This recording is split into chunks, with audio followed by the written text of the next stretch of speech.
Spreadsheet while glancing over my shoulder every 10 seconds. The apartment felt smaller than usual, the ceiling lower, the walls damp. When I finally crawled into bed, the city outside was nothing but a distant hum.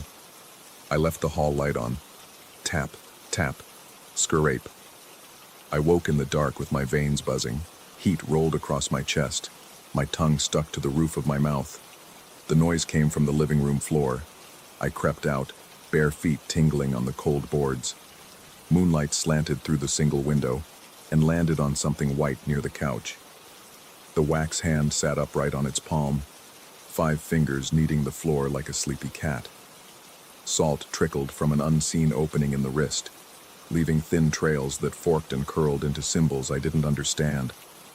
I watched, frozen, as one index finger traced a looping character that looked like a reversed 3. Another finger dragged a line beneath it, then a second line that crossed the first, forming crude letters, open. My breath rattled between my teeth. I thought of grabbing the hand and hurling it outside, but my muscles would not obey. Instead, I retreated to the bathroom, locked the door, and sat on the tile while dizziness swooped through my skull. After an hour, I cracked the door. The hand lay motionless. The salt words remained. I swept them into a dustpan, dumped everything into the garbage chute, and flushed the remaining grains from under my nails. Sleep returned in short, fractured bursts. Each time my eyelids jerked open, I imagined the hand creeping closer, scratching, writing. Morning brought gray light and a headache. The hand was gone from the living room. I found it in the kitchen sink, fingers splayed, wrist angled toward the ceiling. Salt ringed the drain in precise arcs. I tugged the drawer where I'd hidden the plastic wrap. It was still shut, still wrapped. The logic in my mind bent and threatened to snap. I slipped the hand into a paper bag and carried it to the dumpster behind the building. The lid slammed like a coffin door. Inside, I scrubbed the sink until my fingertips wrinkled. The acrid scent of bleach failed to clear the paraffin stench lingering in the air. For distraction, I researched wax effigies, salt warding, automatic writing. Forms hinted at folk magic tied to mirrors, portals, thresholds, doors beyond. Each post felt like a splinter under the skin. That night, the scratching began earlier, while I was brushing my teeth. I stepped into the dim hallway and saw glittering lines of salt stretching from the front door to my bedroom. At the far end, resting against my nightstand, the hand wrote in slow strokes. Beyond the glass. My chest throbbed. Sweat crawled down my spine. I called an old friend, Theo, who dabbled in occult books. My voice wavered as I described wax, salt, symbols. He joked that I needed sleep, then softened when he heard the tremor behind my words. He mumbled about apotropaic circles, rituals half remembered. He said reflection could be both shield and invitation. His advice, stop the circle from closing. I hung up and viewed my reflection in the dark window. The glass showed the room behind me, but the angles felt subtly wrong. Walls slightly bowed, shadows deeper than they should be. My head pounded. I unplugged every lamp and fell into bed with the blankets tight to my throat. 3 a.m. The hand scraped inches from the mattress. Salt sketched a nearly perfect ring around my bed frame. One gap the width of my palm remained open at the foot. I bolted upright. The air tasted of burned plastic. My pulse hammered against my skull so hard my vision shimmered. I kicked the circle apart, sending salt spraying like fine hail. The hand jerked, stiffened, slumped sideways. I shoved it beneath a laundry basket and weighted the top with the heaviest book I owned. I paced until sunrise, heart rate refusing to settle. Every so often the basket rattled, a dull thunk like a mouth chewing through cloth. By afternoon, paranoia stalked every step. I taped the bathroom mirror, covered the television, turned photographs face down. Yet reflections lingered in chrome faucets, in black laptop screens. Each showed corners where something indistinct seemed to watch. When eyelids shut, I felt the gaze continue, needles pricking beneath skin. I reread Theo's messages. Salt marks boundaries, doors need frames. Break the line, break the path. I scattered salt across windowsills, door frames, vents. My studio looked like a butcher's freezer dusted with frost. Night fell too quickly. The city's neon glow failed to slip through the curtains I'd pinned tight. In the dark, I heard the basket tip. The thud vibrated the floorboards. My breathing turned ragged, a rasp in my ears. I armed myself with a broom and edged closer. The basket lay overturned. The wax hand crawled toward the bathroom, dragging a wide arc of salt behind it. The symbols were sharper now, angles cutting with purpose. Letters formed words. Open the door. I swept at it.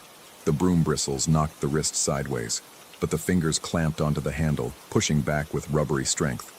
I lurched, stomped, but the hand scuttled beneath the bed. Salt spilled across my bare ankles. Every grain felt electrified. Under the bed springs, the hand scratched wood. The lines sounded deliberate, practiced. I hauled the mattress off, flipped the frame, and exposed a pattern etched in salt across the plank floor. A half-finished circle missing only a sliver. My own sweat dripped onto it, dissolving crystals, warping the shape. The hand paused, then altered its route, inking fresh lines to compensate. Desperation squeezed my chest. I dashed into the kitchenette, grabbed a jug of water and splashed it across the symbols. Salt melted into thick pools. The hand recoiled, fingers twitching. I seized a roll of duct tape and bound the thing to a metal spatula, wrapping tape until silver layers choked the wax flesh. Still it wriggled, a pinned insect under glass. I stuffed it into the freezer. Frost hissed against paraffin. The door slammed with a rubber seal's thunk, muting the muffled thumps inside. Cold seeped into my bones, even as relief hissed from my lungs, but silence never wholly returned. Behind the freezer door, faint scratching persisted. Worse, I realized the water had merely pushed dissolved salt outward. Thin rivulets had already recrystallized, shaping new curves along the baseboards, converging toward the bathroom mirror I had failed to cover completely. The mirror waited in dim lamplight, glass surface graying like tarnished silver. My reflection wore a stranger's expression, eyes too large, skin waxy. Behind him, in that reflected studio, the freezer door stood open. The taped hand perched on the edge, free, pointing toward me. My scalp tightened so hard it hurt. I spun. The real freezer remained shut. When I looked again at the mirror, the other apartment was darker, but something tall and thin stood in the doorway, details lost in static haze. My breath stopped. I backed away, ribs aching. The reflection tilted its head as though considering the gap between worlds. I heard a brittle crack echo from inside the glass, like old paint peeling. I remembered Theo's warning. Frames define boundaries. I yanked the mirror from the wall and hurled it face down. The glass fractured with a gunshot pop. Silvered shards scattered like spilled mercury. In their broken faces, miniature copies of the studio multiplied, each shard a potential door. Panic surged. Every heartbeat drummed in my ears. I scooped handfuls of shards into a trash bag, cutting my palms. Bright blood peppered the plastic. I bound the bag shut, wrapped it in 2 towels, crammed it into the deepest closet corner, and wedged a chair against the door. The hand drummed faster inside the freezer. The compressor clicked off. Stillness spread, thick as tar. Dawn seeped gray across the ceiling. The city's hum returned, but the air inside remained heavy, close, as if the room had inhaled overnight and refused to exhale. I opened the freezer. The hand lay inert, surface glazed with rime. Ice crystals sealed the tape against the spatula. I set the frozen bundle on the counter, poured lighter fluid, and struck a match. Flames crawled, wax softened, fumes stung my throat. The hand sagged into a puddle of pale sludge that sizzled and popped. I scraped the cooled lump into a metal tin, snapped the lid, and carried it 3 blocks to a construction site dumpster brimming with concrete dust. The tin landed with a dull clang, swallowed by gray rubble. Back home, I vacuumed every ounce of salt. I scrubbed until my fingertips split.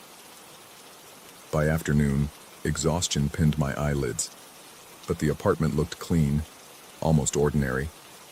The broken mirror remained locked in the closet behind the chair, its presence a weight pressing against my thoughts. I dozed on the couch. When I opened my eyes, late sunlight poured through the window, painting rectangles across the floor. At the center of one rectangle rested a single grain of salt, gleaming like quartz. My breath snagged. Beside it lay a faint wax smear, as though something had dragged a soft fingernail over wood. My mouth dried.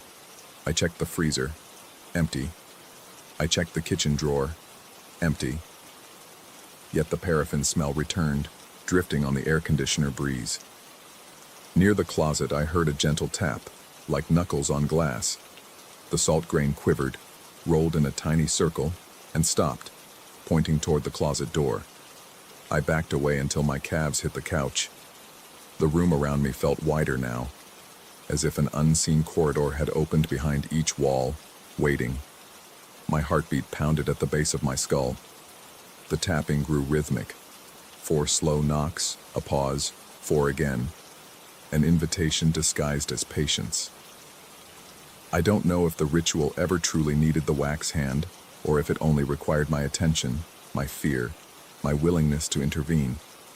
The circle might have closed when I broke the mirror, when I trusted what I saw in glass over what I felt beneath my skin. Every reflective surface still holds a shard of that door, and I can sense hinges creaking somewhere just beyond the apartment's thin walls. I leave the lights on now, but brightness only sharpens the edges of the shadows. At night, I hear salt sliding across wood in rooms I have already cleaned. I count heartbeats until dawn and pray that each morning arrives before the final line is drawn. Because once the door beyond the mirror opens fully, I'm no longer sure there will be anywhere left to run. Only endless reflections, each one waiting to claim what crossed its frame.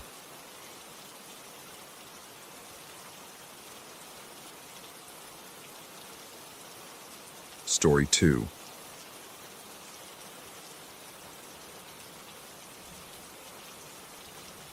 I felt the desert long before I saw it. An oven-hot breath that pushed through the open door of the gas station diner and settled on my face like a damp cloth. The air tasted of old copper and motor oil.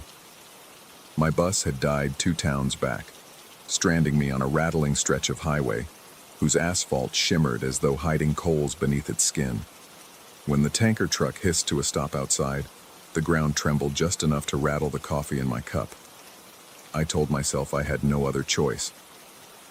I climbed into the cab and shut the door on the noon glare. Everything inside was dim and brown, the way a basement feels after years of forgetting. The driver, bald, bearded, eyes so pale they seemed bleached, nodded without smiling.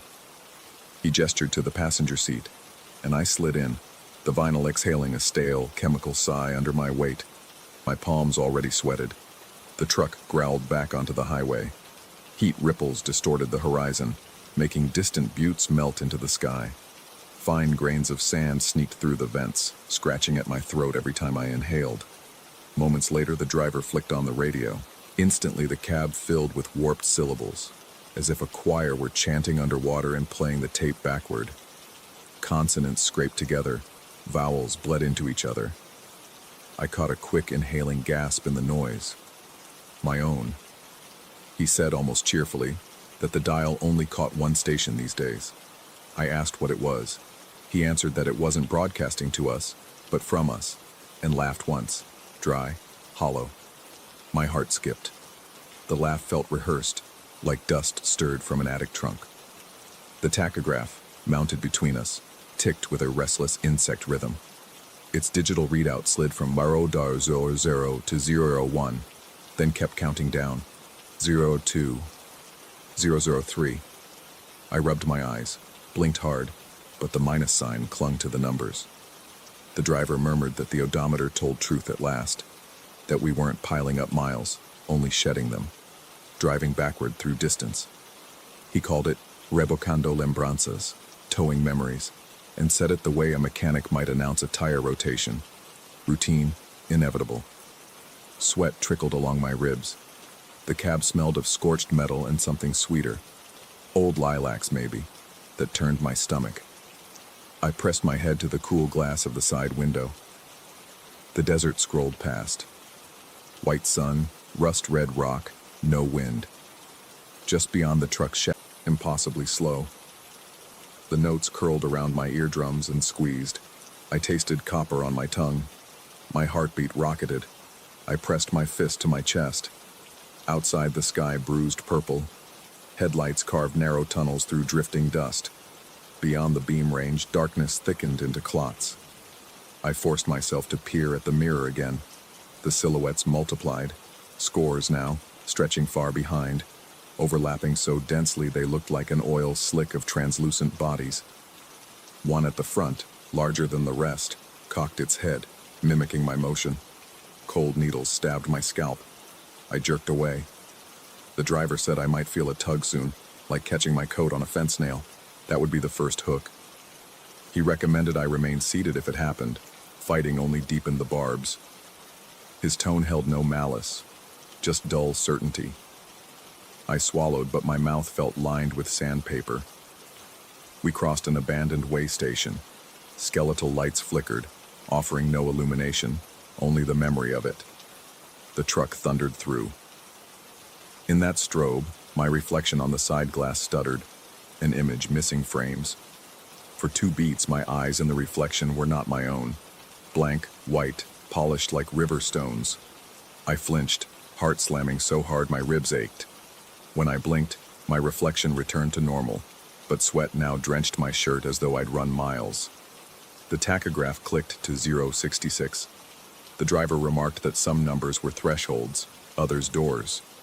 Soon we'd cross one that opened wide enough for the payload.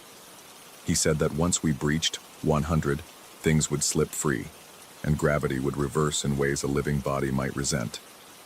He spoke these things calmly, as if reciting directions to the nearest truck stop. My breath came in ragged shards. I flexed my legs, tested the latch on the door. It stuck, paint welded by heat. My pulse sprinted. I forced myself to think through options. The side window? Small, but maybe. I pictured a tumble onto the shoulder, rocks shredding my skin, maybe a broken wrist. Pain seemed friendlier than whatever weighted past negative triple digits. I stole a glance at him. His knuckles were bone white where they gripped the wheel, but his face showed a battered serenity, like a man who'd cried out every tear decades ago. Beneath the dashboard, something glimmered. A thick chain wrapped around his ankle, the other end buried under the floor mat. It pulsed once, as if alive, then lay still. I realized he wasn't driving. He was driven. The cab temperature plunged without warning. My breath fogged. The radio's reversed chorus deepened into a sub-bass rumble that squeezed my eardrums until pain flashed behind my eyes. The silhouettes behind us fluttered like torn flags, straining forward, hungry for our momentum. Tachograph. 089. My seatbelt buckle rasped against its housing. I looked down. The metal loop twisted by itself, threading through the belt strap like a serpentine thing. I yanked at it, but it tightened across my lap, locking me in place. Panic detonated inside my chest. I tasted bile. Outside, the desert vanished into an unlit void. The headlights showed only swirling gray, like driving through milk. In that gloom, outlines surfaced. Half-built houses, dead billboards, gleaming playground swings without children. Each floated for a heartbeat, then dissolved. The driver said we were skimming under the skin of all the places people forget, towing what they leave behind. Tachograph, EO094. The belt crushed my ribs. I could barely breathe. My skin prickled with a spreading numbness, as though my blood carried ice. A whisper uncoiled past my ear. My own voice reciting an old regret. The phone call I never made, the apology swallowed. Another murmur joined it. My father's cough the night he left, the sound I pretended not to hear. Each whispered memory threaded through me like cold wire, yanking toward the rear of the cab. The driver warned softly that once the belt locked, the next tie would be the spine. He suggested choosing quick surrender over slow dissection. His eyes never left the road. Tachograph, 097. My hands shook so hard the vinyl creaked. I reached for the pocket knife on my keyring, flipped the blade, sawed at the belt. Fibers parted one by one. The truck jolted across a cattle guard. Steel rattled like laughter. Outside, silhouettes leaped closer, faces suddenly clearer. Features half-formed, mouths open in silent recall. I recognized my younger self among them, age 7, holding a broken toy truck. The sight punched the air from my lungs. Tachograph. EO 99. I sliced the last strand. The belt snapped loose. My limbs tingled with returning blood. The cab's door handle glowed faint red, as if heated. I grabbed it. Pain seared my palm. Skin blistered instantly, but adrenaline burned hotter. I shoved. The door shrieked open. Wind and sand roared in, clawing my face. The silhouette surged forward, stretching thin, desperate to cling. Fingers of frost traced my spine. Tachograph. 100. A crack like thunder split the air. The truck lifted on its suspension, as though the trailer had suddenly lightened. The driver shouted, first real emotion in his voice, telling me to choose. I chose. I hurled myself into the night. Air hammered my chest, flipped me sideways. I hit desert gravel rolling, every impact lighting white explosions behind my eyes. The world spun. Sky, ground. Rocks shredded my jacket, skinned my elbows. I skidded to a stop in tangled sagebrush, lungs flaming. The truck's taillights dwindled, red beads swallowed by darkness. Silence collapsed over the desert, broken only by my ragged breaths and the distant hum of tires receding toward nothing. I lay on my back, heart kicking at my ribs, staring at a sky smeared with indifferent stars. Sweat iced on my skin. Gradually, the radio static faded from my ears. The tachograph numbers still pulsed in my mind, though, counting deeper into negative space. I pulled myself to my feet, joints screaming. No silhouettes hovered nearby. Yet when I glanced over my shoulder, the moonlight caught something faint. A smear of translucent gray trailing from my shadow like a frayed ribbon, flickering in and out of sight with each heartbeat. I dusted my palms, clenched them, unclenched. The ribbon persisted, thin as breath, impossible to grab. I told myself it was fatigue, dehydration, concussion.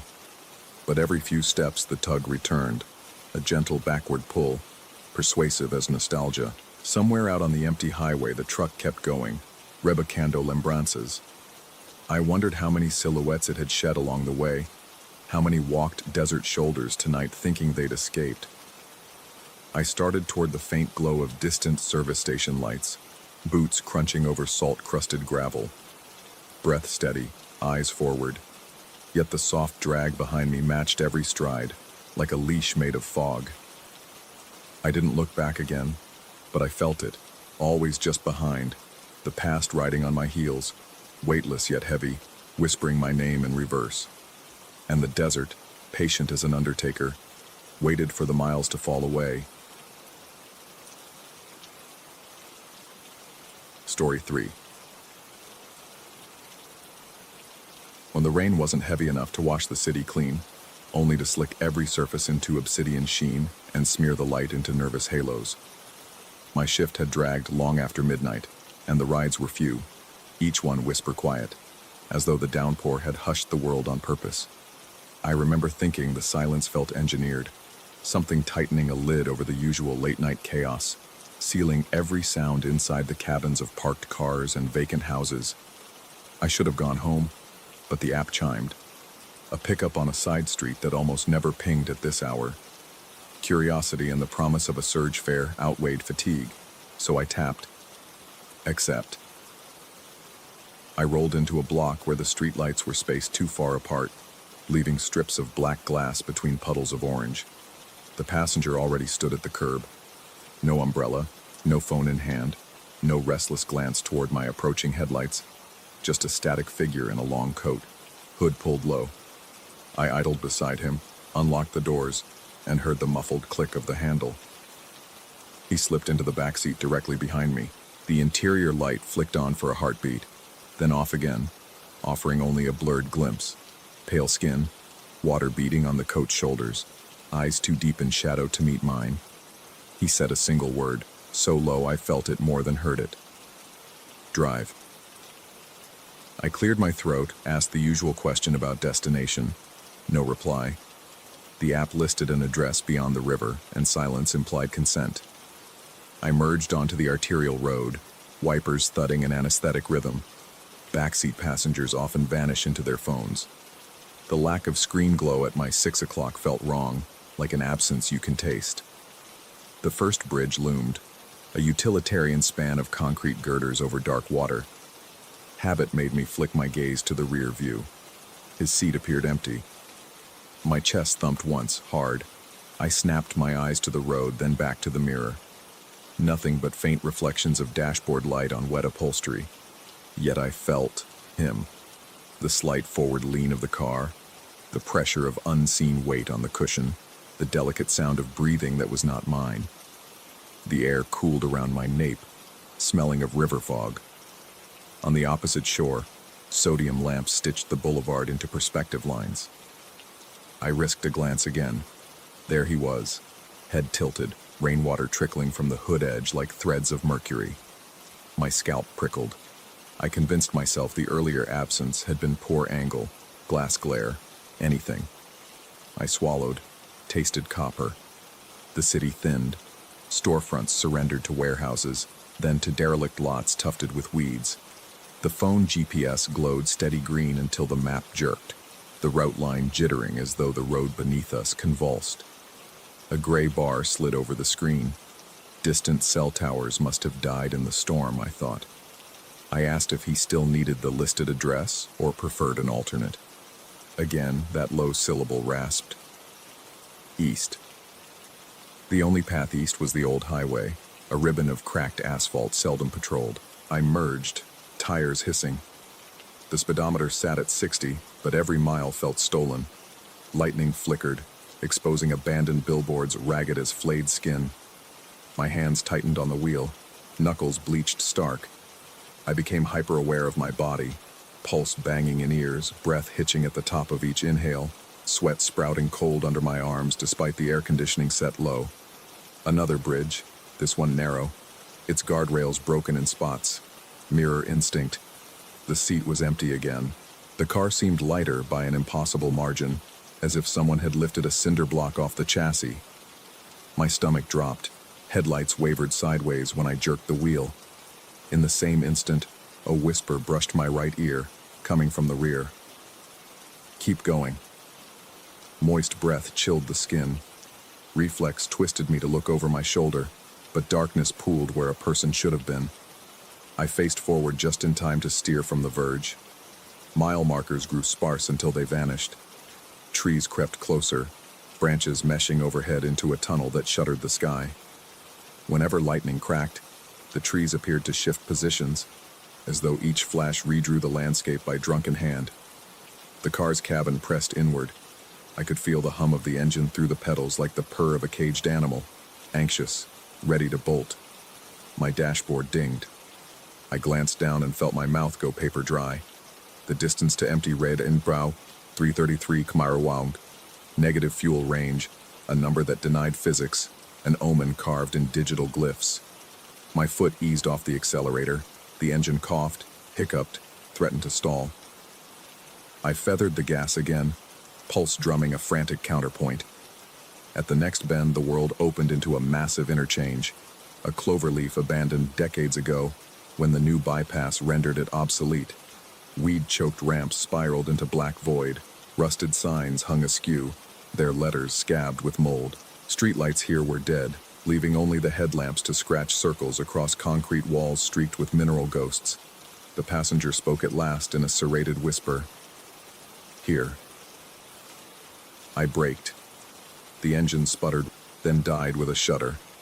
Absolute dark folded over the cabin, window glass misting with my hot exhale. I twisted the key. Starter clicked. Nothing. A tingle crawled from my spine to fingertips. Adrenal glands fired acid into blood. I understood instinctively. If I remained stopped, I was prey. I jabbed the ignition again. The engine caught like a reluctant sleeper dragged from nightmare, roaring insulted back to life. The dashboard still bled. 333 km. I jammed the shifter into drive. and shot forward onto the inner loop. Concrete walls funneled the beams ahead. Road reflectors pulsed by like cardiac monitors. I counted the seconds between merging ramps. 1, 2, 3, expecting to exit where the outer lanes rejoined the highway. Instead, after the fourth clover arm, I found myself facing the same graffiti-scarred retaining wall I had passed seconds earlier. My throat constricted. The loop had closed. Sweat seeped into my lower back. Panic tempted me to scream, but I bit the inside of my cheek until iron flooded my tongue. I forced slow breaths. In 2-3, out 2-3, as training from a forgotten mindfulness app resurfaced like a life preserver. While my mind wrestled for calm, the cabin changed. The overhead fabric sagged as though soaked in invisible moisture. The air vents exhaled a smell of stagnant pond. I realized I could no longer hear rain on the roof. The storm outside had gone mute, or perhaps ceased to exist beyond the boundaries of this asphalt Mobius strip. A new sound slithered in, the wet rustle of a coat sleeve. Peripheral vision registered motion in the rear view, subtle, a shift of darkness within darkness. I refused to look, kept eyes pinned to the monotony ahead. My peripheral saw anyway. Fingers like pale reeds slid over the headrest behind my right ear, withdrawing slowly, deliberately, as if testing reaction time. I thought of pulling the door lever and rolling onto the pavement at 60 miles per hour, better bruises than the unknown, but the wheel locked under my palms, snapping the daydream. The car chose speed without my foot.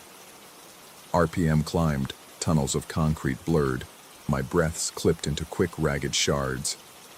The voice came, neither loud nor soft, lodged directly beside the auditory canal.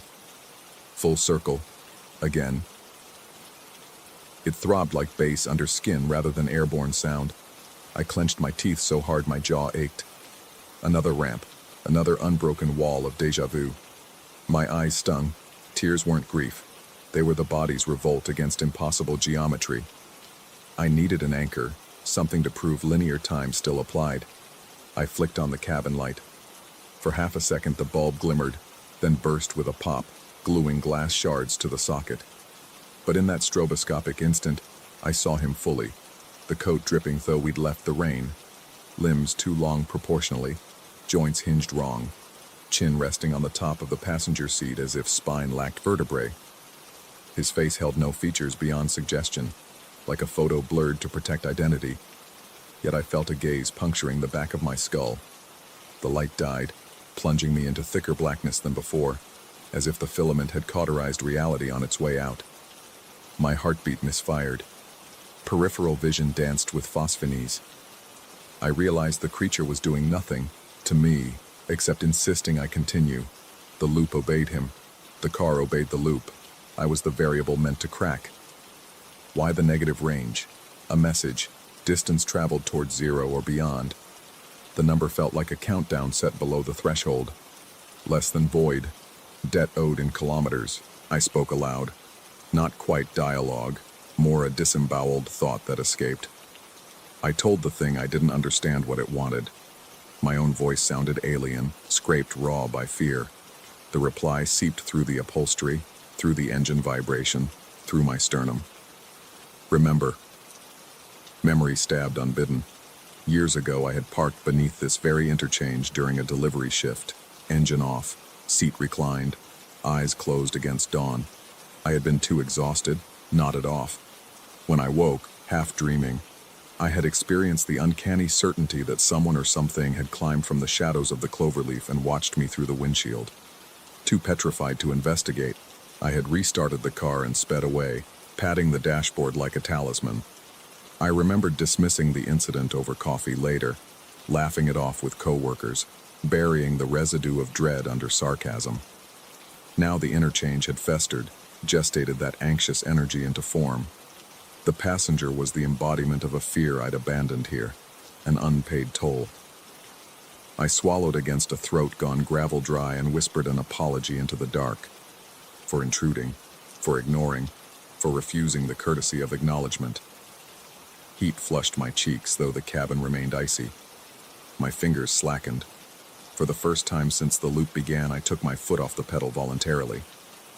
The engine continued on momentum, then softened to idle. I guided the vehicle to a crawl along the shoulder until it rolled to a stop beside a crumbling Jersey barrier. Silence layered upon silence. The dashboard still glowed.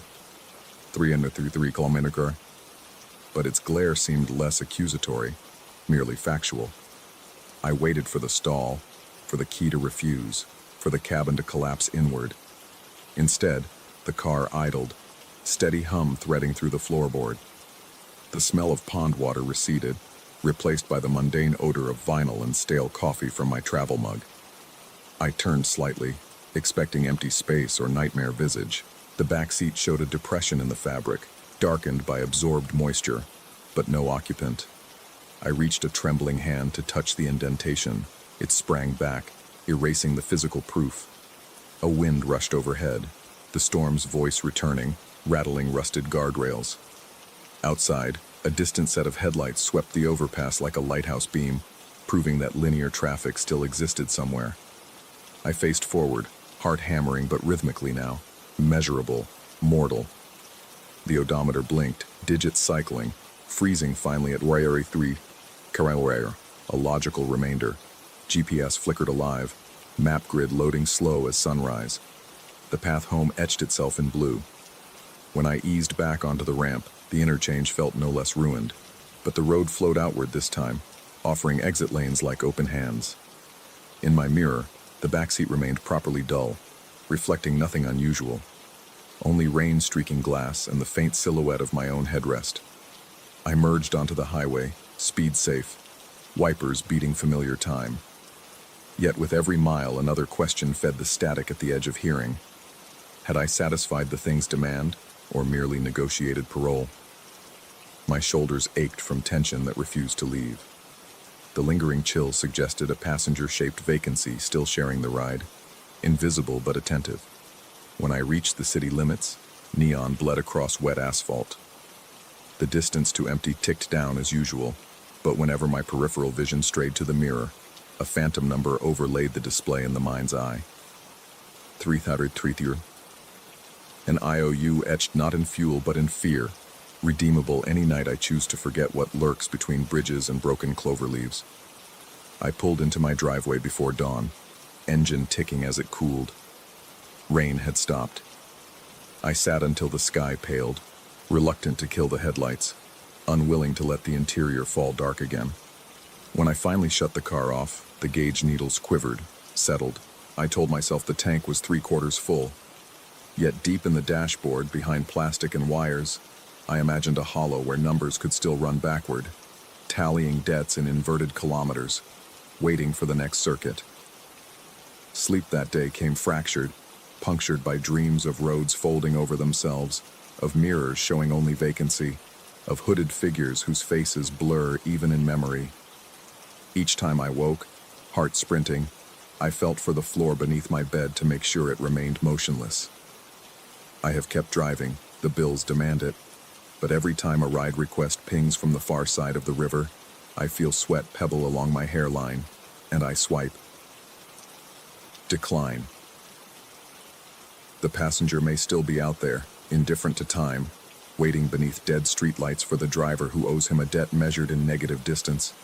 And some night, when I am too tired or too desperate, I might accept again.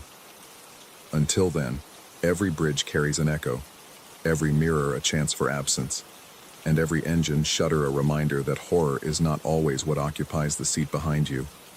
It's what rides the miles you thought you left behind. Story 4. The first sour note slipped in like a razor under the skin of the night. I was alone in the loft, sweat already slick on my palms from the relentless summer heat and the nerves that always came before a show. My guitar rested against my thigh, the amp growling at a hushed volume that let every finger slide hiss and pop in the air. Exposed brick walls drank in the sound, and a single bulb above my head flickered like it had the hiccups. The room smelled of old wood, warm cables, and the metallic tang of anxiety. That was when I heard it. The reedy wheeze of a bandoneon, drawn slow, as if someone were testing each fold of the bellows for weakness. The melody slithered out of the wall to my right, not loud, but precise, landing on pitches no street accordionist could hit in a decade of rambling lunches for tips. I froze, hand hovering above the fretboard, heart punching hard against my ribs. Sweat cooled on my spine. There was no one else here, no recording, no neighbor, just that impossible music vibrating in the plaster. The note bent upward, teasing me, before sliding into silence. I waited. My breathing went shallow. The bulb above buzzed like an angry fly. Then the bandoneon sighed again, deeper inside the wall, tracing a line of minor thirds that left a sour copper aftertaste in my mouth. Something in that sound felt invasive, like fingers prying open my eardrums. I set the guitar down and pressed my ear to the brick. Cold grit kissed my skin. The melody flickered, distant, then clearer, almost under my fingertips. I traced the mortar lines and found a hairline seam I'd never noticed. A narrow rectangle the size of a vent panel. The loft was an old print shop, retrofitted quick by a landlord who loved shortcuts. Hidden spaces weren't exactly unlikely. I slid a flathead screwdriver from my amp kit, wedged it into the seam and twisted. Mortar dust puffed out. The panel clicked and shifted inward. My stomach knotted with a thrill that felt too close to dread. Behind the brick lay pitch darkness and a smell like rosin and cold iron. I aimed my phone light. A narrow corridor stretched away, swallowing the beam after a few yards. The walls were paneled in splintered wood, warped by age, lined with hooks. From each hook hung an instrument, violins stripped of strings, cellos with hollow throats, banjos missing their bridges, mandolins flayed down to naked fretboards. Yet as I stared, a faint orchestra stirred, notes whispering from those mutilated bodies, as if nerves still fired inside dead limbs. I should have slammed the panel shut, called the landlord, packed my gear. Instead, I stepped through. Curiosity can feel like a hook slipped behind the breastbone, tugging you forward even as reason claws at your heels. The moment my foot crossed the threshold, the air tightened. The bulb in the loft behind me buzzed once and died. My phone signal vanished, the screen glitching to static before the flashlight snapped off. Only the corridor's faint phosphorescence remained, pale motes swirling like dust on moonlit water. Every breath I took tasted of varnish and mildew. I moved, slow. The instruments greeted me with a shiver of sound. A violin scraped a G that vibrated in my sternum. A gutted cello thrummed a low C that rattled my molars. With each note, a dull pressure settled over my ears, like diving too deep too fast. I swallowed, felt the eustachian tubes fight to equalize. A ringing crept in from the edges of hearing, thin and persistent. Panic nudged me, but fascination drowned it. I passed guitars stripped down to bare necks, their missing strings humming as though plucked by invisible hands. The corridor didn't end. No doors branched off, no stairs, no junctions, just that single path and its choir of amputated instruments. Minutes, or hours, blurred. Time dilated under the drone of uneasy harmonies. My shirt clung to me, soaked. My pulse thudded in my throat. Every few steps, another sliver of hearing peeled away. High frequencies dulled first, the whisper of my shoes on warped planks, the hiss of my breath. Lower registers followed. Anxious sweat trickled past my ear, but I heard nothing of its tiny splash on the floor. I tried speaking, just a test, maybe a shaky, "Hello?" It came out muffled, distant, like shouting through layers of wool. Above the ringing now lounged a hollow silence, thick and carnivorous. Then the corridor widened into a rotunda the size of a small chapel, but windowless and roofed in beams that dripped tar-black shadows. In the center stood a music stand carved from ebony, empty except for a single sheet of vellum yellowed by ages. The instruments from the corridor circled the walls here, hundreds of them, all stringless, all yawning open like ribs without lungs. Yet they breathed music, synchronized in a slow current of sound that coiled around me, palpated my bones and squeezed tiny bursts of hearing from my skull. Behind the stand hung a mirror tall as a doorframe, its silver backing tarnished to a bruised gray. My reflection wavered, blurred, as though filmed underwater.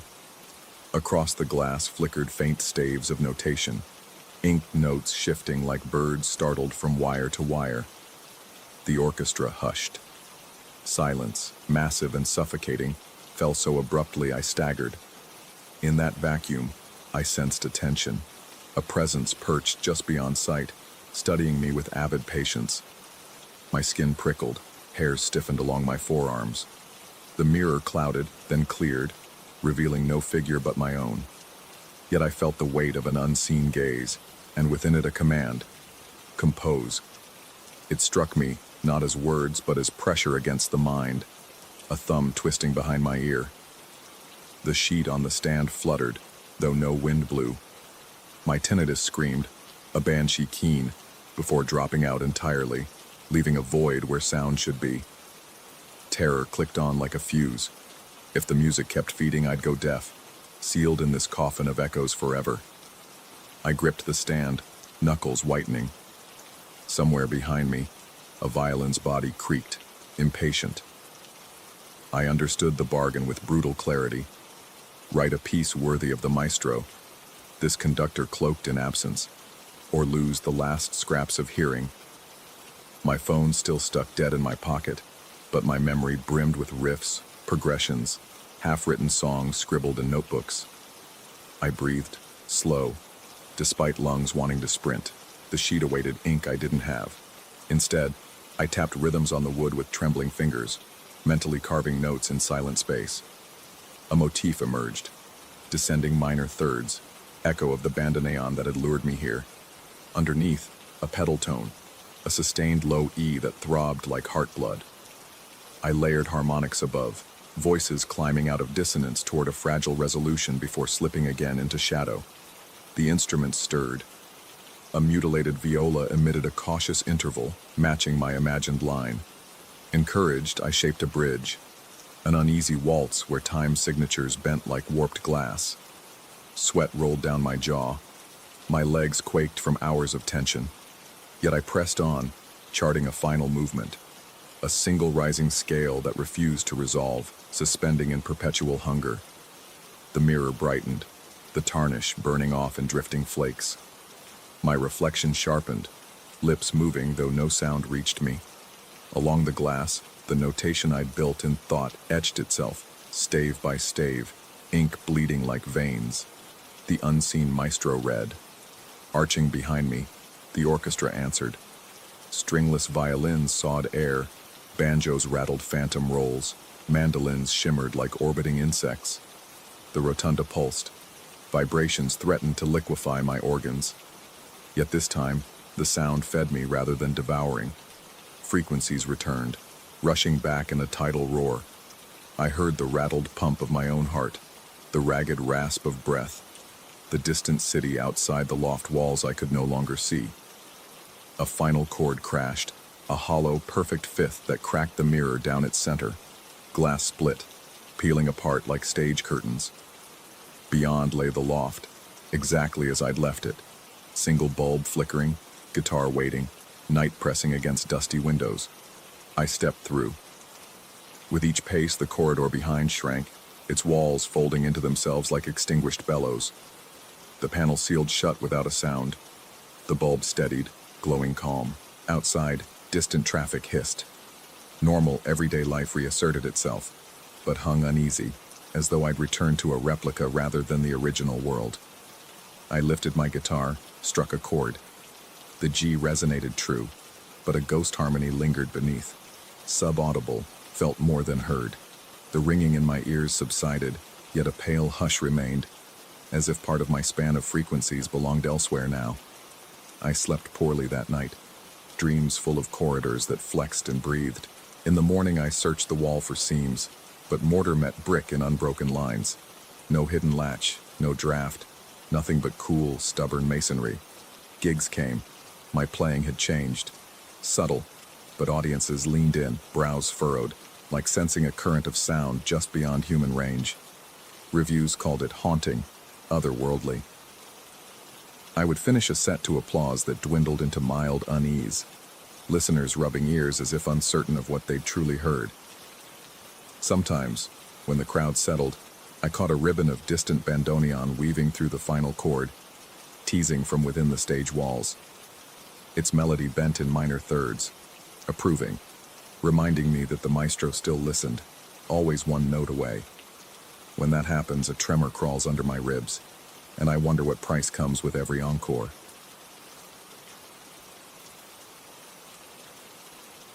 Story 5. The neon sign above the diner crackled in the wind-whipped dusk, sputtering violet flashes across a cracked parking lot that reeked of hot dust and stale gasoline. I killed the ignition and listened. Nothing but the ticking engine and the distant groan of desert air twisting through rusty road signs. My pulse drummed fast, too fast, as though something inside the squat, grimy building already knew I was coming. I told myself it was just hunger and the long, empty highway. The moment I pushed open the door, that excuse crumbled. A brass bell rasped overhead, harsh and metallic. Grease-shined booths lined the walls, yet every seat sat vacant. The overhead bulbs glowed a sickly amber, flickering hard enough to make shadows lurch across linoleum. My boots stuck to the floor like syrup. From behind a chipped formica counter, the owner stared. A thick-set man with a chef's coat yellowed by age. His eyes looked polished, almost reflective, like glass marbles that had soaked up too many confessions. Without a word, he gestured toward the nearest stool. I sat. Vinyl squeaked beneath me. Air tasted of burnt coffee and something sweet, like syrup left too long on a stove. My palms sweated. The owner slid a laminated menu my way, but my gaze latched onto the single line typed beneath the grim list of burgers and pies. House special, ask to receive. Nerves crawled along my spine. I heard the fluorescent buzz above grow louder, almost insect-like, drilling into my skull. When the man finally spoke, his voice came cold and even, more a recitation than conversation. Say grace in your heart, and the plate will know you. Then he turned and vanished into the back. My throat tightened. I looked around again, still empty, still wrong. I felt my pulse hammer, chest tight. I should have left, but hunger clawed inside me, a hollow ache from driving too many miles on caffeine. Minutes later, the owner returned, setting a shallow pewter dish before me. Its contents resembled creamy chowder, yet the surface shimmered like oil over water, colors sliding from pale ivory to murky violet. Steam rose thin and lilac-tinted, curling toward the buzzing lights. I swallowed dry air and lowered my head in a silent reflex of prayer. Habit drilled in by a strict childhood. The second the unspoken words crossed my mind, the surface of the chowder rippled. Tendrils of color spiraled inward, knitting into new textures, soft lumps hardening into crunchy ridges, then melting back before I could focus. A tremor shook my fingers. Still, I lifted a spoon. The first mouthful felt warm, savory, strangely comforting. Something earthy and nostalgic unfolded on my tongue. Grandmother's chicken, the cinnamon of Christmas breakfasts, the cold iron bite of my first nosebleed on a schoolyard. Flavor shifted faster than I could name it. I breathed out, and a faint purple mist hissed past my lips, vanishing before my eyes. A weightless gap opened in my thoughts. A detail I'd known a heartbeat earlier slid away, slippery as wet soap. I frowned, spoon hovering. What had I just remembered? A song? A face? Gone. Heartbeat spiked. Sweat prickled along my hairline. The owner watched, head tilted, expression blank. He tapped the counter once, heavy knuckles on laminate. The meaning was clear. Keep eating. Fear made my stomach knot, but curiosity dug deeper. I took another spoonful. Memories fluttered like moths hitting a bulb. Campfire smoke, a first kiss behind a bleacher's wall, my college dorm room stuffed with vinyl records. Vapor drifted from my nostrils and lips, twirling lavender ribbons that vanished into the dim. Each exhale left me lighter, but emptier too. I felt the loss in my chest, a hollow tug where warm recollection had lived. I forced the spoon down on the plate, metal clack echoing. Muscles trembled. Breath came shallow. The owner's voice slid over me, soft, dry, inevitable. Our special absorbs secrets from those who chew. Finish, and you will feel clean. His words sounded like they were spoken from deep inside the diner's bones, not from his throat. I stood too fast. Stool legs screeched. The room lurched sideways. Tables stretched long, then snapped back. My vision swam in violet haze. Panic flared. I tried to recall my license plate number, my mother's middle name, even the motel I'd checked out of that morning. Blank spaces all. Terror roared through veins, heart punching so hard my ribs hurt. I needed the recipe, some antidote, anything. The kitchen held answers. I stepped around the counter. The owner didn't try to stop me. He simply turned away, wiping the already clean metal with a frayed rag. His indifference felt worse than a threat. Fluorescent lights hummed louder as I pushed through a swinging door into darkness smelling of wet stone and old herbs. Bare bulbs, spaced erratically along the ceiling, lit a corridor narrow enough that my shoulders brushed walls tiled in cracked jade. Each bulb flickered at a different rhythm, creating stuttering strobes that warped depth. My shadow jittered ahead like something broken. Grease lingered underfoot, thick as moss. Every few steps I glimpsed a faint lilac wisp curling up the corridor, drifting through seams in the tiles, as though the diner itself breathed memories like smoke. I passed steel shelves packed with mason jars. Inside floated scraps of paper, photographs, lockets, ticket stubs, mementos suspended in cloudy liquid. When I edged closer, letters on the paper blurred into static. Faces in photos dissolved to white shapes. Heat pulsed behind my eyes, and I stepped back, heart tripping. Cold sweat rolled down my temple. At the corridor's dead end, a rusted door hung ajar. I nudged it. Hinges squealed, grinding like teeth. The kitchen beyond sat drowned in dim red emergency light. Ovens lined one wall. All were cold. The center held a battered oak table blanketed with parchments, butcher knives, and a stained ledger thick as a dictionary. The air felt denser here, sweet and rotten at once, making each breath stick. I flipped the ledger open. Handwriting slanted across brittle pages, recipes etched in dark ink that shimmered purple under the red lamp. Lines read like invocations, more than instructions. Spoonful of unspoken guilt, half cup of forgotten promises. Simmer until silence thickens. Words swam on the page, refusing focus. My pulse thundered in my ears. I realized I was forgetting how I'd gotten here, why I needed the recipe, even what road I'd driven earlier. Desperation jolted me. Friction peeled along my teeth. I tasted copper. I forced myself to scan ingredients, searching for reversal phrases. One section bore a jagged header. To return, the taste. Beneath it, 3 steps appeared, each harder to read than the last, letters drifting like smoke. My lips moved, sounding them out. Not prayers this time, but crude instructions. Boil the special with a shard of self-awareness. Stir counterclockwise with open eyes. Consume before steam cools. I needed a shard of myself, something tied to memory. Handshaking, I patted pockets until fingers closed on my wallet. I pulled out a cracked Polaroid, me and my brother holding a busted guitar on our parents' porch. For an instant, his name hovered on my lips, then slid away like soap in water. I cursed under my breath, barely remembering the photo at all, but I tore off a corner and dropped it into a dented saucepan. I ladled a portion of the still warm chowder from a nearby pot, the surface already curling violet.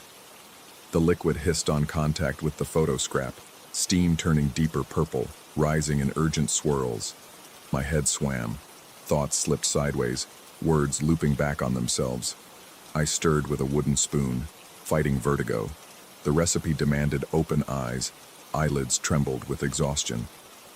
As I stirred counterclockwise, shadows along the walls stretched, contorting into tall forms with no faces. They leaned closer, arms like thin branches. I told myself they were tricks of failing vision and the pulsing red bulb, but ice crawled my spine. Breath rasped, lungs stuttering. When the mixture thickened, I tipped the saucepan to my lips. Steam flooded my face, damp and burning. The first swallow scalded tongue and throat, yet cold flooded veins immediately after, a bizarre clash that made me gag. I forced another mouthful, heart slamming, hands locked on the handle. A sharp jolt hit between my eyes, as though someone yanked a cable connected to every buried recollection. Images detonated behind my eyelids. My brother shouting lyrics into a cheap microphone, a birthday cake melting candles onto a porch table, the taste of chalk dust from grade school erasers. Names snapped back. Mom, Dad, Ben. Relief hammered through me so hard my knees buckled. I braced against the table, gasping. But new memories crowded in that weren't mine. A teenage girl scribbling secrets in diary margins, a stranger crying in a phone booth, an old man burning letters beside a lake. Random, vivid fragments jammed into my skull, overlapping my own past. I realized the chowder had returned what the diner had taken, but it had poured other people's secrets inside me too. My stomach flipped. Pressure built behind eyes. I felt like a balloon overfilled with mismatched lives, ready to tear. I wiped sweat from my brow. Skin came away smeared faint violet. The owner's silhouette filled the doorway, frame haloed by sick amber from the dining room. He didn't step in.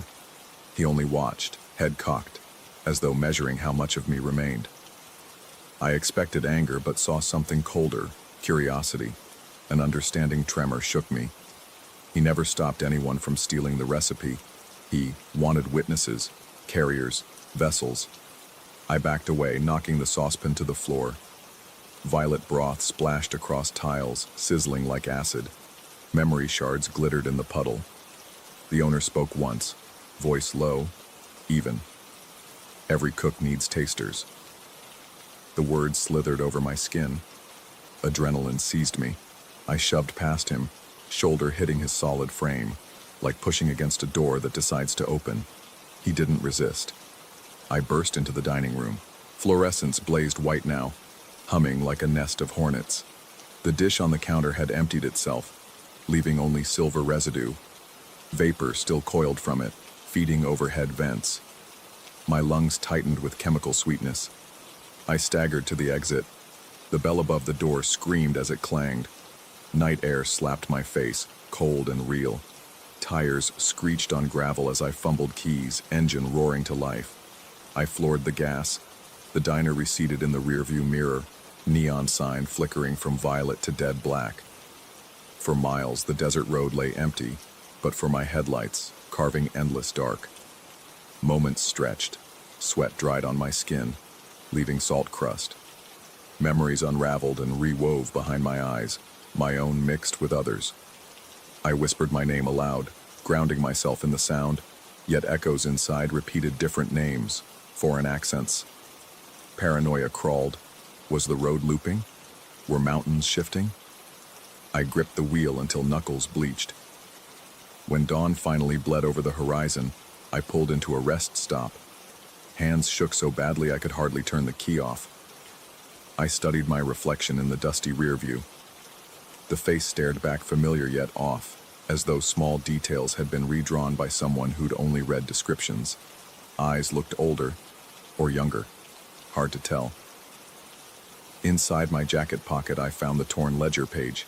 Ingredients smeared, instructions blurred by steam, yet still legible. Proof the night happened. Proof I had stolen something that would never fully belong to me.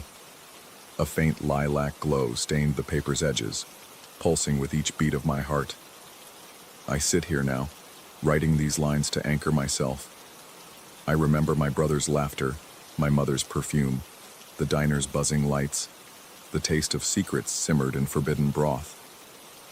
I also remember kneeling by a lake I've never visited, burning letters I've never written. Both sets of memories feel equally real, threads knotted together. I don't know how long before the fragments shift again, before another person's guilt or desire swells louder than my own thoughts. Maybe the recipe can be tested, refined, reversed more cleanly.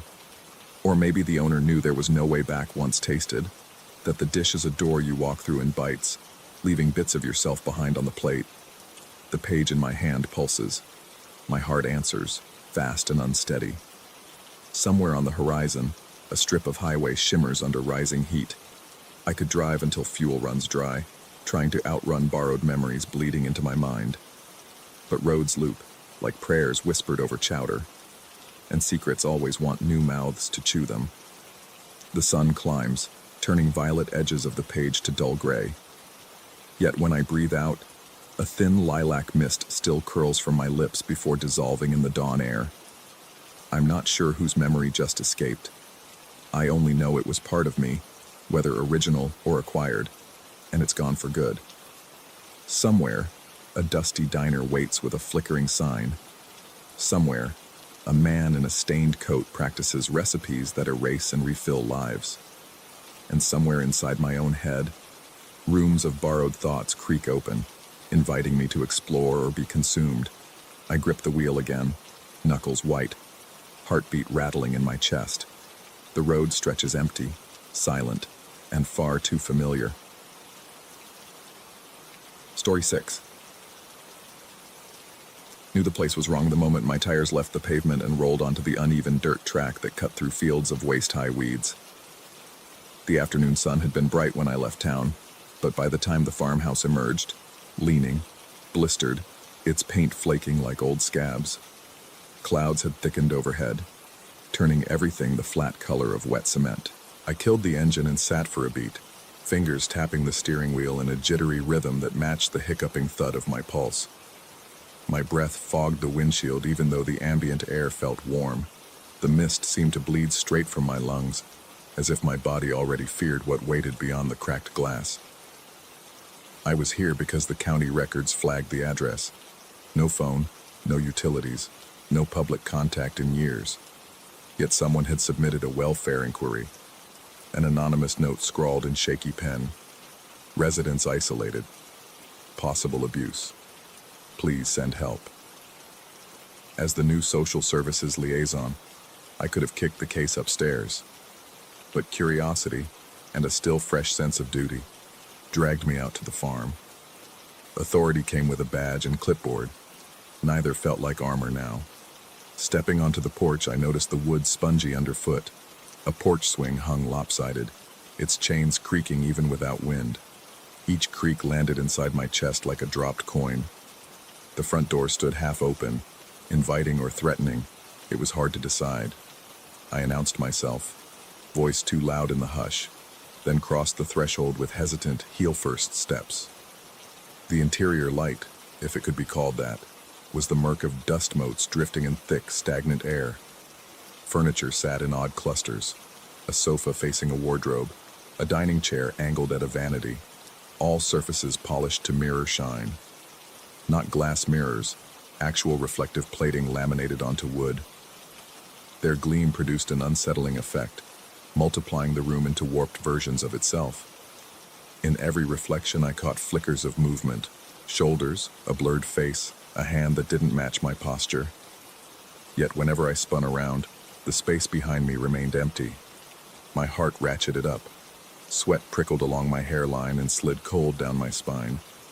I scanned for rational causes, maybe squatters with a fondness for mirrored decor, while my rationality shrank by the second. I took one step deeper.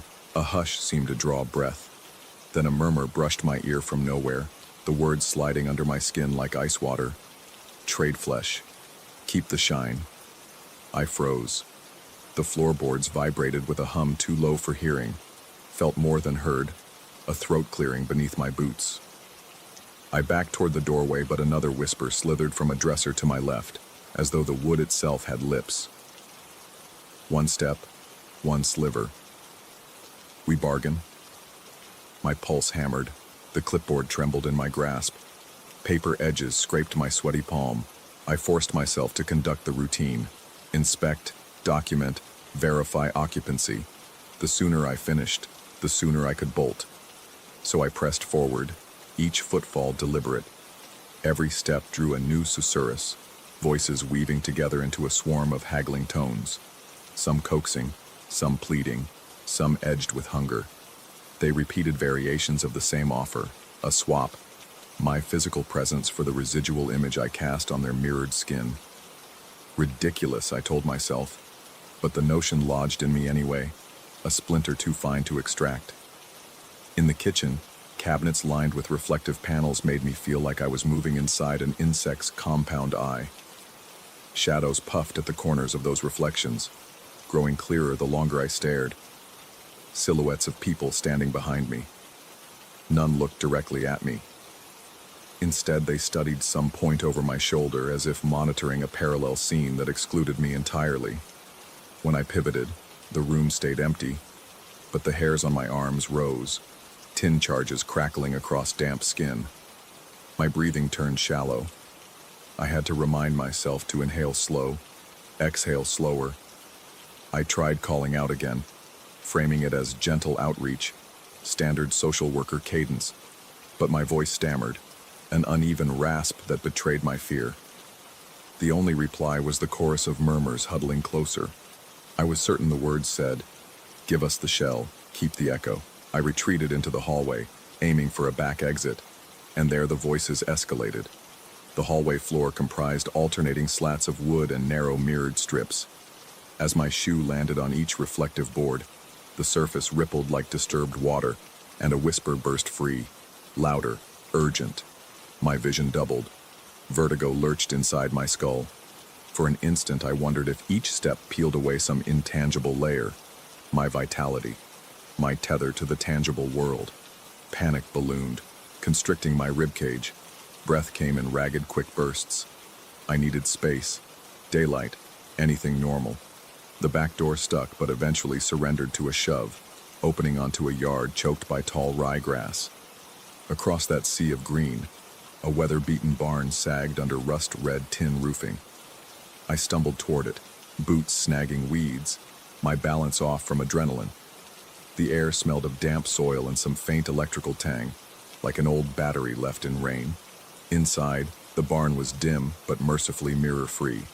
Shafts of hazy light leaked through gaps in the siding, stippling the dirt floor. Along one wall, stacked neatly, lay long plastic tubes, fluorescent lanterns, the portable kind powered by chunky batteries. Yellow tags on their handles read, "Evacuation use." I flicked one on. The bulb buzzed alive in sharp white glare, humming only a fraction less ominously than the whispers inside the house. Yet I felt relief bloom. Light, even artificial, always felt like a shield. I tested another, then another, until I held 3 bright beams. Their combined glow painted solid shapes where shadows had reigned, a fragile veneer of safety. But safety was relative. From the farmhouse doorway, I heard the collective voice, no longer a scattered whisper, but a single coalesced utterance. "Bring us out. Carry the bargain." The sound wasn't airborne. It vibrated along my bones, pulsing with my heartbeat. My mouth dried to parchment. A tremor shook my grip on the lanterns. Still, I sensed leverage. The voices wanted something they couldn't achieve alone. They needed help crossing a threshold. Maybe literal, maybe metaphorical. If I guided them out, perhaps they'd release their claim. Or perhaps they'd simply claim me outside instead of inside. The gamble tasted metallic on my tongue, like biting foil. Yet standing frozen meant eventual surrender to panic. Action, however desperate, felt marginally better. I strapped 2 lanterns over my shoulders with rope found on a peg, their beams fanning ahead and behind, and clutched the third as a handheld torch. The brightness stabbed the gloom as I re-entered the house. The reflective boards quivered under the flood of light, silver surfaces boiling as if heated. The whispers shrank to thin gasps. I advanced, steady, sweeping the beam left and right. When the light touched a mirror, the lurking silhouettes recoiled, dissolving into grainy static that skidded along the surface toward the ground. The voices hissed protests. "Not that way. Turn the light away." I ignored them, heart racing so hard it blurred my vision with each thud. Sweat cascaded down my ribs beneath my shirt, the fabric clinging cold to my skin. I created a path, room to hall, hall to foyer, placing lanterns on the floor at intervals.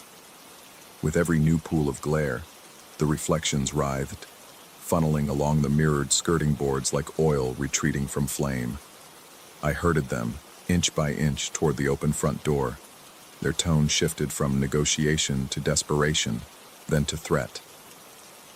"Your reflection already glimmers in our glass," they warned. "You are half here. Finish the trade." A trickle of dread slid down the back of my throat. I risked glancing at a sideboard mirror not yet flooded with light. My reflection lingered there, but its eyes were glazed, skull-deep, as if light were leaking out from sockets. The skin seemed dimmer than the room, like film exposed for too long. I recoiled, breath hitching high in my chest. My knees wobbled. I forced focus back to the doorway. Outside, dusk had settled, making the yard a sheet of gray-violet. I stepped onto the porch and set the last lantern at the threshold. Its beam pointed inward, a lighthouse to guide the nightmare tide outward. The mirror panels closest to the door convulsed, bulging as though something behind them pushed against silver laminate. A low roar vibrated through the wooden frame, the house resenting eviction. Then the silhouettes broke free, not as corporeal shapes but as streaks of reflective shimmer, like mercury poured too fast. They flowed along the lantern glow, sliding across floorboards, down porch steps, into open air.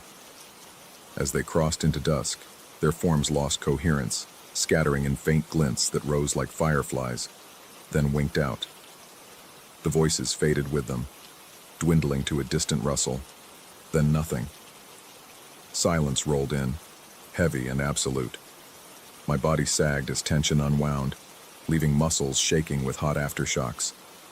I inhaled deep, but the breath stuttered, catching on residual terror. Night insects chirped cautiously, as if testing the quiet. I dared a glance through the doorway.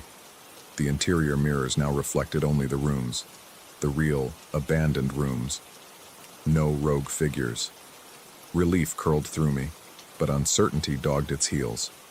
I retrieved the lantern from the threshold, and compelled by some stubborn need for proof, turned it toward the hallway floor. The mirrored slats, once turbulent, lay still.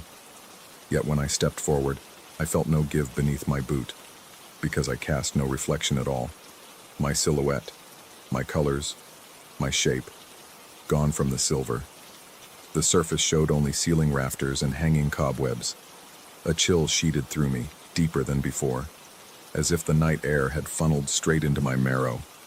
I hurried back outside, clutching the lantern like a weapon. The sky had fully darkened, starless, moonless. Horizon smeared the same blank charcoal as the fallow fields. I lifted the lamp to my face and, though it lit me clearly, I couldn't see myself in the barn's metal siding, only empty sky rippling over rusted steel.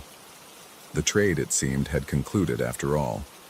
They left, yes, but took something intangible, an image, a duplicate skin I'd never know missing until I searched for it. I was intact in every practical sense.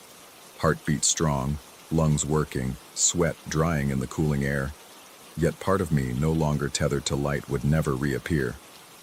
I backed toward my car, shoes crunching gravel loud enough to confirm physical presence. Each breath steamed visible in headlamp glow. The farmhouse loomed behind, silent and inert, but its pitch-dark windows gleamed faintly, like distant mirrors catching unknown stars. I drove away without looking back again, afraid some remnant reflection might be following, sliding across surfaces to reclaim the rest of me. And now, days later, every time I pass a storefront window or angle past a bathroom mirror, I brace for absence. Sometimes I see myself, solid, normal, undeniable. Sometimes the glass stares blankly, reflecting only the world behind me. In those moments, a hush brushes my ear, like breath on glass. I strain to hear whether it bargains anew, but the words remain indistinct, hovering just outside understanding, waiting for the right light to speak.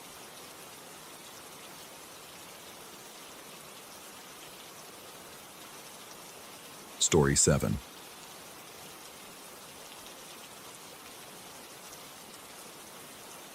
The first thing that warned me we had left familiar territory was the silence. Tires whispered over cracked asphalt, and the usual night chirp of insects seemed smothered by a thick, invisible blanket. My girlfriend, Mara, dozed against the passenger window, strands of hair plastered to the glass by the humid breath of a summer storm that refused to break.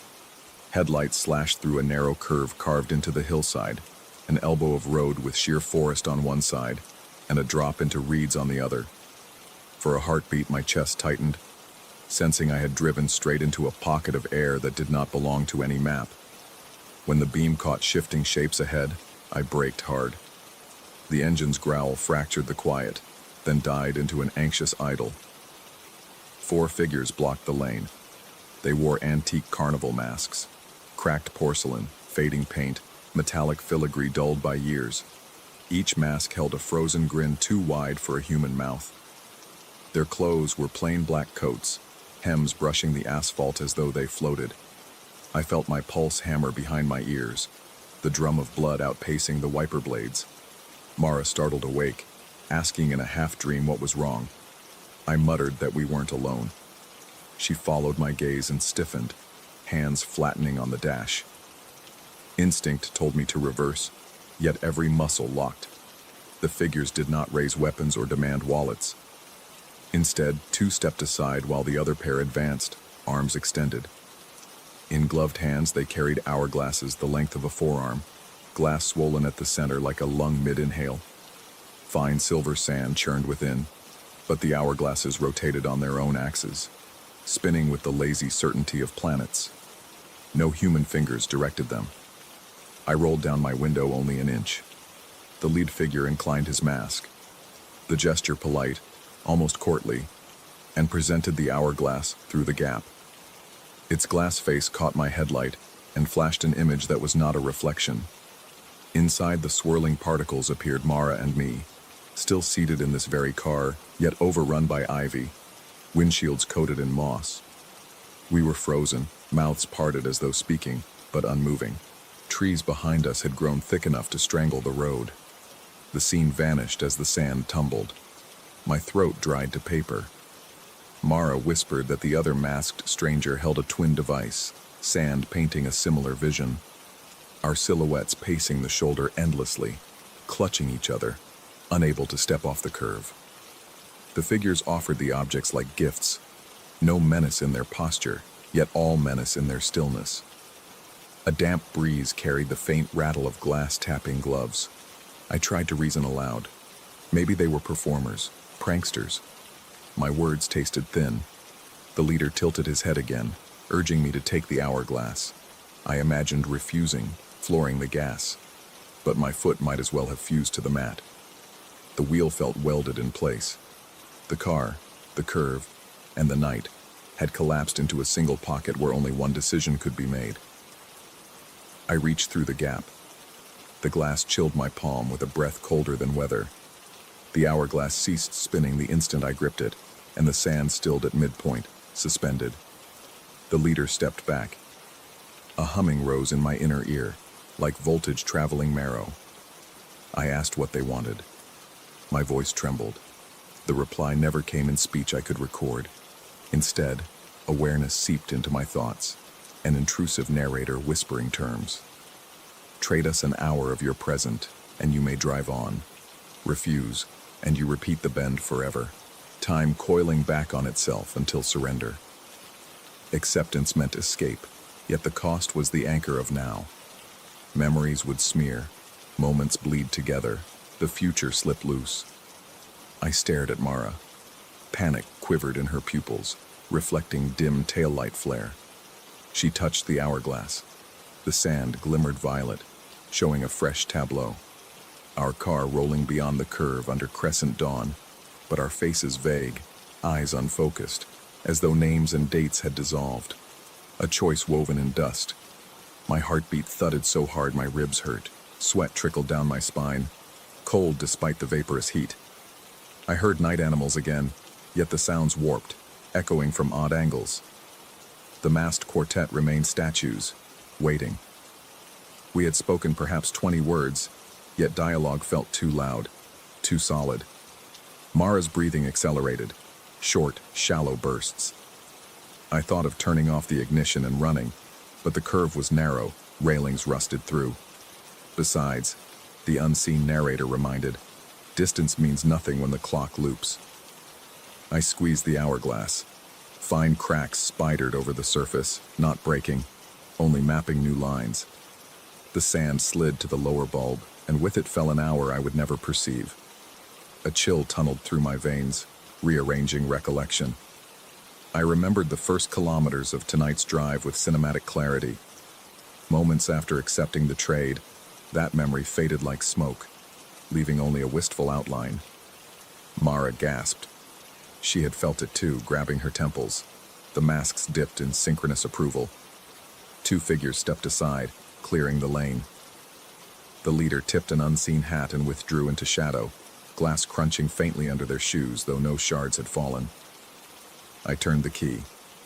The engine responded, but its growl sounded distant, as though I listened from inside a tunnel. We rolled forward. Tires crossed the spot where they had stood. Not a scuff remained. My chest loosened with false relief, until I noticed the dashboard clock skipping. 1:14 a.m. flickered to 1:44, then back to 1:29. The radio screen glitched between songs that never finished. I clenched the wheel, knuckles blanching. Mara asked whether we should pull over somewhere lit. Her words slurred at their ends, as though tape sped up, then slowed. I answered, uncertain if speech arrived intact. The air outside thickened. High beams illuminated mist spiraling upward like breath from hidden mouths. Another kilometer passed, or maybe the same, before realization struck. Road signs repeated, a bent mile marker, a spray-painted guardrail scar. My peripheral vision caught the broken branch I had noticed earlier. We had moved, yet place refused to change. Anxiety crawled up my throat. I pressed the pedal harder. Trees blurred, but the curve looped back into view, headlights carving the identical elbow. The hourglass on Mara's lap rattled despite being upright. Sand jittered, revealing flashes. Our car spinning in place, us banging on windows, chronology unspooling like ribbon. My temples pounded. Breath came ragged. A metallic taste flooded my mouth, fear so sharp I thought I might bite through my tongue. I slammed the brakes. Gravel spat. We skidded to the shoulder where frogs croaked out of sync with their own echoes. I grabbed the hourglass, tempted to hurl it into the ravine. The glass warm now, pulsing like a heartbeat. The sand reversed direction on its own, crawling upward. With each grain, my senses warped. The forest tilted, stars smeared across sky as if wet paint dragged by invisible fingers. Mara clutched my arm, nails digging, eyes wide but unfocused. She couldn't recall the exit we took onto this highway, or the gas station coffee earlier. Pieces of the evening were dissolving. I forced myself to concentrate on tactile anchors. The steering wheel's leather pattern under sweaty palms, the seat seam pressing my thigh, the faint vibration of the engine. Present, I told myself. Remain in the present. But the present had become too slippery. Above the tree line, a low hum rose, converging with the inner ear throb that began when I first touched the glass. I glimpsed for an instant, faint lantern glows deeper among the trunks, the masked figures pacing parallel, shepherding our loop. A revelation hit like cold water. We had accepted only one hourglass, Mara and I as a pair, but two had been offered. The trade incomplete left the loop unstable, halfway collapsed. The forest, the curve, time itself frayed like rope under strain. To escape fully, we might need the second device or sever the bargain entirely. Mara murmured that she could still see, behind closed lids, another hourglass hanging in darkness, sand suspended, waiting. Her knuckles whitened around mine. Sweat chilled her skin. I envisioned turning back, searching the shoulder for the quartet. Yet intuition warned they would appear only when it suited them, not when summoned. Lightning flickered without thunder, illuminating the masks briefly among the trees, each visage staring through leaf gaps. They carried no hourglasses now. Instead, one pointed a slow finger to the curve ahead, as if reminding us of the path. I breathed through burning lungs, shifted into drive. The car rolled, gravel groaned under tires. The curve approached again. I felt adrenaline spike, a wave of tingling static from scalp to fingertips. This time, as we entered the bend, I eased off the gas and closed my eyes for half a second. concentrating on the sensation of forward momentum. When I opened them, the road ahead branched. A slip road I had not seen before, narrow, its surface cobbled and ancient. Mara saw it too, nodding through tears. We veered onto the spur. Instantly the humming dulled. The masked figures receded, swallowed by shadow. The dashboard clock froze at 2:02 a.m., then powered off. Only engine noise remained, raw and immediate. A relief fluttered in my chest, but memory of the masked bargain slid away like water off glass. I knew we had given something, though the specifics scattered. Kilometers, or minutes, later, we emerged onto a straight highway bathed in violet dawn. The sky glowed preternaturally bright, yet my watch insisted it was still night. Mara whispered that her name felt foreign on her tongue, syllables detached from meaning. I experienced the same displacement. My own voice echoed inside my skull with a stranger's timbre. We drove until a service station appeared, lights humming. Inside, patrons sipped coffee, flipping newspapers whose dates I could not read. Letters rearranged themselves, refusing to settle. I realized with cold certainty that while we had moved beyond the curve, our sense of ongoing now had fractured. Memories formed, but seconds later they blurred into soft focus, as though someone kept erasing pencil lines before ink could dry. Outside, the hourglass lay upside down on the dashboard, sand balanced at midpoint, frozen between past and future. It would never empty. The cost of forward motion had been the anchor of continuity. We could travel any road, yet the present would slide, untethered, time experienced like glimpsing frames of film out of order. As we pulled away from the station, a radio ad crackled, promising endless summer nights. The irony stung. In the rear view, I saw no masked figures, no twisted forest. But sometimes, in peripheral vision, porcelain smiles glimmer at the edge of trees, silently counting grains that will never settle. Now I tell this while I still recall the curve in full. By the time the final sentence ends, half the drive will have smudged, details running like wet ink. I cling to the remaining fragments, the chill of glass, the roar of panicked blood, the way the sand painted our captivity. I do not know if we escaped or merely traded one loop for another, stretched across every road we take. Yet the hourglass stays silent, balanced, daring me to watch long enough to see which bulb truly holds the future, and which secretly devours the present we have already forgotten.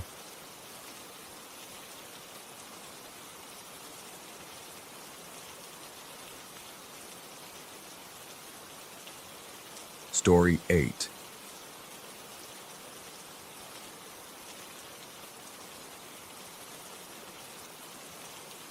The first flash of light hit my rear-view mirror like a silent siren, a dense strip of highway cut through the flatlands, black as a shut-eye after midnight. But that rusty 18-wheeler behind me shone with a brightness that felt radioactive. My hands tightened on the steering wheel.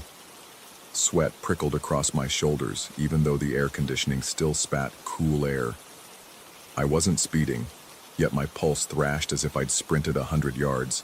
Another pulse, long, short. Morse, my brain supplied, dredging up half-forgotten scout lessons. Headlights as code. My sedan's cabin filled with that white glare, each burst burning the silhouette of the rig into my retinas. Cracked grille, dented bumper, paint the color of dried blood under dust. Every interval felt deliberate, measured, intentional. For the first hour I shrugged it off as a bored trucker entertaining himself. By the second, the signals formed patterns too exact to ignore. While asphalt ribboned ahead of me in endless night, I tapped the rhythm against the steering wheel, translating with growing dread. The letters demanded coordinates, northings and eastings that curved into numbers that refused to fit any grid on my phone's map. The latitude read fine, but the longitude stretched past the edge of the globe, an impossible place. The radio was dead static. Even switching bands gave only a hiss that sounded like breathing caught in metal teeth. My gas gauge ticked cruelly toward empty. I tasted copper on my tongue, nerves flooding my mouth with metallic tang. Dylan, dozing in the passenger seat, stirred. He muttered that maybe we should pull over and see if the rig wanted to pass. I told him, voice flat, that the driver could have overtaken 100 times. This wasn't about traffic. This was about message. Dylan frowned but slumped again, headphones back in, unaware that each mile peeled another layer off my sanity. I pressed harder on the accelerator, engine whining. The truck remained an arm's length behind, perfectly matching speed, beams never missing a beat in their cryptic dit-da pulse. My spine buzzed. Every glance in the mirror felt like staring into a tunnel lit by surgical lamps. Road signs blurred past, except suddenly they didn't. Exits disappeared, mile markers replaced by blank posts leaning like broken fingers. Only one sign remained, a cracked board reading, "Last stop to my." Nothing more. No brand logo, no gas icon, just the warning. My gas light winked orange. When the station appeared, it looked fossilized in time. One crooked canopy, two ancient pumps, an office without lights. No other cars, no distant glow of houses. I swerved in, tires crunching over gravel. The truck rolled in behind me and parked at the opposite island, engine idling so low it sounded subterranean. Its headlights shut off. Darkness swallowed us both except for the sodium lamp above my pump, flickering, humming like an insect trapped behind glass. I stepped out. Night air felt thick as syrup, heavy with diesel fumes and something sweeter, rotting. Every hair on my arm stood at attention. The pump's digital display was dead. I yanked the handle anyway, nothing. I slammed it back. The rig across the lot rumbled, a sound deeper than thunder, and its headlights flashed once. Long, short, short. My chest constricted, then the digits on my pump flared to life, neon green. They scrolled letters instead of numbers. MICHAELHAWKINS. My full name, impossible and obscene on a gas display. I jerked back, heart drumming in my throat. Sweat slid down my spine, soaking my shirt. The display wiped clean and rewrote, FUELYN. I swallowed, tasted rust. The rig's engine revved, my skin tingled, memory flickering, an image of my mother's face at a birthday I could suddenly not place. Year, age, gone. Panic tightened around my ribs. The pump wrote again, NEXTMILE, ANGT 1MEMORY. Behind the cracked glass of the office, a single fluorescent tube sputtered to life, then died. I imagined shapes moving between shadows, watching. The world felt paper thin, ready to tear. The pump offered two options now, alternating in jittery ASCII, ECODIESELER. Are you NDRY? Dylan called from the car, voice muffled, asking why my name was on the pump. I couldn't answer. My throat felt packed with sand. Breath came ragged, chest hitching. If I drove off, I would lose memories 1 kilometer at a time. The pump promised that, with a logic colder than any threat. If I fueled with whatever eco-diesel was, I might anchor myself to these coordinates that shouldn't exist. A distant insect scream sliced through the air. No, tires on asphalt. I spun. The truck was moving, creeping in a slow circle around the lot. Headlights dark, only the dim red glow of taillights pulsing like arteries. As it circled, gravel shifted, sounding like bones grinding. I smelled scorched rubber and old hay, an odor that had no business clinging to a tractor trailer. I pulled the nozzle, pressed the lone green button glowing faintly under Eco. The hose shuddered. A liquid thicker than normal diesel oozed into my tank with a slow glug-glug. The smell rose sharp and chemical, mixed with pine and ozone. My stomach flipped.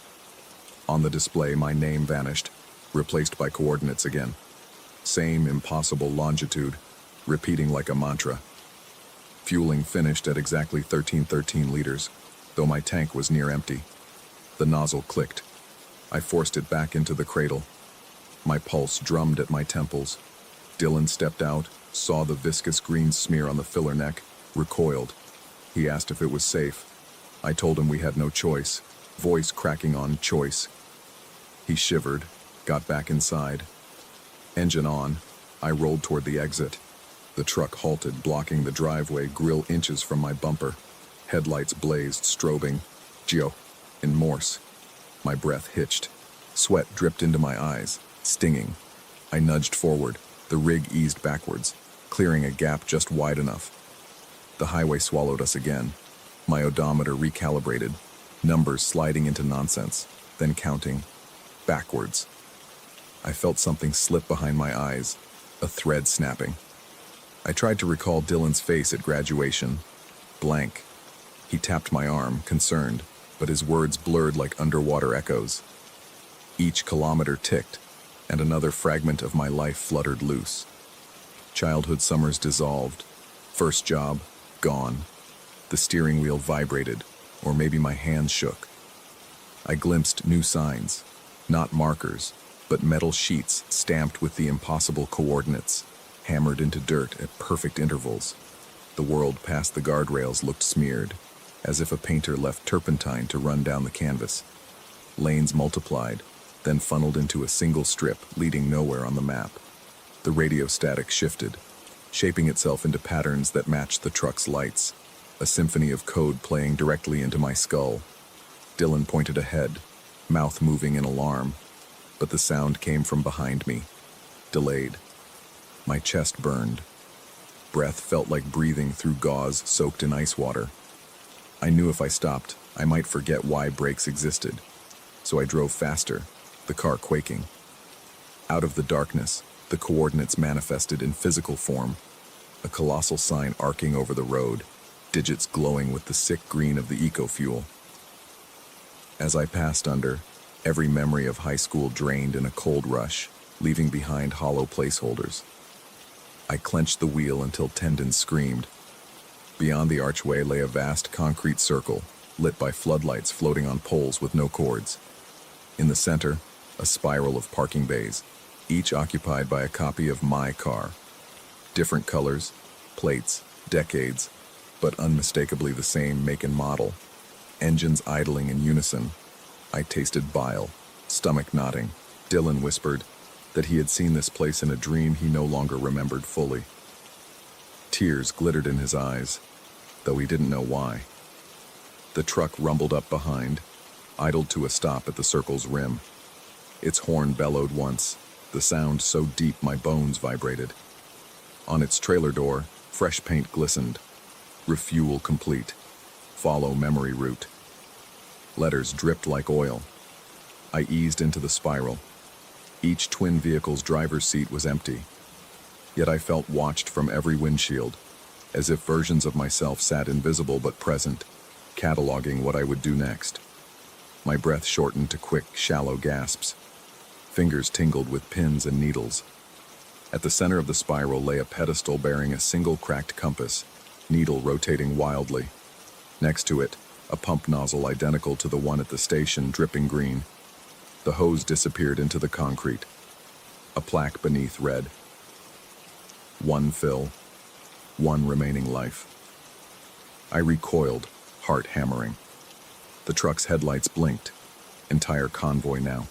Dozens of rigs around the circle, each flashing, "Choose" over and over in unison. I understood then. The eco-diesel had bought space but not freedom. It tethered me to this junction outside cartography, a place stitched between coordinates that shouldn't coexist. Refusing meant erosion, a kilometer at a time, until I no longer recognized the steering wheel or my own face. Accepting meant staying, fueling the next arrival, maybe becoming the silent driver behind someone else. Memory of my mother singing a lullaby flickered, fixed itself, then hovered on the brink of collapse. I clutched that fragile image like a talisman. Somewhere below the concrete, a reservoir sloshed, waiting. I killed the engine. Silence cascaded, heavy and absolute. Dylan stared at me, pupils wide, breathing ragged. I told him, voice barely more than breath, that if we stayed together, we might hold on to something real. He nodded, though I doubted he recalled my name. I stepped from the car, legs trembling, tongue glued to the roof of my mouth. Floodlights hummed. The air smelled of ozone and wintergreen. As I approached the pedestal, the compass needle froze, pointing true north for the first time. A path opened in the circle, cars parting without engines or drivers, leaving an exit lane bathed in darkness. An unspoken offer. I reached for the dripping nozzle, then stopped. My palms were slick with sweat, heart pounding loud enough to drown the distant growl of idling rigs. I glanced at Dylan, saw him clutching the dashboard, whispering fragments of a prayer he'd forgotten halfway through. Another flash of memory loss rippled. My birthday left me. I inhaled sharp, tasted hot metal. I turned from the nozzle and slid back behind the wheel. The path out felt like the only road that still belonged to the world where maps held meaning. As I accelerated down that lane, floodlights winked out behind me in domino sequence. The convoy of trucks did not follow. They merely watched, eyes of steel and halogen. Miles later, the road merged onto a familiar highway. Billboards appeared, then gas prices, then a town's glow on the horizon. Yet my odometer still ran backward. The radio found a station, but every song sounded half-remembered, lyrics missing. Dylan asked where we were headed. The name of the city tasted foreign in my mouth. I kept driving, fuel gauge fixed at the same eerie level, neither draining nor full. Somewhere out there, that spiral waited for our return, or for someone else to decode the impossible coordinates. Each mile we borrowed felt like a shaky truce, memories fraying, but not yet severed. I drove beneath a sky that looked normal, but I knew better. The stars had shifted. Constellations spelled things I refused to translate. The truck no longer chased us, but its echo lived in every headlight that flared behind, every rumble on distant asphalt. Heartbeats remained fast, palms damp, mouth dry, a body forever on edge, anticipating a flash of Morse that would call our names again. Sometimes, when the road grows empty and the moon dips below the horizon, Dylan swears he hears pumps clicking in the dark, counting liters of a fuel that glows green. I tell him it's wind. I tell myself the same, but the odometer still counts backward. And memory, my own name, the scent of my mother's perfume, feels thinner each morning, like paper worn translucent between nervous fingers. I keep the tank half full. I avoid truck stops haloed by lonely lamps. Yet in rear-view mirrors, I occasionally glimpse coordinates burning where taillights should be, bright as a brand on my retina. The choice they offered wasn't a crossroads, it was a loop, and one day I'll find myself circling back. Until then, I drive, knuckles white, breathing shallow, waiting for the next impossible sign to flicker awake. And every time a headlight blinks long, short behind me, my heart lurches, afraid the road has finally decided to collect what it lent.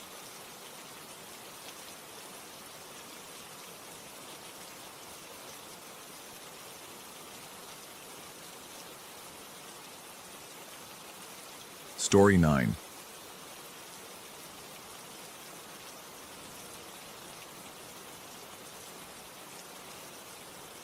The first flash arrived at 2:03 a.m. A thin cardboard envelope slid under my apartment door like a pale tongue. I hadn't ordered prints in years, so curiosity cut through my fatigue. When I lifted the flap, a single glossy photograph slipped into my hand. Me, hunched over my desk in the dark, the LED from my router flickering behind my left ear. The angle was impossible. The shot hovered 3 meters above and behind me, exactly where the ceiling hung unbroken. My scalp tightened until it prickled. I stared at the print. The exposure was perfect, the focus cruel. Every pore on my neck, every loose thread on the collar of my t-shirt, even the tremor in my fingertip as I zoomed into the image with my mind's eye, frozen with forensic clarity. My pulse thumped once, loud in the hush, then galloped. The apartment's silence pressed against my eardrums like water at depth. I flung open drawers until I found a lighter. A plastic Bic, summer camp yellow, the wheels stiff. I held the photo by one corner, flicked sparks until the flame hissed alive, and set the edge alight. The glossy stock curled, blistered, blackened. Acrid fumes stung my nostrils, but I watched until only flakes drifted into the trash can. Relief lasted half a breath. The envelope lay on the floor again, flat and innocent. Inside waited the same photograph, but now it captured the moment of burning. My arm extended, lighter blooming, embers tracing orange veins toward the lens. The timestamp in the lower border read 2:06 a.m., the minute I destroyed the first copy. The universe had printed the act of erasure onto fresh paper. A sheen of sweat cooled on my spine. I locked the door chain, bolted it, deadbolted it, even jammed a chair under the knob. The iron taste of panic pooled under my tongue. Every object in the apartment turned suspect. The mirror by the entry, the cheap smoke detector's dull eye, the TV's blank black screen reflecting me in miniature. My heartbeat drummed against the cartilage of my ribs. At 2:18 a.m., the second envelope arrived. I heard it whisper across the hardwood. Inside, 3 photos. 1. Me, crouched over the trash can, lighter in hand, smoke coiling. 2. A wide shot of my bedroom from near the ceiling, showing a lump in the sheets that might have been me, except I was in the hallway when it was taken. 3. A vacant corner of the living room wall, but the drywall looked bruised, as if shadowed by a rectangular outline the size of a door. I burned those too. They came back again, documenting the fresh flames, adding a new image. That same rectangle, darker, its top seam now sharp like a crack. No voices warned me, no footsteps creaked, yet the building throbbed with presence. Sub-bass vibrations felt, not heard. The overhead light flickered once, twice, settled into a dim gasp. Sweat cooled into clammy film along my arms. I rubbed them hard, but gooseflesh remained, stubborn as mold. When the third delivery rasped beneath the door, I didn't pick it up immediately. I paced, lungs pulling short, shallow drafts. My mind skidded, dream, prank, psychotic break. I slapped my cheek hard enough to sting. Awake. The envelope waited. I fetched nitrile gloves from the junk drawer, the kind I kept for greasy bike repairs, and lifted the flap gingerly. 5 prints this time, each progressive. The mystery wall had grown a doorknob, antique brass, ornate like something from a Victorian asylum. The final photo showed me standing inches from it, right hand hovering, face blanched with dread. I had no memory of posing. Pressure built behind my eyes. Tears threatened, not of sorrow, but of terrified awe. I couldn't let that door exist. My mind latched onto the only half-remembered solution. Light, lots of it, pure and savage. Exposing film prematurely ruined latent images. Maybe bathing these cursed negatives in unfiltered white would unwrite them, prevent the door from imprinting itself into reality. I ransacked closets for bulbs, flashlights, LED strips. I stripped lampshades, taped aluminum foil behind every light source to amplify glare. The bathroom, windowless, became my improvised dark room turned bright room. I lined the tiles with garbage bags, duct-taped seams, hung a red scarf over the single bulb for safe light while I prepped. My hands shook as I arranged supplies. A basin of bleach as ersatz fixer, a spray bottle of plain water, the photograph sealed in a Ziploc. No developing tanks, no enlarger, only desperation. I cut the bathroom power, the scarfed bulb glowing dim crimson. With tweezers, I extracted the prints and groped for their hidden negatives, hoping supernatural rules followed chemical logic. The gloss peeled reluctantly, as if the emulsion still breathed. Behind each photo, I found not acetate, but a kind of translucent skin, slick and warm. It pulsed faintly. A sour wave of nausea folded me. I nearly retched into the sink. I forced action, ripped the shower curtain aside, cranked the fixture's LEDs, which I'd upgraded last year to daylight-balanced beasts rated 4,000 lumens, and flipped the main switch. White fury flooded the room. The skin negatives writhed, edges crisping like leaves in flame, though no heat emanated. They dissolved into vapor that smelled of ozone and rotten flowers. I panted, chest hammering against my sternum. Tiny sparks pinpricked vision. Spots floated. Silence hovered thick as plaster dust. I killed the lights, eyes aching. The red safe light returned. The prints lay inert, dull, ordinary. Victory's bloom warmed my belly. A click echoed beyond the bathroom, metal against strike plate. I stilled, breath trapped mid-exhale. The chair I'd wedged under the apartment door scraped, toppled. Hinges yawned, yet I heard no footsteps, just a hush that felt sentient. I opened the bathroom door a sliver. The hallway beyond was night dark, save for a faint violet shimmer leaking from the living room. I smelled cold stone and wet soil, scents impossible inside drywall. My lungs fluttered like trapped birds. The living room wall now hosted the door in flesh. Brass knob gleamed. The wood resembled aged mahogany, grain swirling hypnotically. That violet light seeped through its keyhole, alive and patient. My instincts screamed flight, but fear pinned my feet to warm laminate. I clutched a flashlight in one hand, bleach spray in the other. Ridiculous weapons. Yet adrenaline sharpened edges. My pupils dilated. Air tasted metallic. I considered calling someone. Police, landlord, random friend. But what words could cage this? Instead, I advanced, steps muffled by the pounding in my ears. I stopped an arm's length away. Cold radiated off the door as though it opened onto winter. I remembered the camera on my phone. Maybe documenting the anomaly would anchor me to objective fact. I raised the lens, thumb trembling against the shutter. No preview appeared, screen black, though icons glowed. Then an image popped. Me, right now, viewed from above, phone raised. Behind me, over my shoulder, a tall silhouette loomed where nothing stood in waking sight. Its outline flickered violet. A tremor rattled my knees. I spun, nothing. The photo, however, remained, silhouette stark. Panic swelled until my vision tunneled. Fight or flight fractured. I chose illumination again. I darted to the fuse box, shut off every circuit except the bathroom line, then yanked extension cords to drag my arsenal of bulbs into the hall. I taped switches on, aimed beams at the door. Pure white blazed like noon in a desert. The mahogany surface absorbed light hungrily, not reflecting but drinking. Grain darkened, knots widening like eyes after dilation. I sprayed bleach. Droplets hissed, left pale streaks that quickly browned back to original shade. The knob twitched. Once, twice, then turned. No voice issued, but pressure shifted. Air funneled toward the seam as if the apartment inhaled.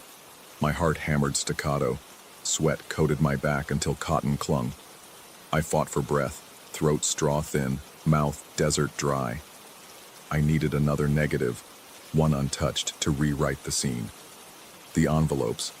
Maybe new prints lay inside, each staging the next moment.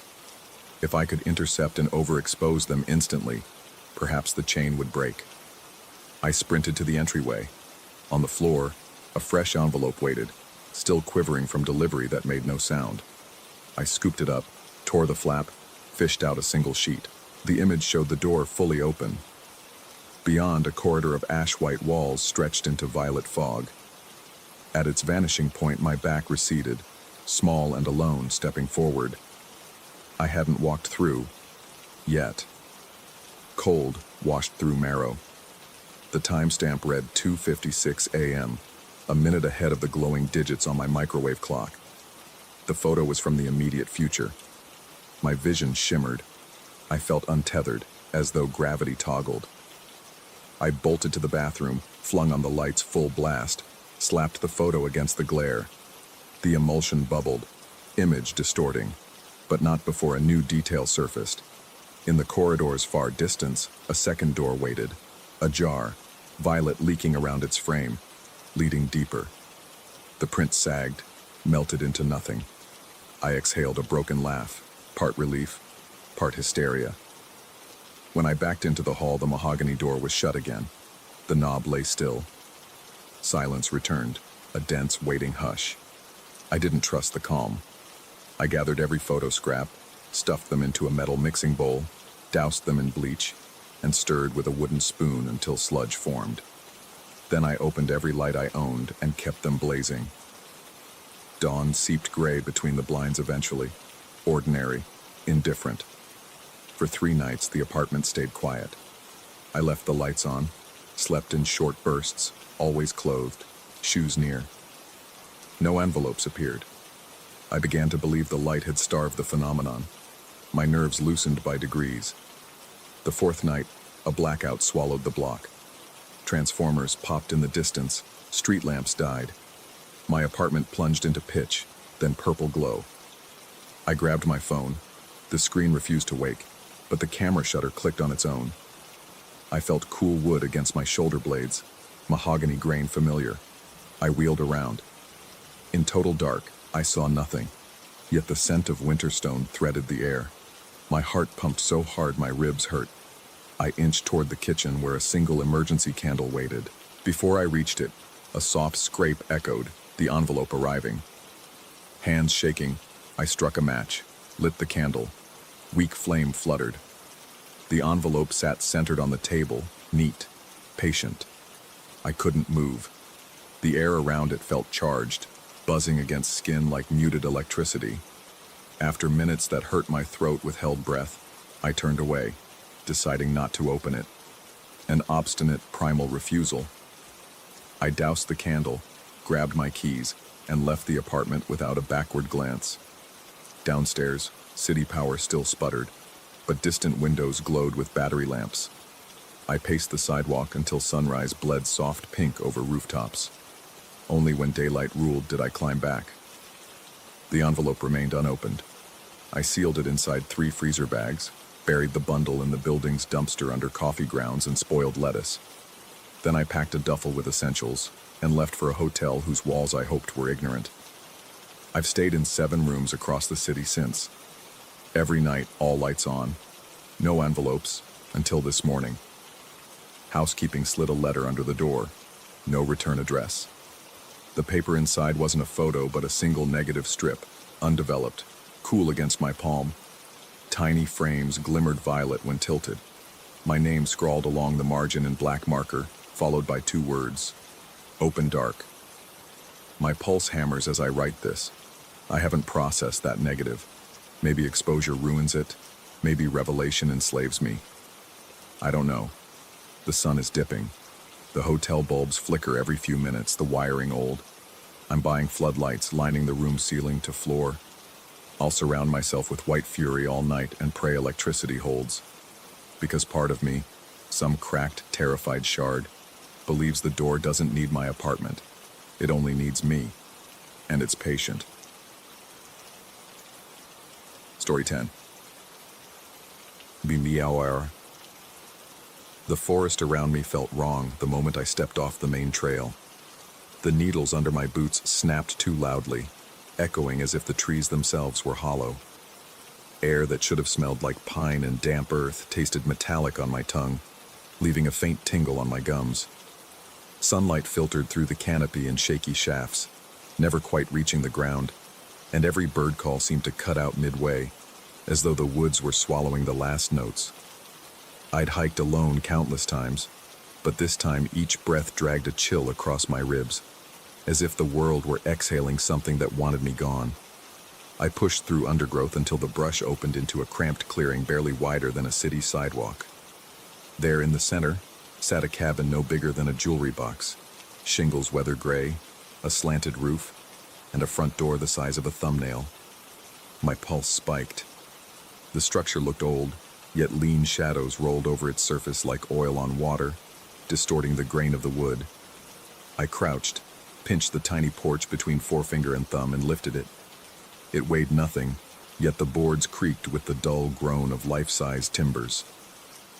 A square window no larger than a postage stamp showed only darkness, but the door hung ajar. Bending closer, I squinted through the opening.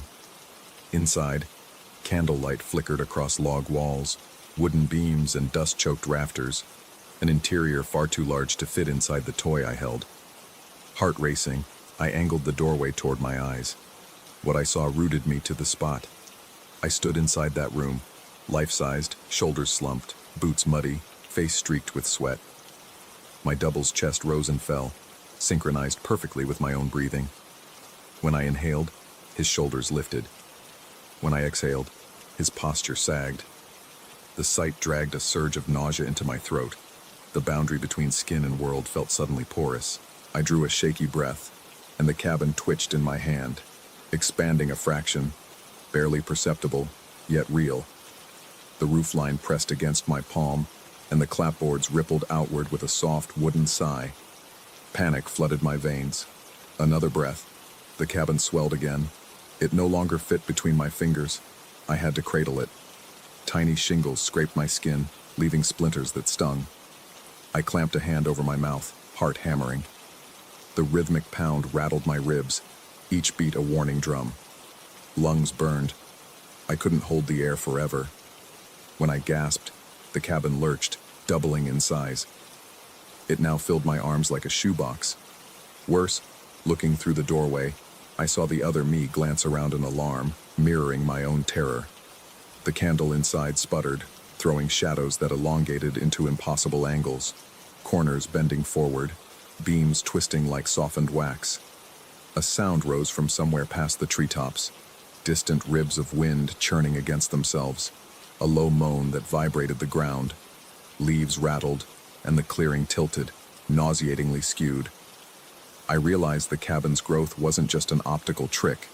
Its mass hungered for space, bending the environment to accommodate its impossible volume. Cold sweat dripped down my spine. Logic screamed, "Put it down, run." But something stronger, curiosity, maybe madness, kept my gaze locked on that doorway. The other me reached into a backpack, pulling out objects I recognized.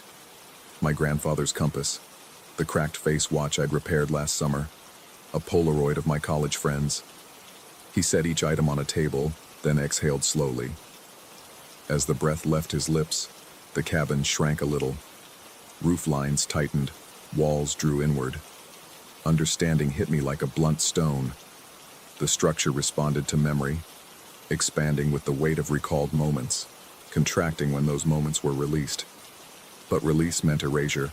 My duplicate's motions felt ritualistic, deliberate, surrendering keepsakes to stabilize the space around him. A tremor rattled my knees. If I wanted out of this nightmare, I had to bargain with my own recollections. The thought gouged at something primal. Memories were anchors, proof of who I was.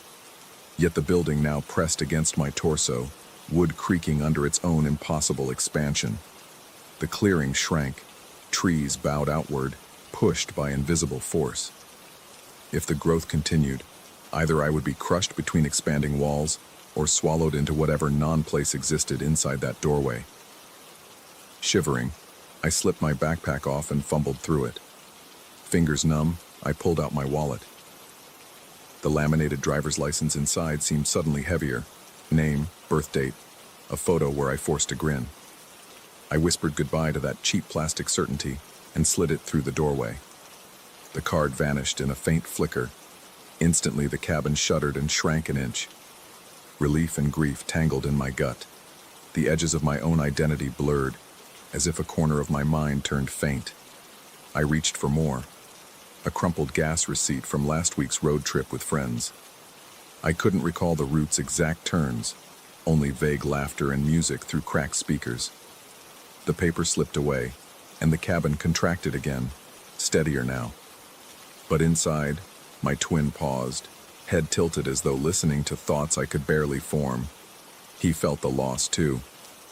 Each offering chipped at the scaffolding of my life. A pressed four-leaf clover I'd kept since childhood dissolved into the threshold. The memory of the day I'd found it dimmed, colors draining from the scene until only outline remained. The cabin settled, walls clicking into alignment. For a moment the air calmed, like lungs after a screamed argument. But equilibrium lasted seconds. My heartbeat accelerated, fear of forgetting accelerating growth again. The structure bulged outward, timber cracking like gunshots. I tasted blood. I'd bitten my lip. The world tilted, light dimming as treetops leaned further away. A heavy pressure built behind my eyes, as if the forest geometry pressed inward on my skull. I needed a final sacrifice, something dense with emotional gravity. The decision clawed at my chest. Among the few items left was my grandfather's compass, the real one, not the duplicate already inside. I had carried it on every hike, metal warm from countless thumb strokes, the memory of his stories by the fireplace, the smoky scent of his jacket, the deep rumble of his laugh. Those moments clung to the compass like filings to a magnet. I held it, palm slick with sweat. The needle quivered though no wind touched it, spinning in frantic circles. Tears blurred the wood-grain blur around me. I inhaled shakily. Air rasped, lungs protested. As I exhaled, I pushed the compass through the doorway. A soft metallic chime sounded, like a dropped coin in an endless well. Light flared inside. My duplicate flickered, edges dissolving.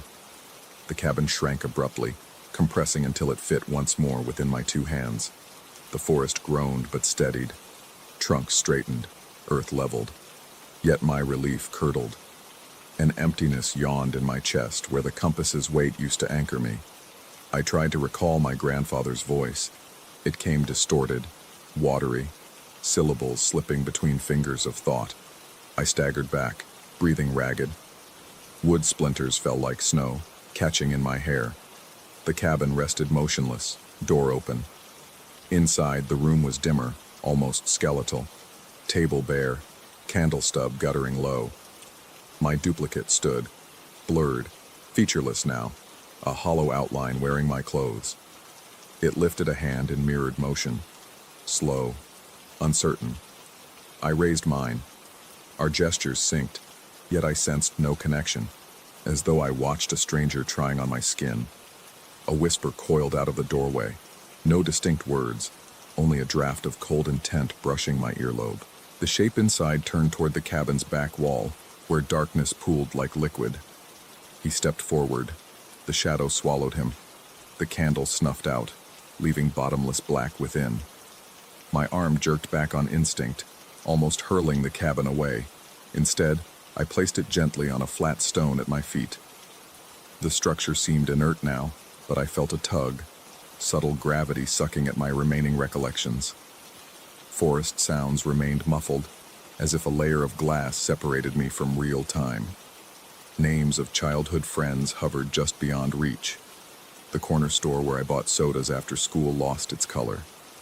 I clenched fists, nails digging crescents into skin, fighting to latch onto whatever identity remained. I knew staying promised further erosion. Leaving the clearing required not a single backward glance. I turned, boots crunching brittle leaves, and forced myself to walk. Each step widened the silence behind me until the forest absorbed the cabin's presence, branches knitting overhead. Distance didn't restore memories already surrendered. Those gaps throbbed like phantom limbs. But with every pace, new details of the trail etched themselves fresh.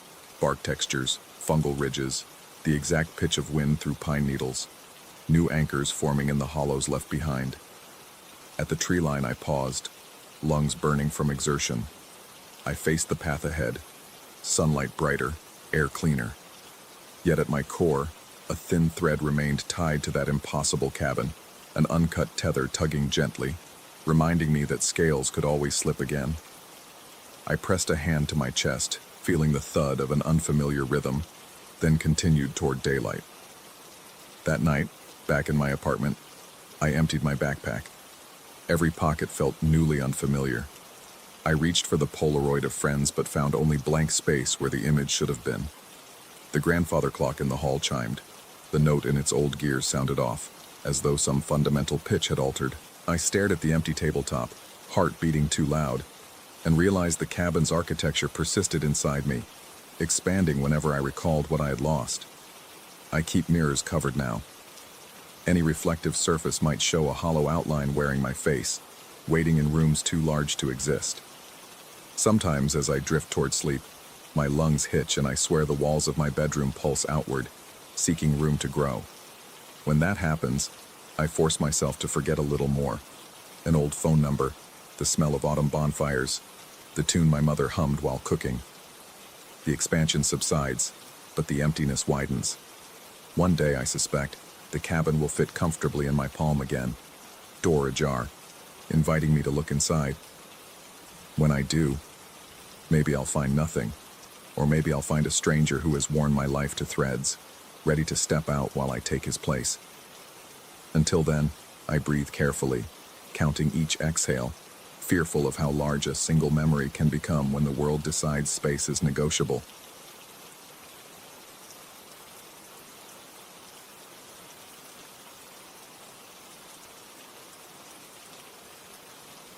Story 11.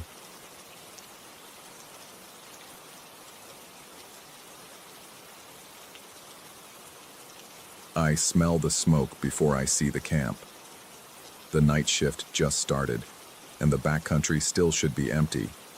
Reserve policy keeps hikers out after dusk, but a thin thread of burning pine drifts between the trees, sharp in my throat.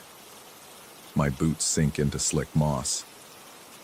The forest hush feels pressurized, as if every branch leans in to listen. A clearing opens. 3 tents sag around a fire pit. No embers glow, yet heat needles my cheeks. On the ground lie 6 maps, spread flat, each one slashed with thick strokes of charcoal still ablaze. The lines crawl with orange filaments, but the pages don't turn to ash. I kneel. The heat radiating from those strokes stings my fingertips. The paper stays cool. When I lift one edge, the charcoal edges lift too, stretching like melted wire before snapping back into shape. I drop it and wipe sweat off my upper lip. No backpacks, no food, no sleeping bags. Whoever camped here vanished mid-task. I circle the site, searching for footprints. The soil under the pines is damp, perfect for impressions. I find a single line of boot marks that heads downhill to the riverbank and ends abruptly at the water line. No slide marks, no return path, just nothing after gravel. It looks like someone stepped into clean air and disappeared. Radio static fizzles in my pocket. Headquarters checks every hour after sundown, but the unit only gives a weak hiss. I pace back to the maps. The charcoal strokes form tangled maze lines. One map shows the park boundary, another just carries frantic spirals. Heat rolls off them like open oven doors, yet the paper stays unburned. My heart tramples against my ribs. Sweat pools between my shoulder blades despite the cold night air. I decide to bag the evidence. As soon as I fold the first map, the glowing lines dim and go dark. The temperature drops around my hands, frigid, as if I plunged them into snowmelt. I shove the folded sheet into my pack. Flames recoil into darkness with a sigh. The other 5 maps continue to glow and crackle. Tiny sparks leap and fizzle in midair. The sound reminds me of grease popping in a skillet. Dusk hardens into full night. Cloud cover smothers the stars. Even the usual crickets seem muted. My flashlight beam cuts only a short tunnel through the black. The tents rustle though no wind blows. Nylon walls pulse in and out, breathing. My mouth goes dry. I swallow, throat sandpapered. I collect the remaining maps, forcing myself to ignore the heat. Each time a page folds, the charcoal lines flicker and fight, then collapse into dead gray. The clearing dims. When the last map goes into my pack, the temperature plunges so fast my breath fogs. The forest erupts with a new glow. Every charcoal fragment I brushed from the pages rises from the dirt. Dozens float upward, ember bright, lighter than dust motes. They gather midair, orbiting one another, joining tip to tip until they form a tall, twitching lattice. A totem grows, a spire of burning sigils. Heated air spirals around it, carrying the smell of scorched stone. The structure shudders once, then speaks in a voice like dry gravel rolling downhill. Complete the trace or lose the trail. I freeze. My pulse slams so hard I feel it in my gums. The sentence repeats, softer, then dissolves into a steady hiss like steam leaking from a pipe. I take one step back. The totem tilts toward me. Tiny sparks peel from its surface, floating close to my chest, stinging like wasp bites when they touch skin. I think about radioing for backup, but the unit only spits static. The totem's hiss threads into the noise, as though the signal itself is possessed. Snowy bursts of my own shaky breathing fill the speaker. Adrenaline rushes, my limbs prickle. The spire rearranges. Charcoal pieces snap apart, whirl, and reform into a hovering ring. Inside that ring, A single map unfurls, one I never folded. Its blank parchment glows. A black point appears in the center and pulls outward, drawing a fresh line. It mirrors the route from camp to the ranger station, a winding 6-mile trail I walk daily. The inked path ends at the ranger porch steps, then halts, quivering. Pressure builds inside my skull, as if my thoughts are being tightened in a vice. The whisper from the totem seeps through. Trace your way home. Don't cross the line you draw. Fail, and the path forgets you. My breaths shorten. I step forward and accept the charcoal stub floating in front of me, hot but not burning. The map settles onto a flat stone. Its surface throbs with faint orange light. My hand trembles. I start to draw a line from the camp icon toward a stand of cedars, matching the real-world direction. As the charcoal touches the parchment, the forest shifts. Trees slide aside, clearing a corridor exactly where I drew. The air smells of fresh sawdust even though no trunks fell. The trail begs me to walk it. I hoist my pack, keeping eyes on the map. Each footfall thuds in my ears louder than the last. When I reach the cedars, the charcoal lifts slightly above the page by itself, waiting. My fingers sweat. I sketch the next stretch, an uphill ridge. The slope ahead knits itself together, leaf litter arranging into neat steps. But a prior line loops near my boot. If I step over it, I will cross my own trace. Fear pinches my stomach. I sidestep, careful as a bomb tech. Wind rises, but only over the untraced forest beyond the corridor. Branches crash elsewhere. Inside my drawn tunnel, silence reigns. I hear blood rush behind my eardrums, taste copper. Halfway home, I realize each time I pause too long, the charcoal in my hand grows lighter, like it's burning without fuel. If it vanishes before I finish, the path will end. I choke down panic and keep moving, legs quivering. My shirt sticks to skin, soaked despite cold air. Shapes flicker at edges of light. When I glance up, the trees beyond the safe corridor lean inward, trunks warped as if melted. Their bark weeps black sap. My vision pounds with every heartbeat. I lock my gaze on the map, but peripheral shadows stretch talons toward my route, retreating when lines advance. Paranoia claws at me. If I drop the map, will those things flood in? I skirt a fallen log. The ground hums underfoot, matching pulse. The smell of smoke returns. Charcoal shavings drip from the stub like molten metal, then evaporate. I feel watched from behind. Turning my head risks stepping off the corridor. I grit teeth and push forward. At a narrow creek, my hand stalls. The official trail crosses by a small wooden bridge. I never drew bridges. If I attempt one now, I might set a trap for myself. Sweat rivers down my neck. Heart ricochets. I draw a slender arch. Immediately water parts, revealing slick stones aligned like vertebrae. I test one with my boot. It holds. I hurry across, knees wobbling. The creek roars elsewhere, but where my line lies, water hushes. Past the creek, the air thickens. Each breath feels syrupy. My lungs burn. A whisper curls inside my ear, my own voice, yet warped, telling me to look back and see what follows. The rational piece of me says that's the corridor fraying at the edges, sounds rebounding. Still, skin crawls. I clench my jaw until it aches, refusing to turn. The stub dwindles to a nub. Only a mile left. I draw faster, strokes shaky. The path on the parchment blurs with sweat droplets. My vision tunnels. My forehead pulses. Then the map buckles. A ripple distorts the drawn corridor behind me. Somewhere, I must have brushed the earlier line. A hiss erupts overhead. I risk a glance back. In the trees outside the corridor, ember eyes flare. Dozens. Figures, no larger than children but hunched and boneless, cling to trunks. They leap from shadow to shadow, tracking the tear slowly moving toward me. Their mouths are round holes glowing red inside. Pulse skyrockets. Muscles twitch. I break into a jog, trying hard to keep feet inside the drawn lane. Each stride slams pain into my shins. Air knives my throat. The figures crawl along the corridor margin. blocked by the invisible wall of my fresh lines. They chitter when I extend the path.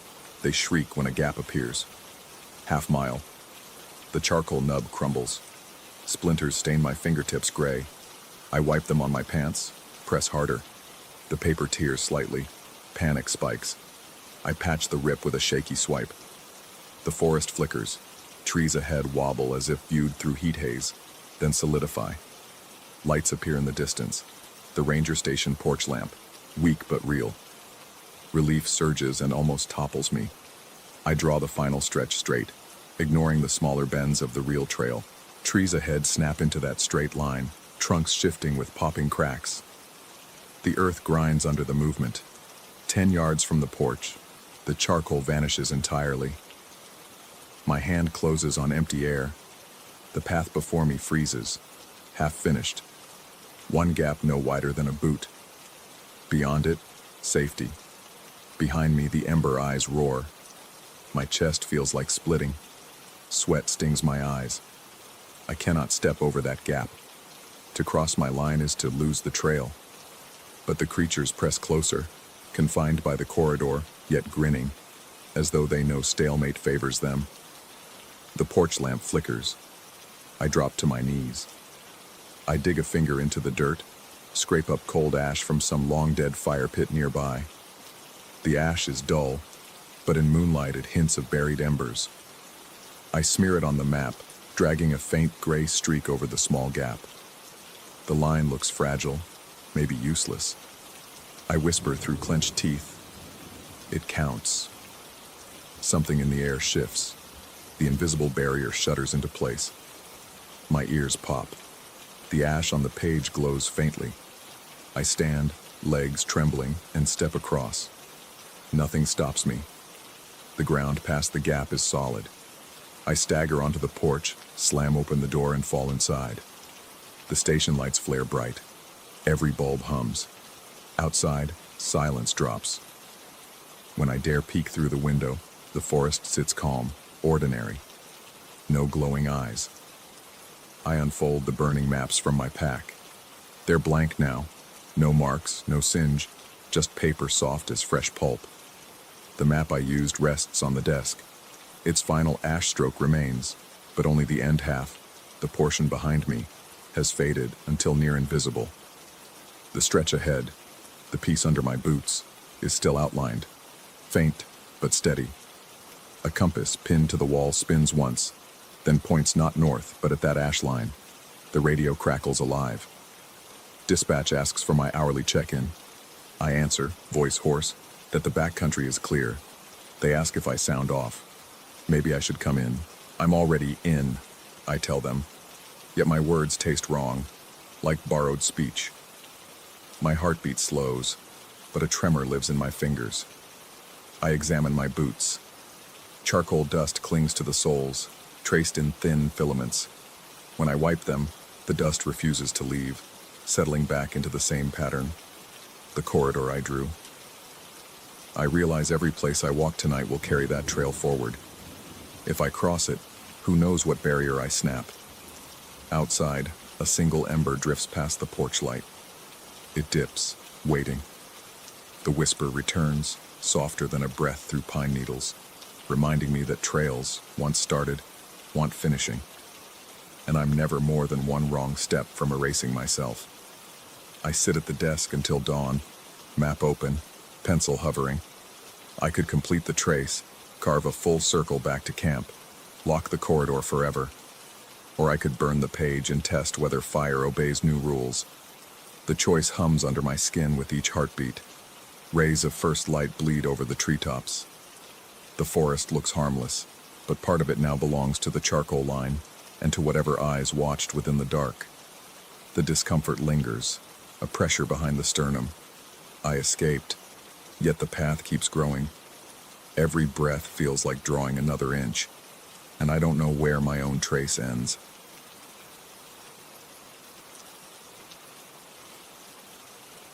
Story 12.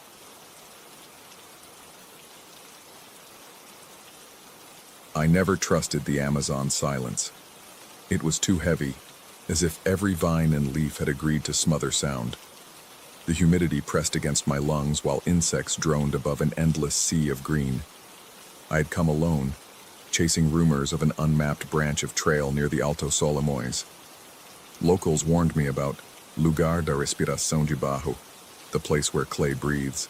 They said it with eyes averted, almost embarrassed by the superstition. I laughed it off then. Now my pulse hammers at my ribs every time I remember their uneasy smiles. By mid-afternoon, the canopy broke open into a clearing shaped like a shallow crater. In its center stood a cluster of huts molded from damp, reddish clay, fresh enough to glisten in the sun, seams still oozing moisture. No smoking hearths, no footprints, no tools, just walls slumping at the edges as if they had exhaled recently and lost the will to hold shape. A damp mineral odor rolled off them, oily and cold despite the heat. On the surrounding trees, wooden masks dangled from lianas, some carved like human faces, others warped into twisting maws. Every mask dripped a thin vapor that curled downward, frosty, impossible under the brutal equatorial light. The haze hugged the bark before sinking to the underbrush. Air that should have smelled of rot and foliage tasted metallic, in the back of my throat, like licking old coins. I told myself the masks only seemed to stare because hollow eye holes catch light oddly. Still, sweat ran down my spine. My fingers tingled, a rush of pins.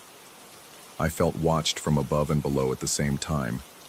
No sound besides my ragged breathing and a distant rush of river. Even the usual birds had fallen mute. I set my pack near the largest hut. Clay stuck to my boots, leaving perfect impressions before swallowing them up again, as if the ground wanted to erase proof I was ever there. I took photographs, noting the symmetry of the village, huts arranged in a ring, masks marking an outer ring, an empty amphitheater awaiting an audience. Clouds thickened into bruised purple near sunset. Wind slipped through the clearing, low and sickly sweet, carrying the faint beat of drums. Not music, just a single low thump, spaced like a slow heartbeat. I scanned the trees. Nothing but masks wobbling slightly, exhaling their impossible fog. Dark came fast. I pitched my tent on firmer soil at the edge of the clearing, too keyed up to eat anything more than 2 crackers. The drumbeat drifted in and out, never closer, never farther. My flashlight beam felt anemic against the clearing. Every tree backlit the masks, so each seemed ringed with a snarling halo. The bark appeared wet, though the air stayed dry. I recorded a voice memo describing the layout, the smell, the drumming. My own voice sounded distant, flattened, as if I had spoken from inside a jar. Wind died. Absolute stillness clamped over the clearing. Then the ground beneath my tent flexed. A subtle rise. The soil lifted, dropped, lifted again, rhythm matching the drums. I knelt, pressed my palm to the earth. It felt warm, warmer than the air. A slow inhale, a slow exhale. Panic punched through my chest. Heart slammed fast, mouth boiled dry. I unzipped the flap. The clearing glowed faintly with moonlight. Masks twisted on their vines, facing inward now, all tilted toward my tent. There had been at least 40. Now every single one centered on me. The frost mist from their mouths pooled across the clearing floor, rolling over my boots like icy breath. I remembered what the boatmen had muttered on the way upriver. Outsiders feed the breathing ground. I had shrugged, thinking he meant mosquitoes. Now the phrase scraped inside my skull. A plan formed, quiet, desperate. If this was ritual space, maybe my safest move was to observe, not interfere. I sat cross-legged outside the tent, head bowed, hands open on my knees, forcing myself to breathe slowly. I pictured a tourist at a remote shrine, respectful, harmless. The drums responded. 2 new beats joined the first. The ground pulse quickened. Clay walls of the huts trembled. Thin slivers slid down like perspiration. The air smelled of wet iron and sour fruit. My stomach knotted. There was no logic in staying put, yet every instinct warned against running. Where could I go? Jungle pitch black, vines neck high, river miles off. Time warped. Seconds stretched until they felt like whole minutes. Drums wrapped around me in concentric circles, left ear, right ear, spine. I sensed figures moving at the edge of the mask's ring, though the undergrowth never rustled. Only a faint hiss, like breath drawn between teeth. At some point I must have dozed or dissociated. When awareness snapped back, I was inside the largest hut, seated before a trough of slick brown clay. My clothes were untouched, but my palms were coated in wet earth. A mask rested beside the trough, smooth, unfinished, eye holes blank. In the clay, 2 shallow prints resembled hands mid-scoop. Had I been shaping something? No memory. Glowworms or fireflies pressed against the hut's walls, giving off sickly turquoise light. Shadows crawled in loops, never settling into shapes I recognized. The drums lowered to a subterranean throb, vibrating my teeth. Words bubbled up from nowhere. Finish the face, give it breath, or become its breath. Not spoken aloud, jammed directly into my skull, heavy as a migraine. I seized a shard of gourd lying nearby and dug lines across the mask's surface. Clay squealed under the blade. Sweat blurred my vision. Each scratch felt intimate, obscene. I didn't know the pattern, yet my hands moved with certainty, carving slanted eyes, a narrow nose, a wide, slack mouth. The ground under the hut convulsed, lifting me an inch before settling. My pulse matched its rhythm. Every exhale rattled loose clay dust into my throat. When I finished the final line, the hut sighed. Air pressure dropped.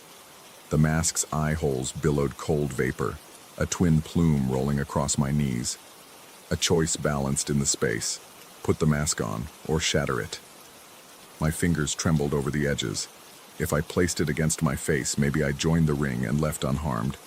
Or maybe I fed whatever breathed beneath. If I broke it, perhaps the ritual stopped, or reacted. My hands moved before thought caught them. I raised the mask, felt chilly damp against my cheeks. Breath jammed in my lungs, vision tunneled through the empty sockets. The clearing appeared again, though the hut walls still surrounded me. Impossible layers overlapped. Masks on trees faced outward now, toward the jungle, as if guarding me. Wind roared, though leaves stayed motionless. I peeled the mask away. My skin tingled, as if cold worms crawled under the pores. I set it on the ground, snapped it in two. Clay shards thudded. The drums ceased. Silence hit like an airless room. A low groan rolled through the earth, not anger, more resignation. The hut walls liquefied, melting downward until only puddles of mud remained. Cool air rushed in. I stepped outside. Dawn brushed horizon with weak gray. All huts had collapsed into steaming heaps. The masks dangled lifeless, no vapor, edges dry. I waited for soil to pulse again. Nothing. I backed away, eyes stinging from sleepless grit. Each step felt lighter, as if the ground no longer clung. At the tree line I looked once more. A single mask remained upright in the mud where the large hut had stood. It faced me. Thin cracks spidered across the features, same pattern I'd carved. Steam curled from those cracks, coiling lazily skyward. I turned and pushed into the jungle. Branches slapped my arms. Thorns opened small cuts on shins. I didn't care. I moved until the clearing vanished behind walls of green. Hours later, I reached a logging track and flagged a supply truck. The driver eyed my mud-caked clothes and muttered that I looked tocado. He spoke of fever dreams common to rookies, hallucinations caused by spores. I nodded, too tired to argue.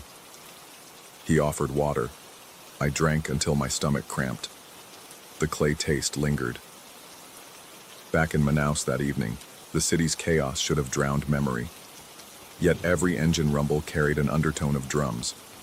In my hotel shower, warm tiles seemed to inhale and exhale. When I closed my eyes, I felt masks turning. The next morning, I shipped my field gear home and booked the first flight out. At the airport, a souvenir stall displayed cheap wooden masks for tourists. One bore cracked lines almost identical to mine. Steam rose faintly from its nostrils, vanishing before anyone else noticed. My cell phone vibrated in my pocket.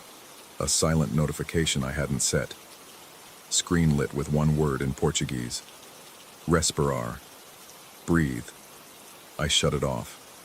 The battery icon still glowed. I'm writing this in a layover lounge far from the jungle, air conditioning humming, floor solid beneath my feet. Yet sometimes the ground under my chair lifts a fraction, settling with a sigh.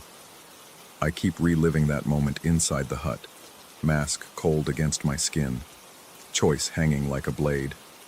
I broke it once. I'm not sure I broke it for good. When I shut my eyes tonight, I know drums will find the hollow of my ribs. The clearing waits, clay fresh, ritual unfinished. Somewhere a breathing earth remembers the taste of an outsider and wonders whether I respected the right or only paused it. I hope distance matters. I fear it does not. Story 13.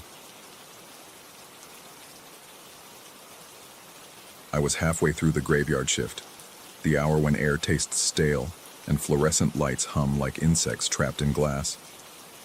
When the tow truck backed up to Bay 3, rain fell in crooked lines, and the truck's hazard strobes painted seizures of color across the wet concrete. The driver never stepped out. I only saw a gloved hand wave once before the cab lurched away, leaving its freight behind. The freight was a late 90s sedan, dented hood warped upward like a split lip. But there was nothing under that hood. No engine, no hoses, not even a lonely bolt. Just a hollow, greasy cavity that stank of burnt copper. Inside, on the driver's seat, lay a pocket watch big as a tangerine, lid open, glass cracked. Instead of a ticking second hand, a silver needle jerked in short bursts. It didn't mark seconds. It drummed, tap, tap, tap, slow and deliberate, a measured ripple I felt in my own chest. I told myself someone had wired a prank metronome. The thought lost weight the instant I lifted the watch. Metal vibrated against my palm, and my pulse matched it, beat for beat.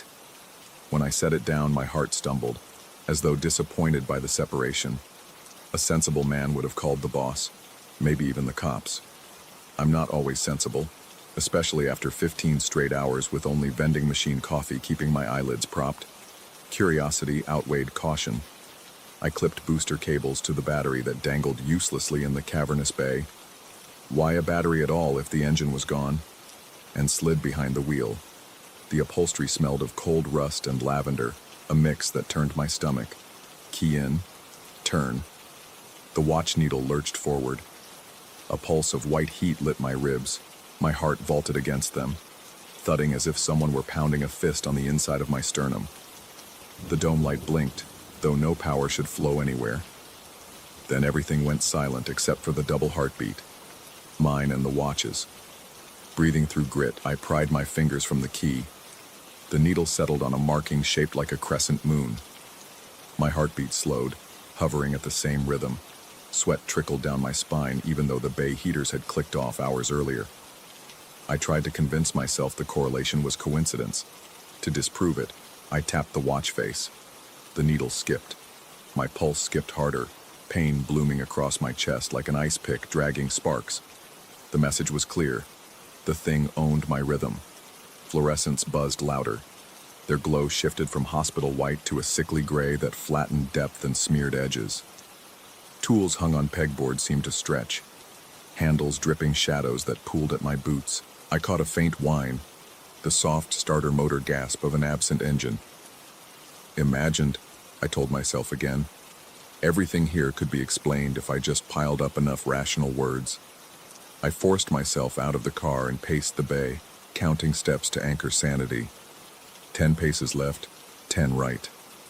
Each footfall raised dust I hadn't noticed before, and every mote spun downward instead of up, as if gravity sulked in reverse tonight. Somewhere behind me, the watch ticked on, every beat a reminder that my heart had been rewired without consent. Glove compartment. Maybe paperwork would tell whose sick idea this was. I snapped it open. A single ledger slid out, bound in cracked navy leather. Inside, neat columns listed times and heart rates. The last entry read, 0318, 76 BPM, sync failed. A smear of dark oil streaked beneath the note, dried like clotted blood. Next to the columns, a diagram showed a pocket watch, the needle pointing to a thin sliver between quarter marks labeled lunar. Beneath it, a scrawl, match phase to pulse before key turn. I checked the wall clock, 03:12 a.m. My own watch showed the same. 6 minutes until whatever happened at 03:18 for the last poor fool. Wind rattled the roll-up doors, though the forecast had promised calm skies. With every shake, the empty engine bay groaned, metal echoing like an animal throat. I saw movement beyond the windshield. Not reflections, but silhouettes made of refracted light, piston shapes stroking in slow motion. Instinct screamed that if the sedan ever grew a real heart, it would be mine. 3 minutes lost to staring. My pulse crept upward. The pocket watch needle twitched along with it, sliding off the crescent toward an unmarked wedge. I had to synchronize. Ledger instructions be damned.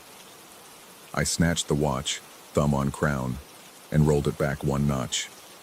Needle resisted, grinding over gear teeth that felt soft, almost living. My heart balked, stumbling into arrhythmia.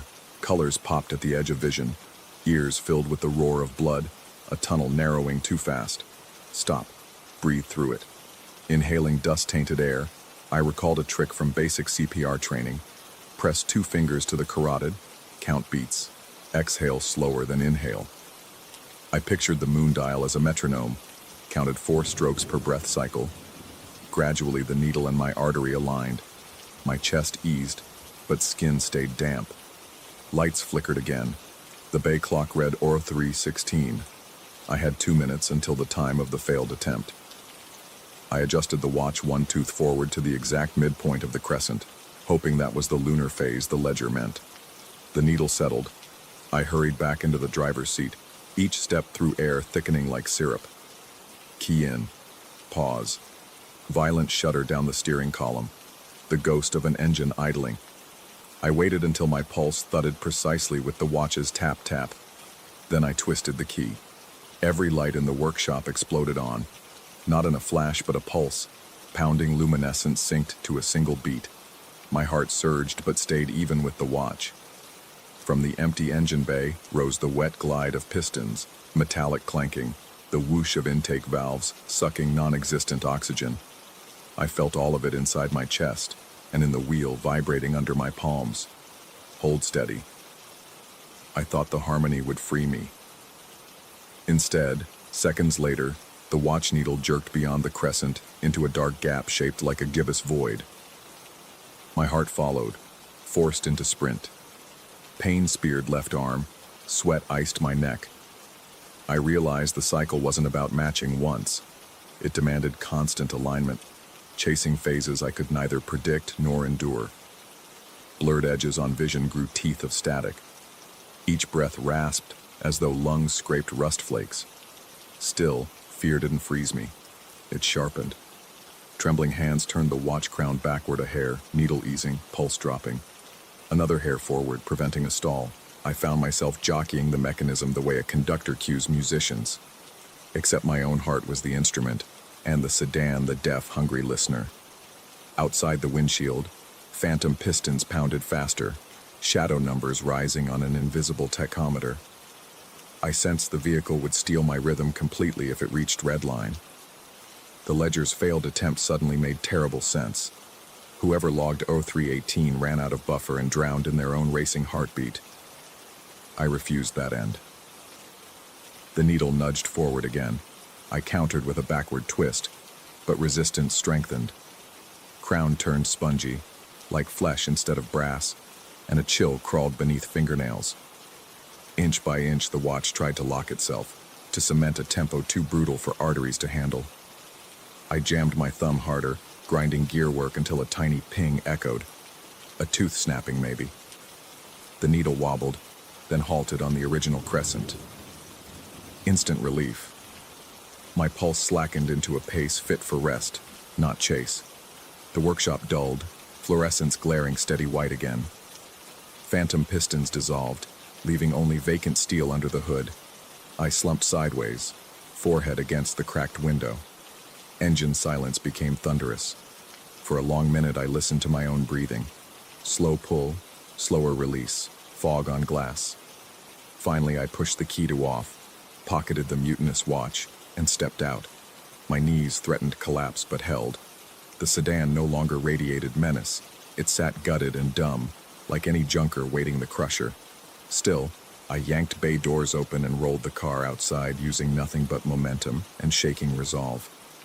Dawn's first gray sliver crept across the horizon, just enough light to reveal the tow truck's tracks ending abruptly, rubber disappearing into gravel as if it had never existed. I locked the doors behind me. The cracked watch felt warm through my coveralls, faint tremors still ticking against my thigh. I told myself I'd toss it into the deepest scrap bin, weld the lid, drive the whole mess to the landfill. Instead, as the first coffee of morning hissed from the break room pot, I found myself cupping the thing, staring at the stilled needle. It hadn't budged since the gear stripped, and yet, every 30 or 40 seconds, I felt a phantom thump in my chest when no actual beat followed. A skipped echo, as if the watch kept time elsewhere, and occasionally reminded me who had led the dance. I stayed on shift until replacement arrived. No report filed. Who would believe a story measuring terror in beats per minute? When I finally walked outside, the sedan was gone. Not towed, not pushed. Just an oil shadow on asphalt, already drying in the sun. Now, nights run longer even when clocks insist otherwise. Sometimes, lying in bed, I hear the watch faintly tapping from the drawer where I locked it. My pulse answers before my mind wakes. I count the spaces between hits, terrified that one dawn I'll find the needle pointing at some new, unknown phase, and my heart racing to keep up. I keep the watch anyway. Breaking it might stop everything. Or nothing. Maybe the mechanism just wants to teach rhythm. Maybe it waits for the perfect beat to start an engine made of bone and fear. Until then, I measure my life in careful breaths, listening for the double heartbeat and praying I never hear that final click. Because if the watch ever ticks once more than my chest can follow, I know exactly where the missing engine will come from, and who will be left idling, forever pinned to redline. Story 14. The road to Caligo Cove looked ordinary on the map, a jagged line curling along an unnamed stretch of coast. But the asphalt felt wrong the moment my tires left the main highway.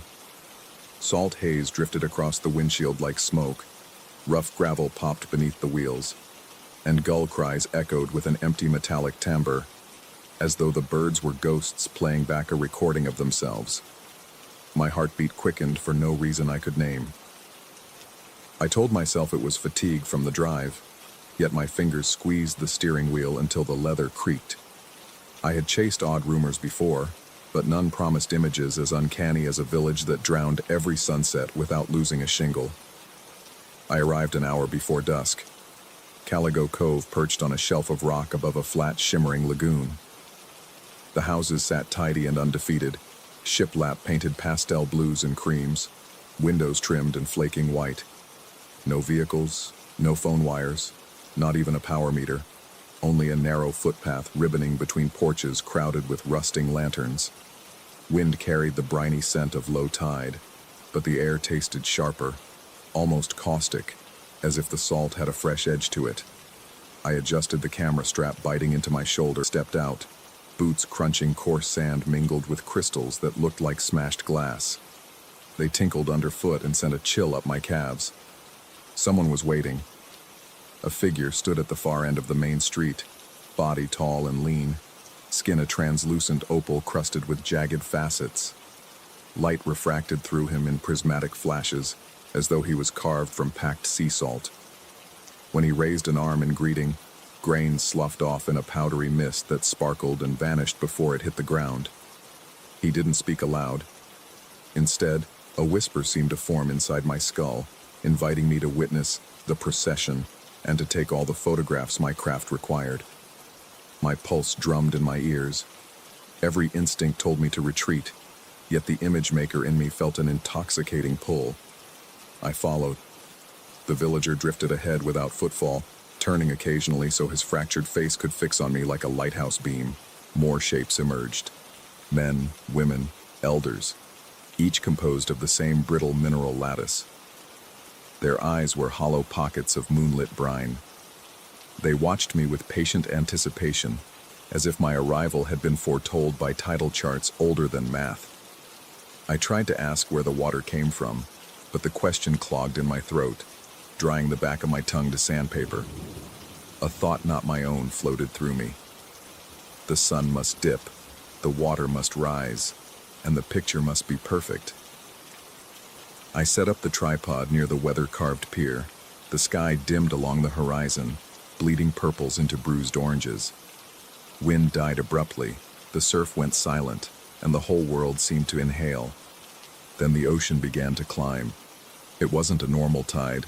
There was no surge, no roar or whitecap. Instead, a glassy sheet lifted from the horizon as though the sea had become a single pane tilted toward land. It slid forward without breaking, transparent and silent, swallowing sand and stone and creeping up the street in a mirror-smooth blanket. Houses submerged like toys dropped into resin. Yet doors remained ajar. Lantern wicks still burned inside. Smoke from chimneys coiled lazily through the liquid without dissipating. I heard my own breath rasp, fast and shallow. Sweat sprouted beneath my jacket, cooling instantly in the eerie dampness. When the water reached my boots, it didn't soak them. It passed through the leather as if through an illusion, leaving them dry while a numb coolness settled on my ankles. The air outside the sheet felt ordinary, but the phantom tide carried its own climate, a hush that muffled even the blood pumping behind my temples. I lifted the camera, hands trembling. The villagers waded effortlessly, their bodies diffusing into shimmering halos where the liquid touched them, like salt dissolving in slow motion. They arranged themselves into two curving lines, forming an aisle toward the submerged chapel at the square. I pressed the shutter. A crisp crack snapped through my wrist. Pain spidered up my arm. When I looked, a thin crust of white crystals had blossomed on the knuckle of my index finger, the one resting on the shutter button. I flexed. The crust split with a gritty crunch and flakes scattered. The villagers' faces glimmered approval, their eye hollows brightening with inner phosphorescence. The message in my head sharpened, one frame closer to perfection. Adrenaline surged. I should have stopped, run for the car, driven until asphalt turned to memory. Instead, I pivoted the lens, greed for the impossible shot overriding fear. The procession began to glide.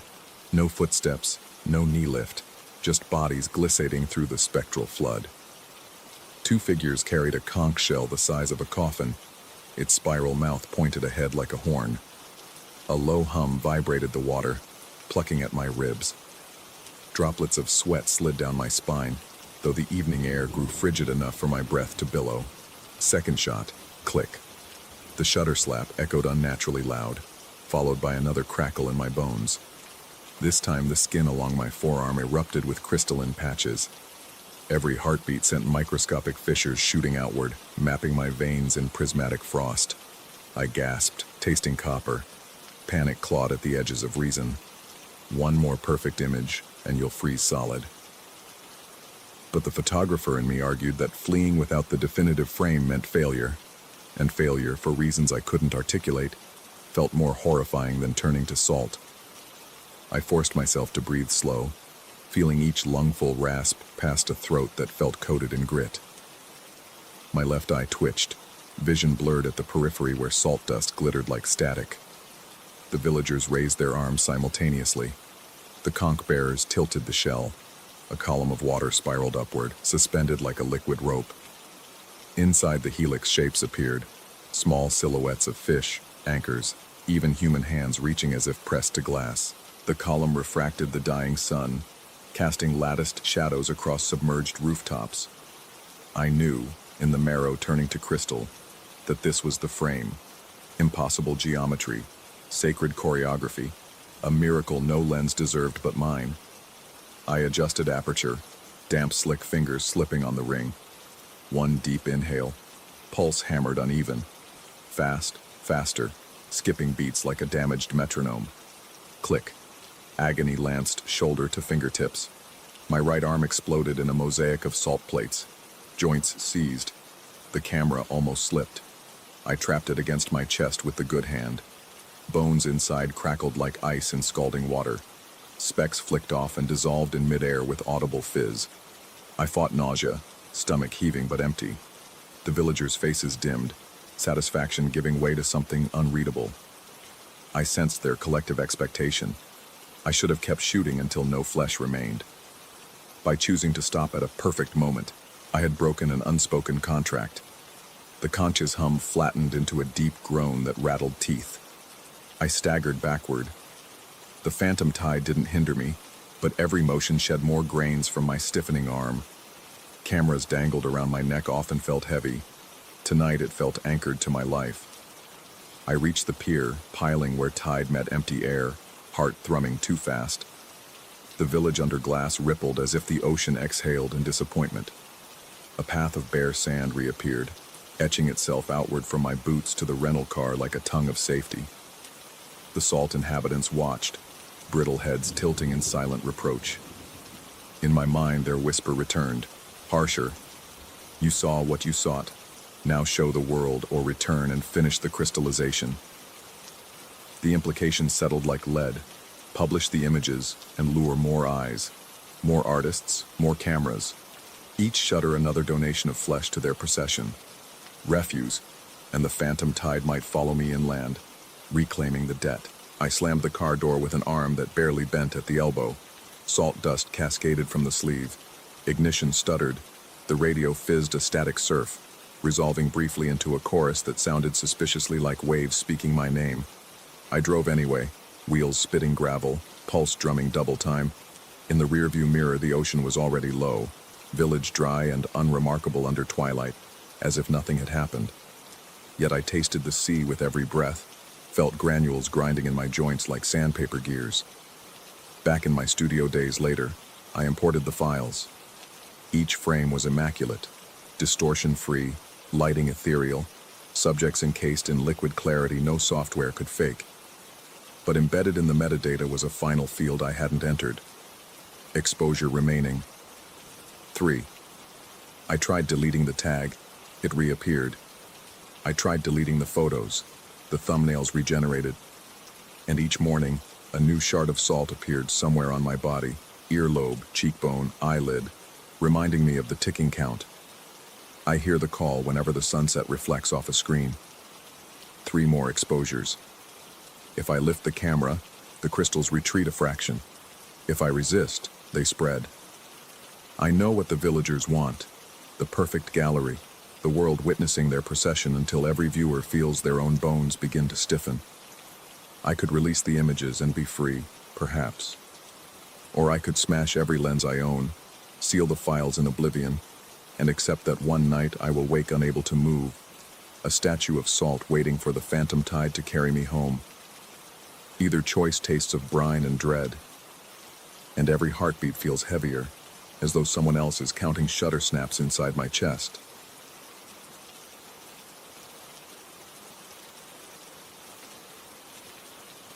Story 15.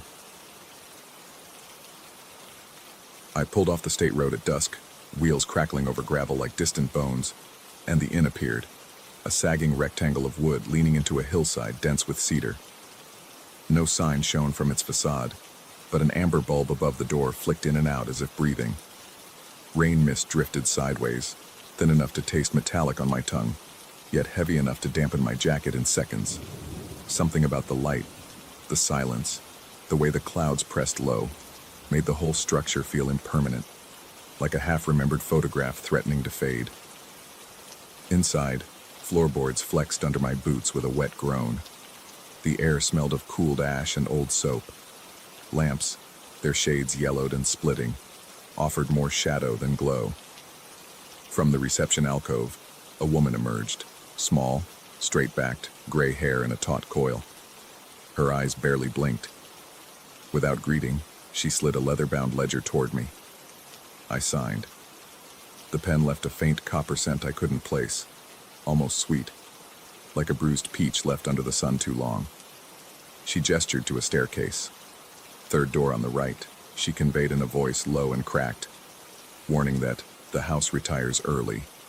No warmth, no welcome, only a soft scrape of words that felt like instructions at a border checkpoint.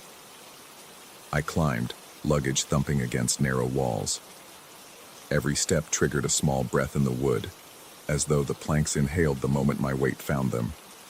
My room held a single bed, a thin wardrobe, and a window filmed by condensation that refracted the porch light into a smear. The sheets smelled faintly of moth wings and vinegar. A draft from somewhere underneath carried a colder undercurrent, edged with something sharper, an aroma I couldn't name, but recognized as out of place, like spice on winter air. Sleep didn't come. The inn creaked in rhythms too deliberate for settling timber. Between gusts of wind, I heard a muffled clink, repeated, almost ceremonial. Curiosity drew me to the hallway. I followed the cold scent wafting up the stairwell. At the bottom, I found a door hidden behind a tapestry of faded florals. It opened without resistance. The basement steps descended into mottled darkness. The bulb above me buzzed, then steadied. Stone walls glistened with seepage. On a long bench sat glass jars of assorted sizes, each sealed with wax. Dozens, maybe hundreds, arranged in irregular rows like soldiers waiting inspection. Some jars held liquid stained sepia, others powders fine as pollen, others nothing visible at all. Yet every vessel glimmered at its core, as if containing a secret light. Metal shelving in the far corner clattered with the same repetitive chime I'd heard, lids tapping faintly against glass as the foundation shivered. My pulse hammered hard enough to tilt my vision. Still, I stepped closer. Each jar exuded its own invisible halo.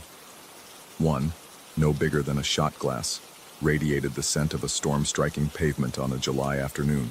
Another, taller, whispered roasted chestnuts, and pages of a library book cracked open for the first time.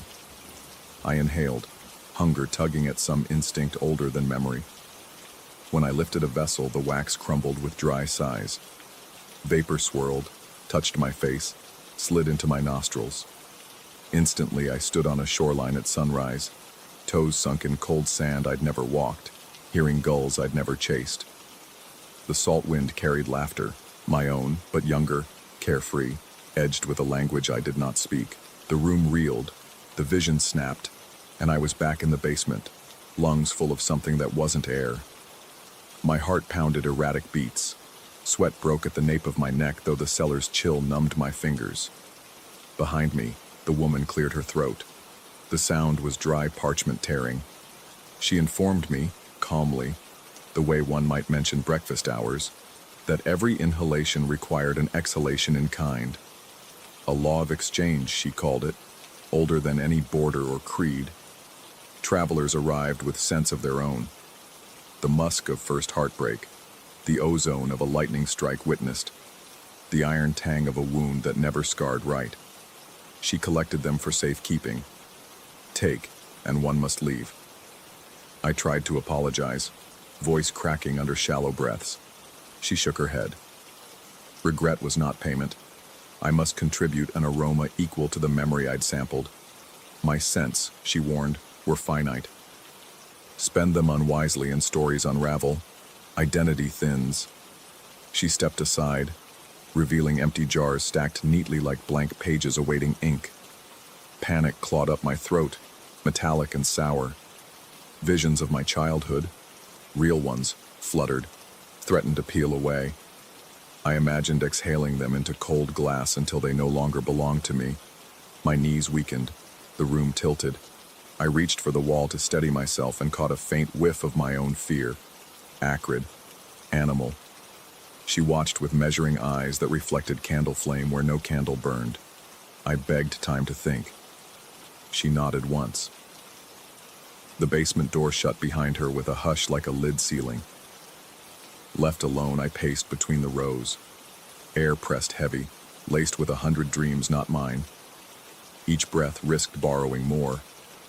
I forced shallow inhalations through clenched teeth, tasting dust and rust. My shirt clung damp to my spine. Somewhere above, Rain drummed on the roof slow and steady, a pulse I tried to match to calm myself. It failed. I needed a scent that cost nothing of me, something not yet written into my past, yet real enough to satisfy the law. A smell of promise.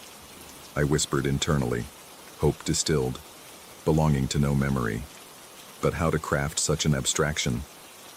On a cluttered work table lay simple tools: mortar, pestle, scraps of linen, a bundle of dried herbs unfamiliar in silhouette.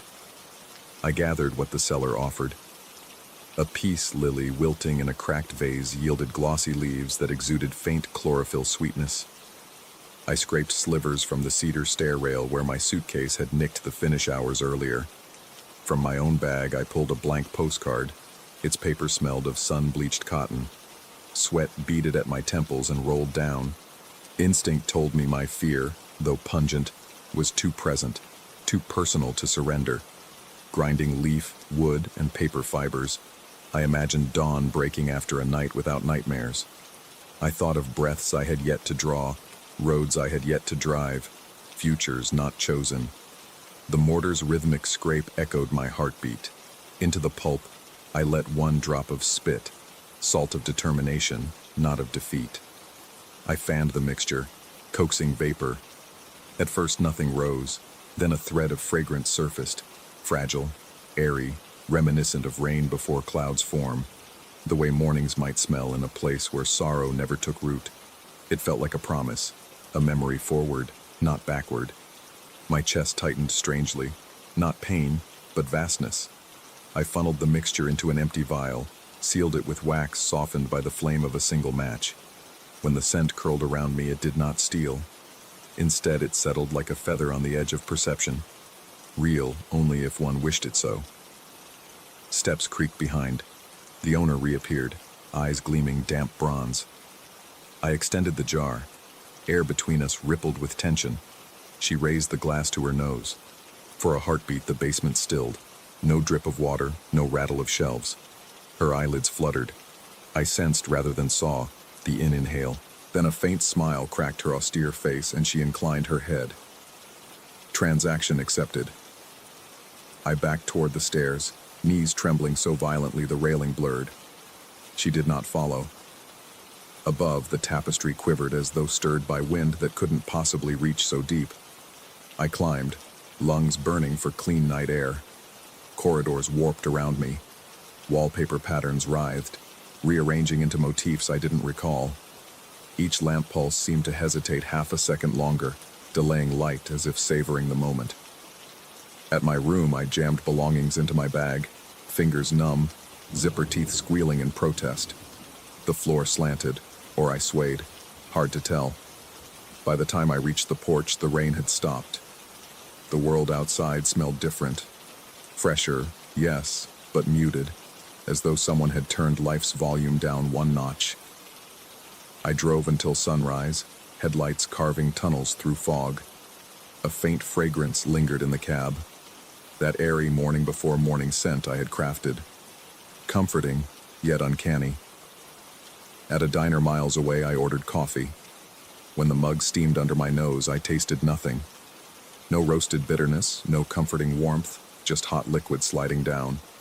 The pancake syrup, the butter, even the gasoline fumes outside, all dulled. As if the price for my invented promise was my ability to savor what once grounded me in the present. Now, days later, smells fade further. Pine on mountain roads, smoke from autumn leaves, even my own skin after rain. I worry what will remain when the last familiar aroma drains away. Perhaps a blank slate is what I offered after all, a pledge to experience the future without the anchor of the past. Some mornings I wake certain I hear glass lids tapping in the distance, calling for fresh exchanges. I haven't decided if I'll answer, and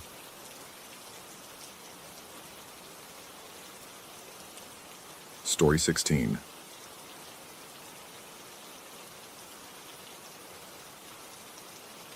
The first sign that something was wrong came at 2:17 a.m., or at least that's when the bedroom clock decided time was finished. The red digits froze, casting a dull, unmoving glow across the ceiling. I lay there, wide-eyed, heart chugging too fast for the hush of the night. The house around me felt suspended, like a held breath. Then the whisper reached me, a faint thread of sound sliding under the door frame, curling through the darkness like cold smoke. It was coming from the attic I had nailed shut last winter. I tried to convince myself it was settling wood, or a draft squeezing through old beams. But the whispers had cadence, hushed phrases that almost shaped words.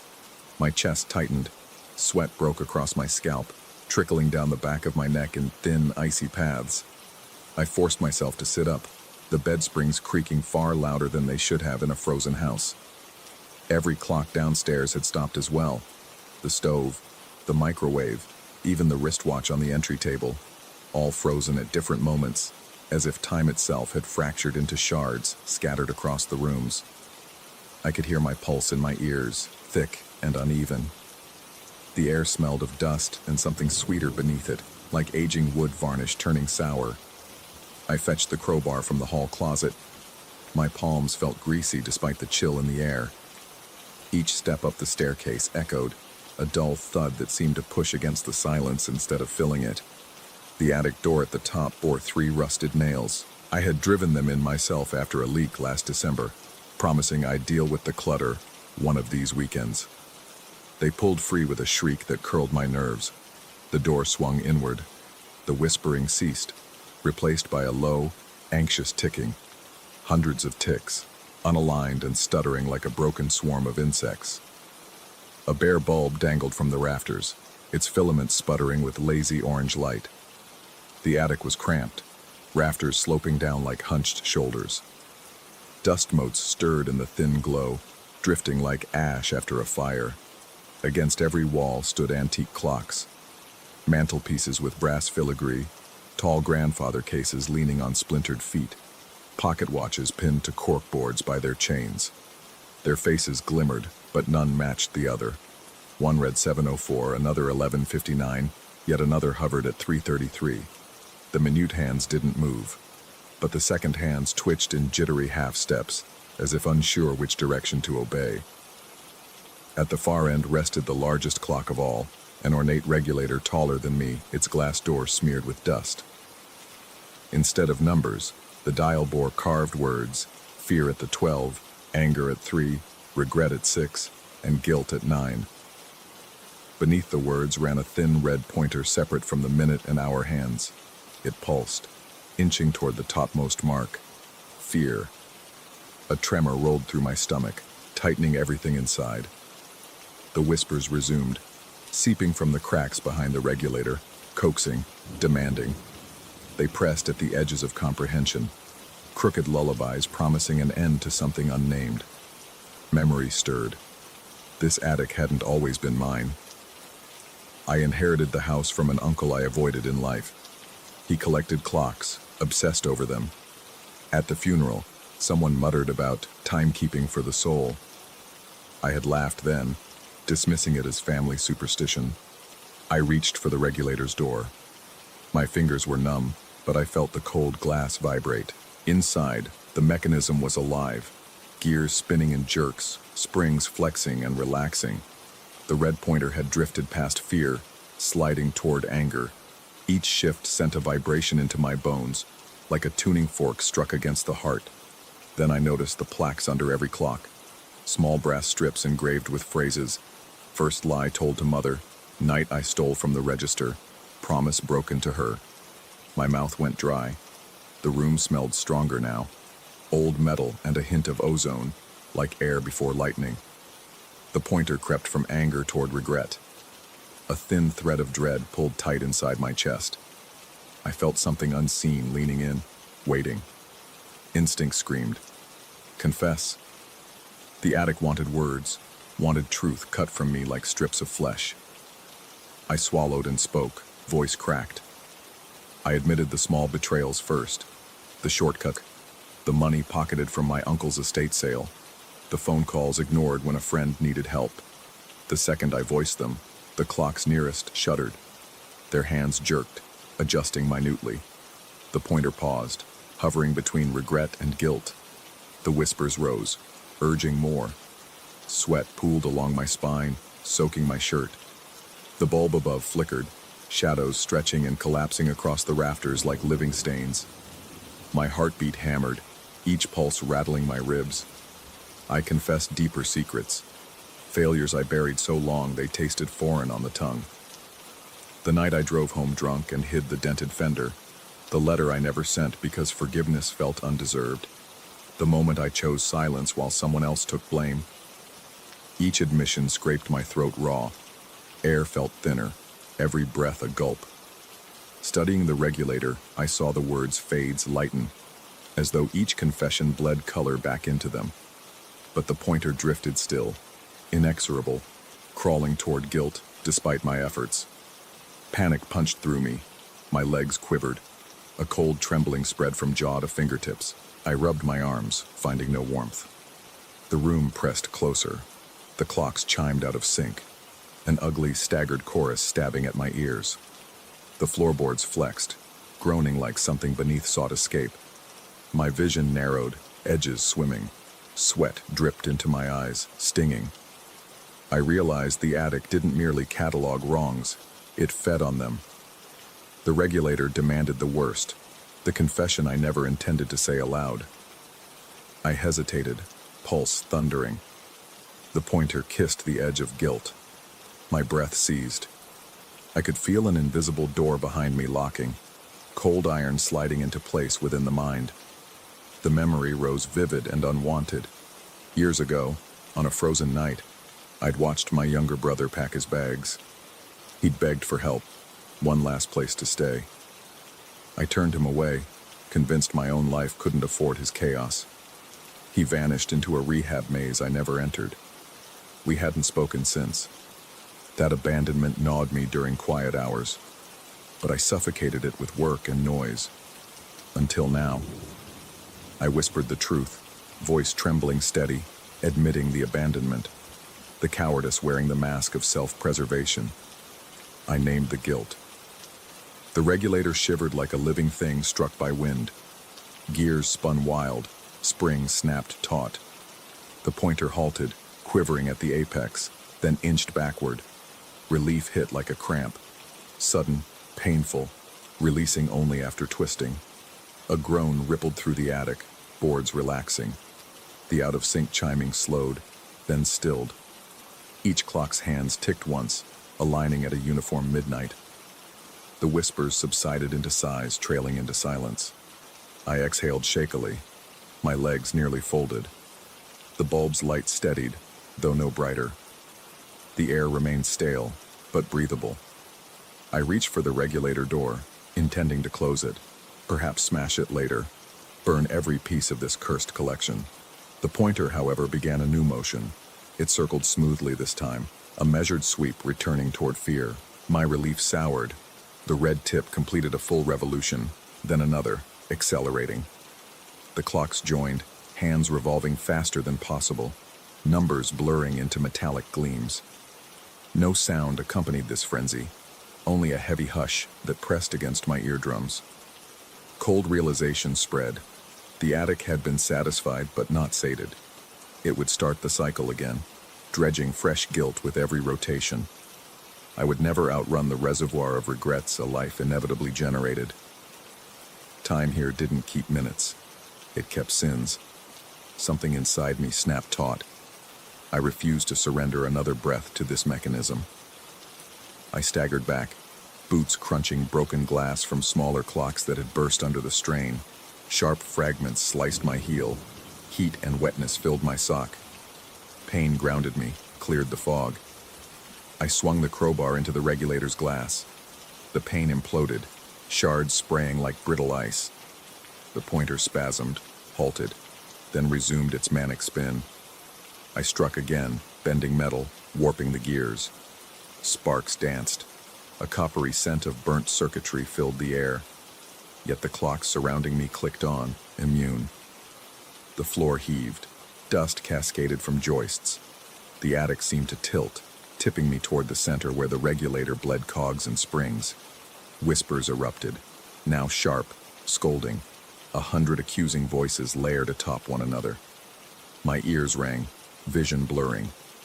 I dropped the crowbar, clamped palms over my ears, and bellowed the only defiance I had left. I would not feed them. I would not confess what future wrongs they anticipated. I shouted until my throat scraped raw. The voices recoiled, thinning into brittle echoes. The spinning hands slowed, reluctant.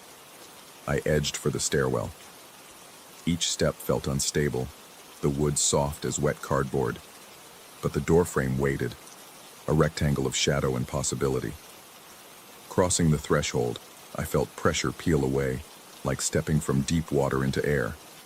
The whispering cut off as if severed. Behind me, the door slammed without wind.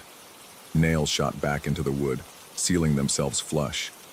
The hallway clock ticked, alive again, marking 2:18 a.m. In the bathroom mirror, I looked gray, drenched, eyes rimmed red. My heartbeat steadied, though it echoed faintly with other rhythms beneath. Tiny ticks I couldn't pin to any artery. I wrapped my bleeding heel, washed glass from my hair. Downstairs, the microwave blinked 12:00 in steady cadence. Outside, wind brushed the siding. Normal sounds, ordinary hours. Yet when I closed my eyes, I felt a phantom pointer hidden somewhere inside, sweeping inch by inch toward points I couldn't name. At dawn, I carried every clock I could lift to the backyard and smashed them under a sledgehammer. Brass bent, glass shattered, springs coiled free, writhing like metal worms. But each impact sent a tremor through my arms that hummed with a familiar beat. The attic remains sealed. I have considered leaving the house for good, but something tells me the clocks will follow, nesting wherever guilt awaits. Time, after all, is just the face. The mechanism is confession, and confession has no finish line. The nights are quieter now, yet every so often, precisely at 2:17 a.m., the bedroom clock hiccups. It skips a second no one else would notice. When it does, my throat tightens, and I lie awake, counting the silence, feeling the air vibrate with secrets still begging to be spoken. I wonder how many minutes remain before the pointer finds the summit again. I wonder what I will have to admit next time, and who, if anyone, I will be afterward. The dread is slow, patient, settling in me like dust. And I know that somewhere above my ceiling, behind nailed wood and cobwebbed beams, the clocks are only pausing, never stopping, waiting for the next confession to wind them back to life.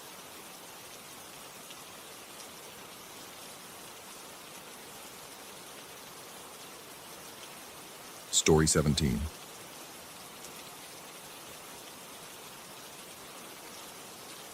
I felt the first twinge of wrongness before I understood what I was looking at. Night had settled over the city, washing the windows of my studio in muddy reflections, and I was reviewing the day's test shots on the wide monitor. Landscapes, street corners, blurred passers-by, mundane pictures that matched the walk I had taken that morning. Then the sequence changed. The thumbnail grid filled with frames of a lone lighthouse on a jagged cliff, breakers exploding below it. The file timestamps were from minutes ago, yet I had spent those minutes here, hunched over my desk, not roaming windswept coasts. When I opened the first full-resolution image, my pulse quickened. The lighthouse's lantern room blazed white, bright enough to scald pixel edges.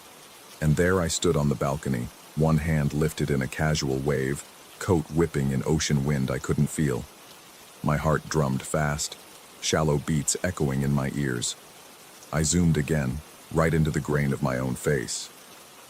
The figure looked back, same stubble, same tired lines, same crescent scar under the left brow, yet the eyes gleamed as though they knew a private joke. A faint hiss made me glance down. Fine golden sand trickled from the seam where lens met camera body, piling on the mat like grains through an hourglass.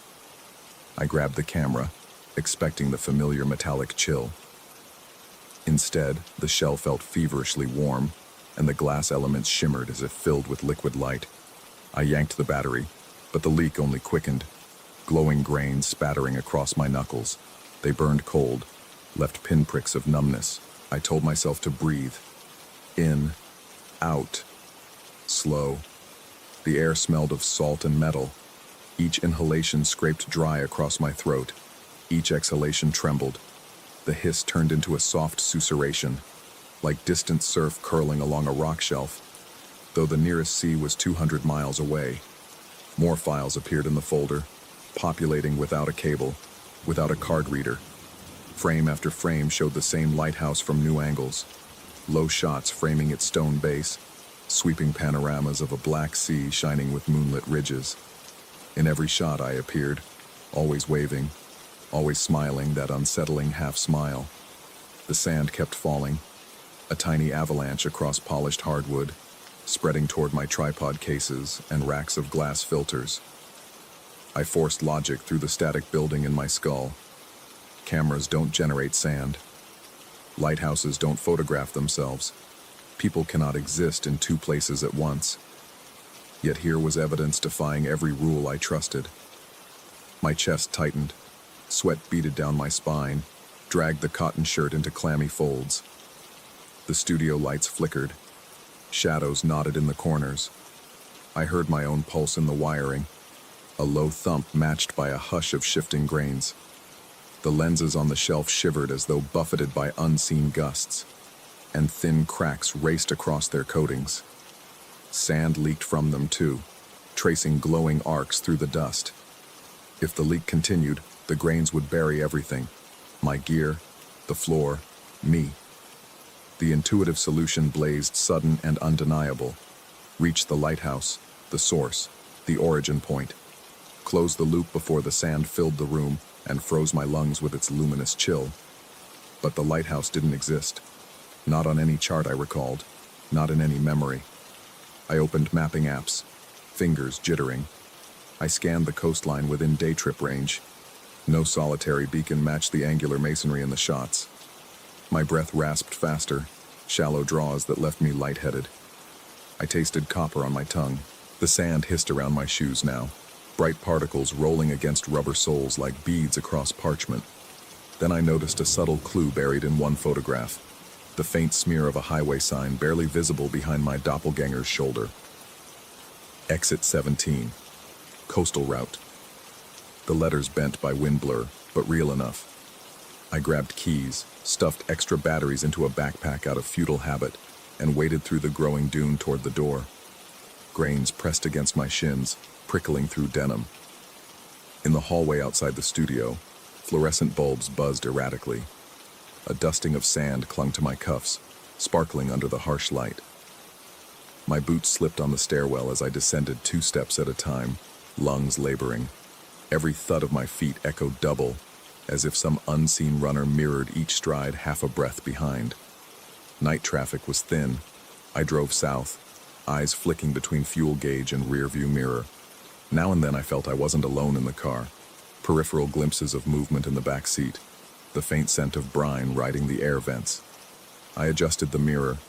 Nothing but darkness and the faint glow of instrument clusters. Outside the city, sodium lamps gave way to moon-whitened asphalt. The road stretched arrow straight, then curved inland through marshland. Fog pooled low, rolling like smoke across ditches. My knuckles blanched around the wheel as I scanned each passing exit number. 10, 12, 15. My pulse hammered louder with every sign, sweat dampening the cloth beneath my palm. Exit 17 appeared, half hidden by drooping pine branches. I turned onto a narrow 2-lane cutting through reeds. The headlights carved tunnels in the mist, and the engine's hum grew hollow, swallowed by open space. Somewhere beyond the black walls of forest, waves must have been beating shore, though I heard only the susurrus in my ears. Sand sliding, relentless. Miles later, the trees broke, revealing a moonlit shoreline. Swells glinted silver, yet no lighthouse crowned the headland. My stomach lurched. I parked on gravel pocked with tide debris and stepped out. Cold air slapped my face, salt coated my lips. The sand stuck to my boots again, luminous specks that pulsed like embers. A hush blanketed the night. Then, faint but clear, the metallic clang of a bellbuoy drifted from offshore, though I saw no buoy. The hairs on my forearms rose. I followed the beach, each stride crunching through slanted ripples of drift sand. My breaths came short, vapor curling away like pale smoke. 500 yards along, the shoreline bent, and there, jutting from a spur of rock, stood the lighthouse exactly as in the photos. It shouldn't have fit behind the previous headland, shouldn't have been invisible from the parking area, yet here it was. Weathered stone rising against star-washed sky, lantern ablaze in silent rotation. The flood of relief nearly buckled my knees, but another emotion crowded in. Dread waited with inevitability. I mounted a zigzagging stair cut into the rock. Each step reverberated through my thigh bones. The cliff wind smelled of ozone and wet rust. At the door, paint flecks peeled away under my touch, exposing iron swollen with corrosion. I pushed. The hinges groaned like something waking. Inside, spiral stairs corkscrewed upward.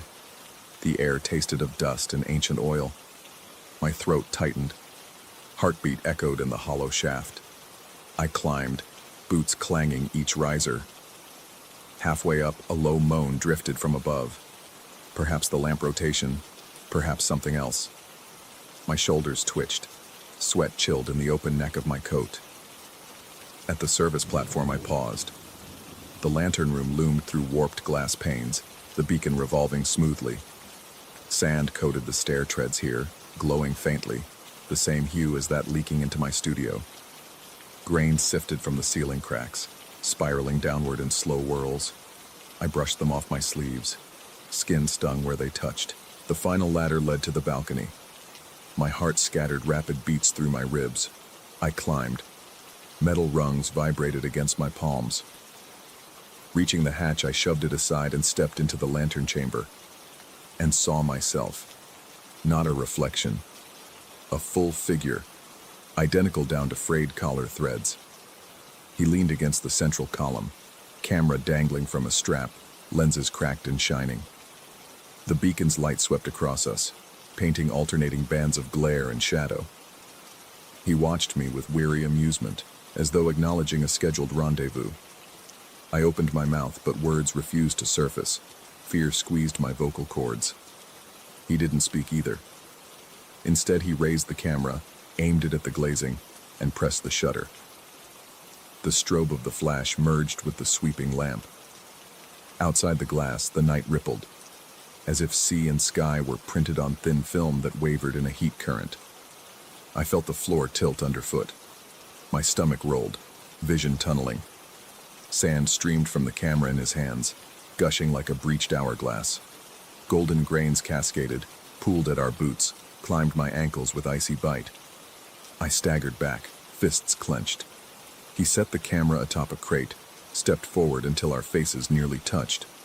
Under the harsh pulse of rotating light, I noticed tiny fractures running across his skin, as though he were made of brittle glaze ready to shear away. His smile trembled. Sweat, no, molten sand, beaded at his temples, trickled along his jaw, fell in glowing droplets. A realization cracked through panic. He wasn't double or ghost. He was the result of photographs taken from afar, a brittle copy decaying as the sand ran out. I reached for his wrist. Contact seared like dry ice. I yelped, drew back, feeling ridges of blistered cold on my fingertips. The copy's surface convulsed, fissures widening. A silent plea flickered in his eyes. For a second, empathy eclipsed horror. I understood the torment of a facsimile built of light and glass, doomed to collapse once captured. The beacon's beam swept again. The sand rose to my calves, heavy, numbing flesh through soaked denim. My breaths rasped, chest burned. I scanned the room, old shipping crates, busted oil cans, a folded chart pinned under a rusted compass. On the chart, a single instruction scrawled in smeared ink: return the glass. I grasped the cracked camera, the device bleeding its luminous sand. The lens shook loose, wobbling like a loose tooth. Instinct shouted that sealing the lens, reversing the flow, might stanch the leak in both worlds. I slammed the lens cap on. Nothing. The grains seeped around the rim. My double, already collapsing, pointed at the lantern housing. Inside, massive Fresnel prisms refracted white fire. Understanding slotted into place. That crystal heart, undamaged, might trap this runaway light sand if focused correctly.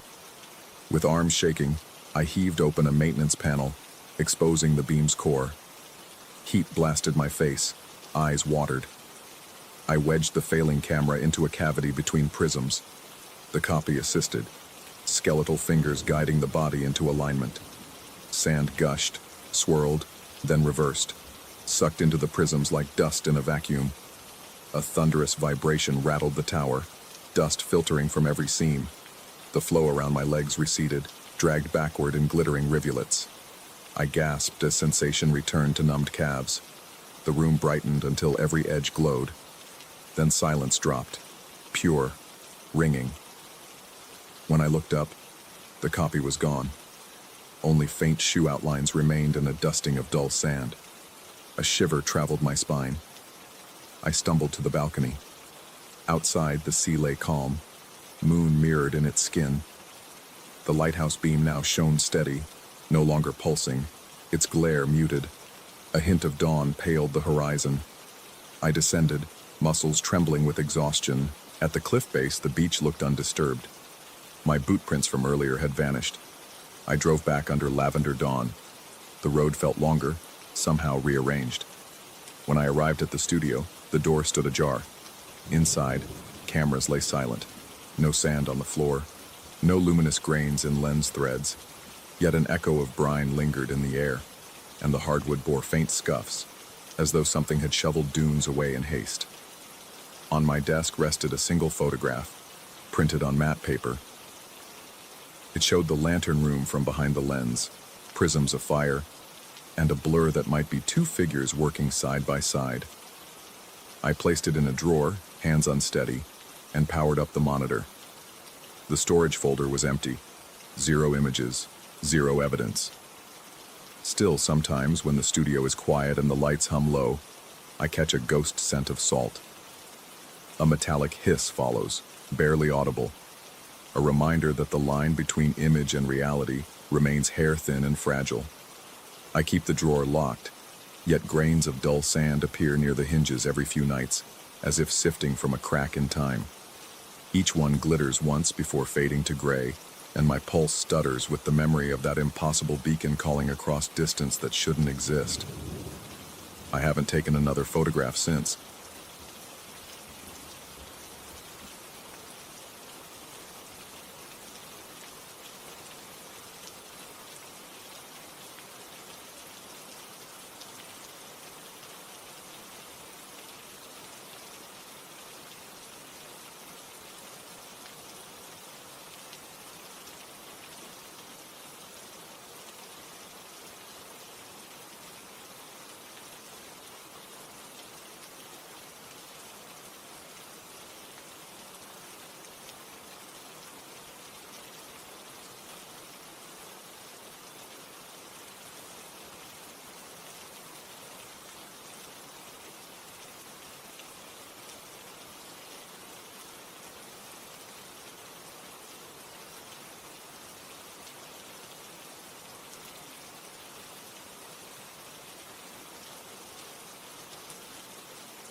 Hello everyone, I am the storyteller and I am here to help you today. I know you use this video to fall asleep, so before that, like the video and subscribe to the channel. Also, where are you from and what time are you watching? Now get comfortable and relax. I smelled the paraffin before I saw the thing. A sweet, chemical odor leaked from the cardboard box left outside my studio door, mixing with the stale hallway air. No label, no return address, only my name scrawled in thick black ink that bled into the corrugated surface. The building was silent. Every footstep I took echoed down the narrow passage like a dropped wrench in an empty warehouse. My heart beat hard against my ribs as I locked the door behind me and carried the box inside. The package weighed almost nothing. I set it on the kitchen counter beneath a flickering bulb and slit the tape with my house key. Inside lay a human-sized hand, molded from pale wax, the surface mottled with tiny cracks as if heat had kissed it and hurried away. The fingers were curled into a loose fist. At the base of the wrist, a short steel pin protruded like a broken bone. I swallowed the taste of metal creeping up my throat and told myself it was a late joke from somebody who'd found my address online. That explanation felt thin, even before the first strange sound fluttered through my apartment. A faint scratch, like dry leaves dragged across linoleum. I checked every corner. Nothing moved. When I returned, the hand had opened. On the countertop, grains of salt formed a crude spiral around it, each crystal reflecting the cold light. My pulse stuttered, my breath came short, and a drizzle of sweat prickled my scalp. I swept the salt away with a dish towel, wrapped the hand in 2 layers of plastic, and shoved it into the deepest kitchen drawer. The plastic crinkled like someone whispering from under the bed. I forced myself to work at my computer, filling a spreadsheet while glancing over my shoulder every 10 seconds. The apartment felt smaller than usual, the ceiling lower, the walls damp. When I finally crawled into bed, the city outside was nothing but a distant hum. I left the hall light on. Tap, tap, scrape. I woke in the dark with my veins buzzing. Heat rolled across my chest. My tongue stuck to the roof of my mouth. The noise came from the living room floor. I crept out, bare feet tingling on the cold boards. Moonlight slanted through the single window and landed on something white near the couch.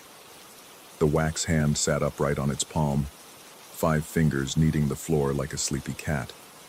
Salt trickled from an unseen opening in the wrist, leaving thin trails that forked and curled into symbols I didn't understand. I watched, frozen, as one index finger traced a looping character that looked like a reversed 3. Another finger dragged a line beneath it, then a second line that crossed the first, forming crude letters, open. My breath rattled between my teeth. I thought of grabbing the hand and hurling it outside, but my muscles would not obey. Instead, I retreated to the bathroom, locked the door, and sat on the tile while dizziness swooped through my skull. After an hour, I cracked the door. The hand lay motionless. The salt words remained. I swept them into a dustpan, dumped everything into the garbage chute, and flushed the remaining grains from under my nails. Sleep returned in short, fractured bursts. Each time my eyelids jerked open, I imagined the hand creeping closer, scratching, writing. Morning brought gray light and a headache. The hand was gone from the living room. I found it in the kitchen sink, fingers splayed, wrist angled toward the ceiling. Salt ringed the drain in precise arcs. I tugged the drawer where I'd hidden the plastic wrap. It was still shut, still wrapped. The logic in my mind bent and threatened to snap. I slipped the hand into a paper bag and carried it to the dumpster behind the building. The lid slammed like a coffin door. Inside, I scrubbed the sink until my fingertips wrinkled. The acrid scent of bleach failed to clear the paraffin stench lingering in the air. For distraction, I researched wax effigies, salt warding, automatic writing. Forms hinted at folk magic tied to mirrors, portals, thresholds, doors beyond. Each post felt like a splinter under the skin. That night, the scratching began earlier, while I was brushing my teeth.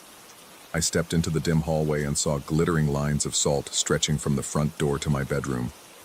At the far end, resting against my nightstand, the hand wrote in slow strokes, beyond the glass. My chest throbbed. Sweat crawled down my spine. I called an old friend, Theo, who dabbled in occult books. My voice wavered as I described wax, salt, symbols. He joked that I needed sleep, then softened when he heard the tremor behind my words. He mumbled about apotropaic circles, rituals half-remembered. He said reflection could be both shield and invitation. His advice stopped the circle from closing. I hung up and viewed my reflection in the dark window. The glass showed the room behind me, but the angles felt subtly wrong. Walls slightly bowed, shadows deeper than they should be. My head pounded. I unplugged every lamp and fell into bed with the blankets tight to my throat. 3 a.m. The hand scraped inches from the mattress. Salt sketched a nearly perfect ring around my bed frame. One gap the width of my palm remained open at the foot. I bolted upright. The air tasted of burned plastic. My pulse hammered against my skull so hard my vision shimmered. I kicked the circle apart, sending salt spraying like fine hail. The hand jerked, stiffened, slumped sideways. I shoved it beneath a laundry basket and weighted the top with the heaviest book I owned. I paced until sunrise, heart rate refusing to settle. Every so often the basket rattled, a dull thunk like a mouth chewing through cloth. By afternoon, paranoia stalked every step. I taped the bathroom mirror, covered the television, turned photographs face down. Yet reflections lingered in chrome faucets, in black laptop screens. Each showed corners where something indistinct seemed to watch. When eyelids shut, I felt the gaze continue, needles pricking beneath skin. I reread Theo's messages. Salt marks boundaries, doors need frames. Break the line, break the path. I scattered salt across windowsills, door frames, vents. My studio looked like a butcher's freezer dusted with frost. Night fell too quickly. The city's neon glow failed to slip through the curtains I'd pinned tight. In the dark, I heard the basket tip. The thud vibrated the floorboards. My breathing turned ragged, a rasp in my ears. I armed myself with a broom and edged closer. The basket lay overturned.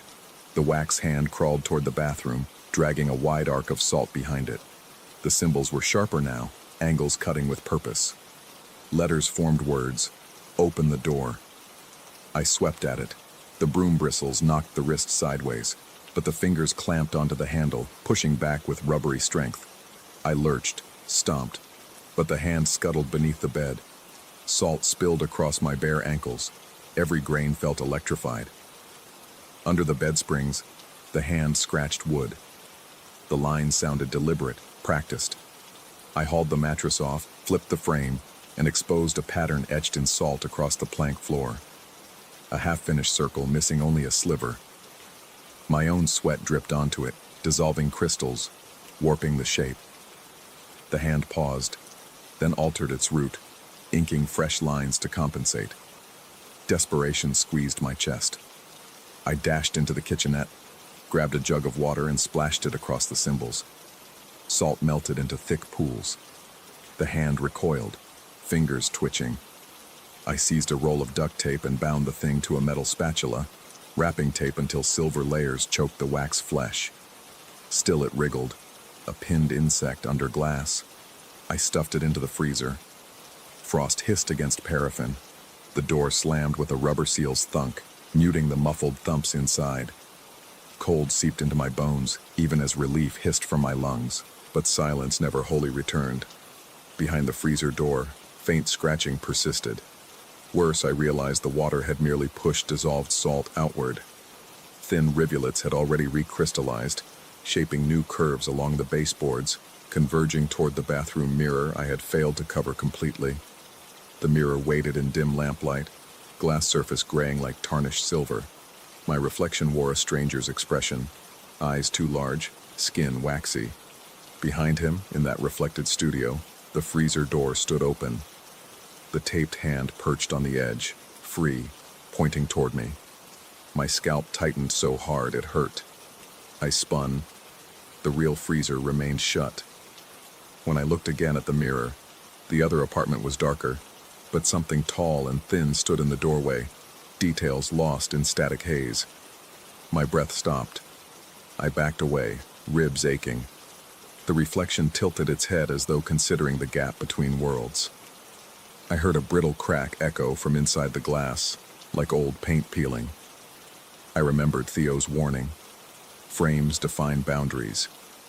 I yanked the mirror from the wall and hurled it face down. The glass fractured with a gunshot pop. Silvered shards scattered like spilled mercury. In their broken faces, miniature copies of the studio multiplied, each shard a potential door. Panic surged. Every heartbeat drummed in my ears. I scooped handfuls of shards into a trash bag, cutting my palms. Bright blood peppered the plastic. I bound the bag shut, wrapped it in 2 towels, crammed it into the deepest closet corner, and wedged a chair against the door. The hand drummed faster inside the freezer. The compressor clicked off. Stillness spread, thick as tar. Dawn seeped gray across the ceiling. The city's hum returned, but the air inside remained heavy, close, as if the room had inhaled overnight and refused to exhale. I opened the freezer. The hand lay inert, surface glazed with rime. Ice crystals sealed the tape against the spatula. I set the frozen bundle on the counter, poured lighter fluid, and struck a match. Flames crawled, wax softened, fumes stung my throat. The hand sagged into a puddle of pale sludge that sizzled and popped. I scraped the cooled lump into a metal tin, snapped the lid, and carried it 3 blocks to a construction site dumpster brimming with concrete dust. The tin landed with a dull clang, swallowed by gray rubble. Back home, I vacuumed every ounce of salt. I scrubbed until my fingertips split. By afternoon, exhaustion pinned my eyelids, but the apartment looked clean, almost ordinary. The broken mirror remained locked in the closet behind the chair, its presence a weight pressing against my thoughts. I dozed on the couch. When I opened my eyes, late sunlight poured through the window, painting rectangles across the floor. At the center of one rectangle rested a single grain of salt, gleaming like quartz. My breath snagged. Beside it lay a faint wax smear, as though something had dragged a soft fingernail over wood. My mouth dried. I checked the freezer. Empty. I checked the kitchen drawer. Empty. Yet the paraffin smell returned, drifting on the air conditioner breeze. Near the closet I heard a gentle tap, like knuckles on glass. The salt grain quivered, rolled in a tiny circle, and stopped, pointing toward the closet door. I backed away until my calves hit the couch. The room around me felt wider now, as if an unseen corridor had opened behind each wall, waiting. My heartbeat pounded at the base of my skull. The tapping grew rhythmic. 4 slow knocks, a pause, 4 again. An invitation disguised as patience. I don't know if the ritual ever truly needed the wax hand, or if it only required my attention, my fear, my willingness to intervene. The circle might have closed when I broke the mirror, when I trusted what I saw in glass over what I felt beneath my skin. Every reflective surface still holds a shard of that door, and I can sense hinges creaking somewhere just beyond the apartment's thin walls. I leave the lights on now, but brightness only sharpens the edges of the shadows. At night, I hear salt sliding across wood in rooms I have already cleaned. I count heartbeats until dawn and pray that each morning arrives before the final line is drawn. Because once the door beyond the mirror opens fully, I'm no longer sure there will be anywhere left to run. Only endless reflections, each one waiting to claim what crossed its frame.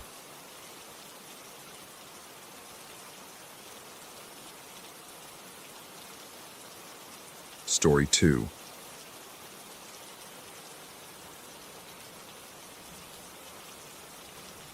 I felt the desert long before I saw it. An oven-hot breath that pushed through the open door of the gas station diner and settled on my face like a damp cloth. The air tasted of old copper and motor oil. My bus had died 2 towns back, stranding me on a rattling stretch of highway whose asphalt shimmered as though hiding coals beneath its skin. When the tanker truck hissed to a stop outside, the ground trembled just enough to rattle the coffee in my cup. I told myself I had no other choice. I climbed into the cab and shut the door on the noon glare. Everything inside was dim and brown, the way a basement feels after years of forgetting. The driver, bald, bearded, eyes so pale they seemed bleached, nodded without smiling. He gestured to the passenger seat, and I slid in, the vinyl exhaling a stale, chemical sigh under my weight. My palms already sweated. The truck growled back onto the highway. Heat ripples distorted the horizon, making distant buttes melt into the sky. Fine grains of sand sneaked through the vents, scratching at my throat every time I inhaled. Moments later, the driver flicked on the radio. Instantly, the cab filled with warped syllables, as if a choir were chanting underwater and playing the tape backward. Consonants scraped together, vowels bled into each other. I caught a quick inhaling gasp in the noise. My own. He said almost cheerfully that the dial only caught one station these days. I asked what it was. He answered that it wasn't broadcasting to us, but from us, and laughed once, dry, hollow. My heart skipped. The laugh felt rehearsed, like dust stirred from an attic trunk. The tachograph, mounted between us, ticked with a restless insect rhythm. Its digital readout slid from 0.00 to 0.01, then kept counting down. 0.02, 0.03. I rubbed my eyes, blinked hard, but the minus sign clung to the numbers. The driver murmured that the odometer told truth at last, that we weren't piling up miles, only shedding them, driving backward through distance. He called it rebocando lembranzas, towing memories, and said it the way a mechanic might announce a tire rotation. Routine, inevitable. Sweat trickled along my ribs. The cab smelled of scorched metal and something sweeter. Old lilacs, maybe, that turned my stomach. I pressed my head to the cool glass of the side window. The desert scrolled past. White sun, rust-red rock, no wind. Just beyond the truck's shadow, I glimpsed a darker smear on the road, too steady to be dust. I leaned closer. Behind the trailer, stretched like an invisible train of kites, drifted dozens of shapes. They shimmered as if carved from breath on a winter morning, human outlines stripped of detail. Some upright, some twisted sideways, each tethered to the rear bumper by nothing visible. They bobbed and jerked whenever the truck hit a bump, yet never lost formation. My pulse thudded hard enough to blur my vision. I kept staring until the driver's voice floated across. "Better not look too long," he warned, or I'd recognize familiar faces among them. My neck crawled with icy pins. I tore my gaze forward and fixed on the cracked windshield, where sand pitted the glass like small meteor strikes. We drove. The sun blistered westward. Shadows lengthened in distorted angles across the dashboard. Static hissed from the speakers. Sometimes I thought I heard my own name spiraling inside those reversed syllables, as if my identity were being chewed apart and spat back in fragments. My throat tightened. I asked where he was headed. He replied that he followed the weight, not the map, and pointed at the tachograph now reading 037. Each negative kilometer tugged us further from something, though I couldn't say what. I tried to steady my breathing, counting in for 4, out for 6, but every exhale rattled. The seat vibrated with the engine's rhythm, translating mechanical pulse into bone. My fingers drummed on my thigh, dripped sweat onto dusty denim. The driver talked in low sentences about memories heavier than cargo, how most folks dropped them on the roadside, but some got snagged and dragged forever. He claimed the desert didn't forget. It only waited for enough miles to fall away so the past could surface like old roadkill. The radio whine modulated, rising in pitch until it resolved into a phrase I almost understood. A scraped-up version of my mother's lullaby, but backward, impossibly slow. The notes curled around my eardrums and squeezed. I tasted copper on my tongue. My heartbeat rocketed. I pressed my fist to my chest. Outside, the sky bruised purple. Headlights carved narrow tunnels through drifting dust. Beyond the beam range, darkness thickened into clots. I forced myself to peer at the mirror again. The silhouettes multiplied, scores now, stretching far behind, overlapping so densely they looked like an oil slick of translucent bodies. One at the front, larger than the rest, cocked its head, mimicking my motion. Cold needles stabbed my scalp, I jerked away. The driver said I might feel a tug soon, like catching my coat on a fence nail. That would be the first hook. He recommended I remain seated if it happened. Fighting only deepened the barbs. His tone held no malice, just dull certainty. I swallowed, but my mouth felt lined with sandpaper. We crossed an abandoned way station. Skeletal lights flickered, offering no illumination, only the memory of it. The truck thundered through. In that strobe, my reflection on the side glass stuttered, an image missing frames. For 2 beats, my eyes in the reflection were not my own. Blank, white, polished like river stones. I flinched, heart slamming so hard my ribs ached. When I blinked, my reflection returned to normal, but sweat now drenched my shirt as though I'd run miles. The tachograph clicked to 066. The driver remarked that some numbers were thresholds, others doors. Soon we'd cross one that opened wide enough for the payload. He said that once we breached 100, things would slip free, and gravity would reverse in ways a living body might resent. He spoke these things calmly, as if reciting directions to the nearest truck stop. My breath came in ragged shards. I flexed my legs, tested the latch on the door. It stuck, paint welded by heat. My pulse sprinted. I forced myself to think through options. The side window? Small, but maybe. I pictured a tumble onto the shoulder, rocks shredding my skin, maybe a broken wrist. Pain seemed friendlier than whatever weighted past negative triple digits.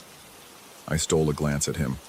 His knuckles were bone white where they gripped the wheel, but his face showed a battered serenity, like a man who'd cried out every tear decades ago. Beneath the dashboard, something glimmered. A thick chain wrapped around his ankle, the other end buried under the floor mat. It pulsed once, as if alive, then lay still. I realized he wasn't driving. He was driven. The cab temperature plunged without warning. My breath fogged. The radio's reversed chorus deepened into a sub-bass rumble that squeezed my eardrums until pain flashed behind my eyes. The silhouettes behind us fluttered like torn flags, straining forward, hungry for our momentum. Tachograph. 089. My seatbelt buckle rasped against its housing. I looked down. The metal loop twisted by itself, threading through the belt strap like a serpentine thing. I yanked at it, but it tightened across my lap, locking me in place. Panic detonated inside my chest. I tasted bile. Outside, the desert vanished into an unlit void. The headlights showed only swirling gray, like driving through milk. In that gloom, outlines surfaced. Half-built houses, dead billboards, gleaming playground swings without children. Each floated for a heartbeat, then dissolved. The driver said we were skimming under the skin of all the places people forget, towing what they leave behind. Tachograph. EO094. The belt crushed my ribs. I could barely breathe. My skin prickled with a spreading numbness, as though my blood carried ice. A whisper uncoiled past my ear, my own voice reciting an old regret. The phone call I never made, the apology swallowed. Another murmur joined it. My father's cough the night he left, the sound I pretended not to hear. Each whispered memory threaded through me like cold wire, yanking toward the rear of the cab. The driver warned softly that once the belt locked, the next tie would be the spine. He suggested choosing quick surrender over slow dissection. His eyes never left the road. Tachograph. 097. My hands shook so hard the vinyl creaked. I reached for the pocket knife on my keyring, flipped the blade, sawed at the belt. Fibers parted one by one. The truck jolted across a cattle guard. Steel rattled like laughter. Outside, silhouettes leaped closer, faces suddenly clearer. Features half-formed, mouths open in silent recall. I recognized my younger self among them, age 7, holding a broken toy truck. The sight punched the air from my lungs. Tachograph. EO99. I sliced the last strand. The belt snapped loose. My limbs tingled with returning blood. The cab's door handle glowed faint red, as if heated. I grabbed it. Pain seared my palm. Skin blistered instantly, but adrenaline burned hotter. I shoved. The door shrieked open. Wind and sand roared in, clawing my face. The silhouette surged forward, stretching thin, desperate to cling. Fingers of frost traced my spine. Tachograph. 100. A crack like thunder split the air. The truck lifted on its suspension, as though the trailer had suddenly lightened. The driver shouted, first real emotion in his voice, telling me to choose. I chose. I hurled myself into the night. Air hammered my chest, flipped me sideways. I hit desert gravel rolling, every impact lighting white explosions behind my eyes. The world spun. Sky, ground. Rocks shredded my jacket, skinned my elbows. I skidded to a stop in tangled sagebrush, lungs flaming. The truck's taillights dwindled, red beads swallowed by darkness. Silence collapsed over the desert, broken only by my ragged breaths and the distant hum of tires receding toward nothing. I lay on my back, heart kicking at my ribs, staring at a sky smeared with indifferent stars. Sweat iced on my skin. Gradually, the radio static faded from my ears. The tachograph numbers still pulsed in my mind, though, counting deeper into negative space. I pulled myself to my feet, joints screaming. No silhouettes hovered nearby. Yet when I glanced over my shoulder, the moonlight caught something faint. A smear of translucent gray trailing from my shadow like a frayed ribbon, flickering in and out of sight with each heartbeat. I dusted my palms, clenched them, unclenched. The ribbon persisted, thin as breath, impossible to grab. I told myself it was fatigue, dehydration, concussion. But every few steps the tug returned, a gentle backward pull, persuasive as nostalgia. Somewhere out on the empty highway the truck kept going, rebecando lembrances. I wondered how many silhouettes it had shed along the way, how many walked desert shoulders tonight thinking they'd escaped. I started toward the faint glow of distant service station lights, boots crunching over salt-crusted gravel.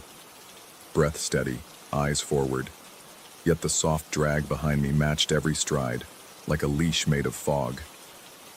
I didn't look back again, but I felt it, always just behind, the past riding on my heels, weightless yet heavy, whispering my name in reverse.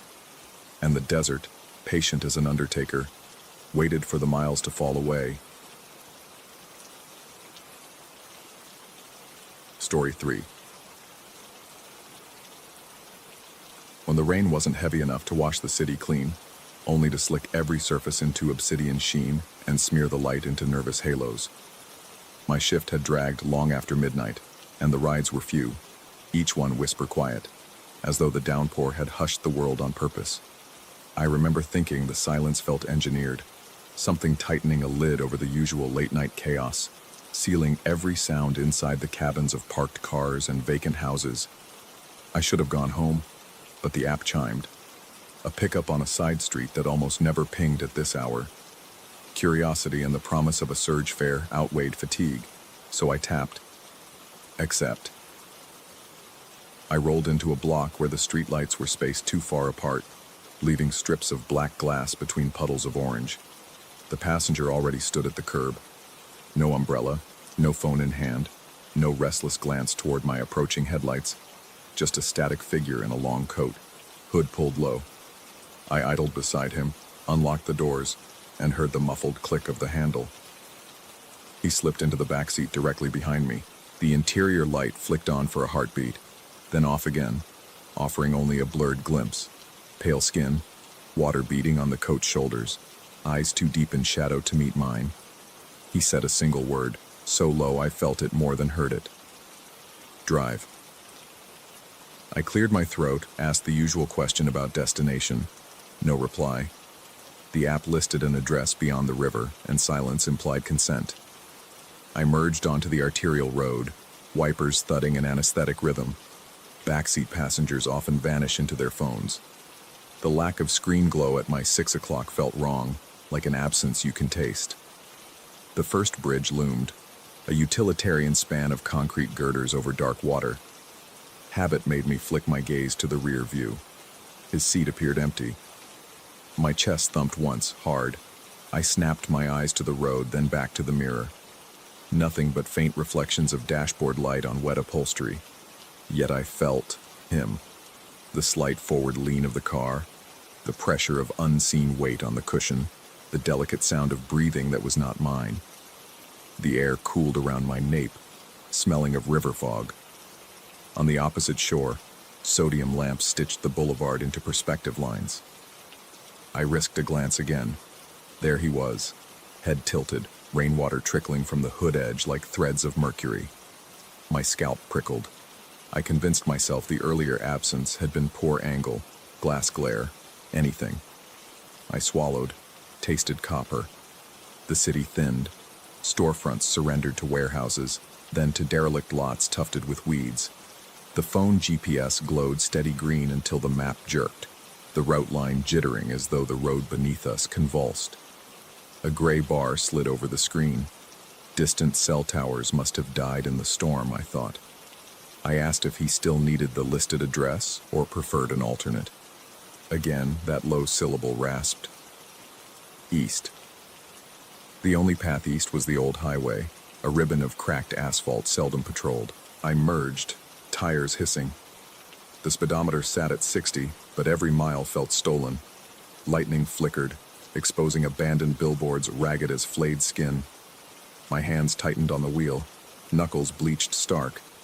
I became hyper-aware of my body, pulse banging in ears, breath hitching at the top of each inhale, sweat sprouting cold under my arms despite the air conditioning set low. Another bridge, this one narrow, its guardrails broken in spots. Mirror instinct. The seat was empty again. The car seemed lighter by an impossible margin, as if someone had lifted a cinder block off the chassis. My stomach dropped. Headlights wavered sideways when I jerked the wheel. In the same instant, a whisper brushed my right ear, coming from the rear. Keep going. Moist breath chilled the skin. Reflex twisted me to look over my shoulder, but darkness pooled where a person should have been. I faced forward just in time to steer from the verge. Mile markers grew sparse until they vanished. Trees crept closer, branches meshing overhead into a tunnel that shuttered the sky. Whenever lightning cracked, the trees appeared to shift positions, as though each flash redrew the landscape by drunken hand. The car's cabin pressed inward. I could feel the hum of the engine through the pedals like the purr of a caged animal, anxious, ready to bolt. My dashboard dinged. I glanced down and felt my mouth go paper dry. The distance to empty read in brow, 333 km. Negative fuel range, a number that denied physics, an omen carved in digital glyphs. My foot eased off the accelerator. The engine coughed, hiccuped, threatened to stall. I feathered the gas again, pulse drumming a frantic counterpoint. At the next bend, the world opened into a massive interchange, a cloverleaf abandoned decades ago when the new bypass rendered it obsolete. Weed-choked ramps spiraled into black void. Rusted signs hung askew, their letters scabbed with mold. Streetlights here were dead, leaving only the headlamps to scratch circles across concrete walls streaked with mineral ghosts. The passenger spoke at last in a serrated whisper.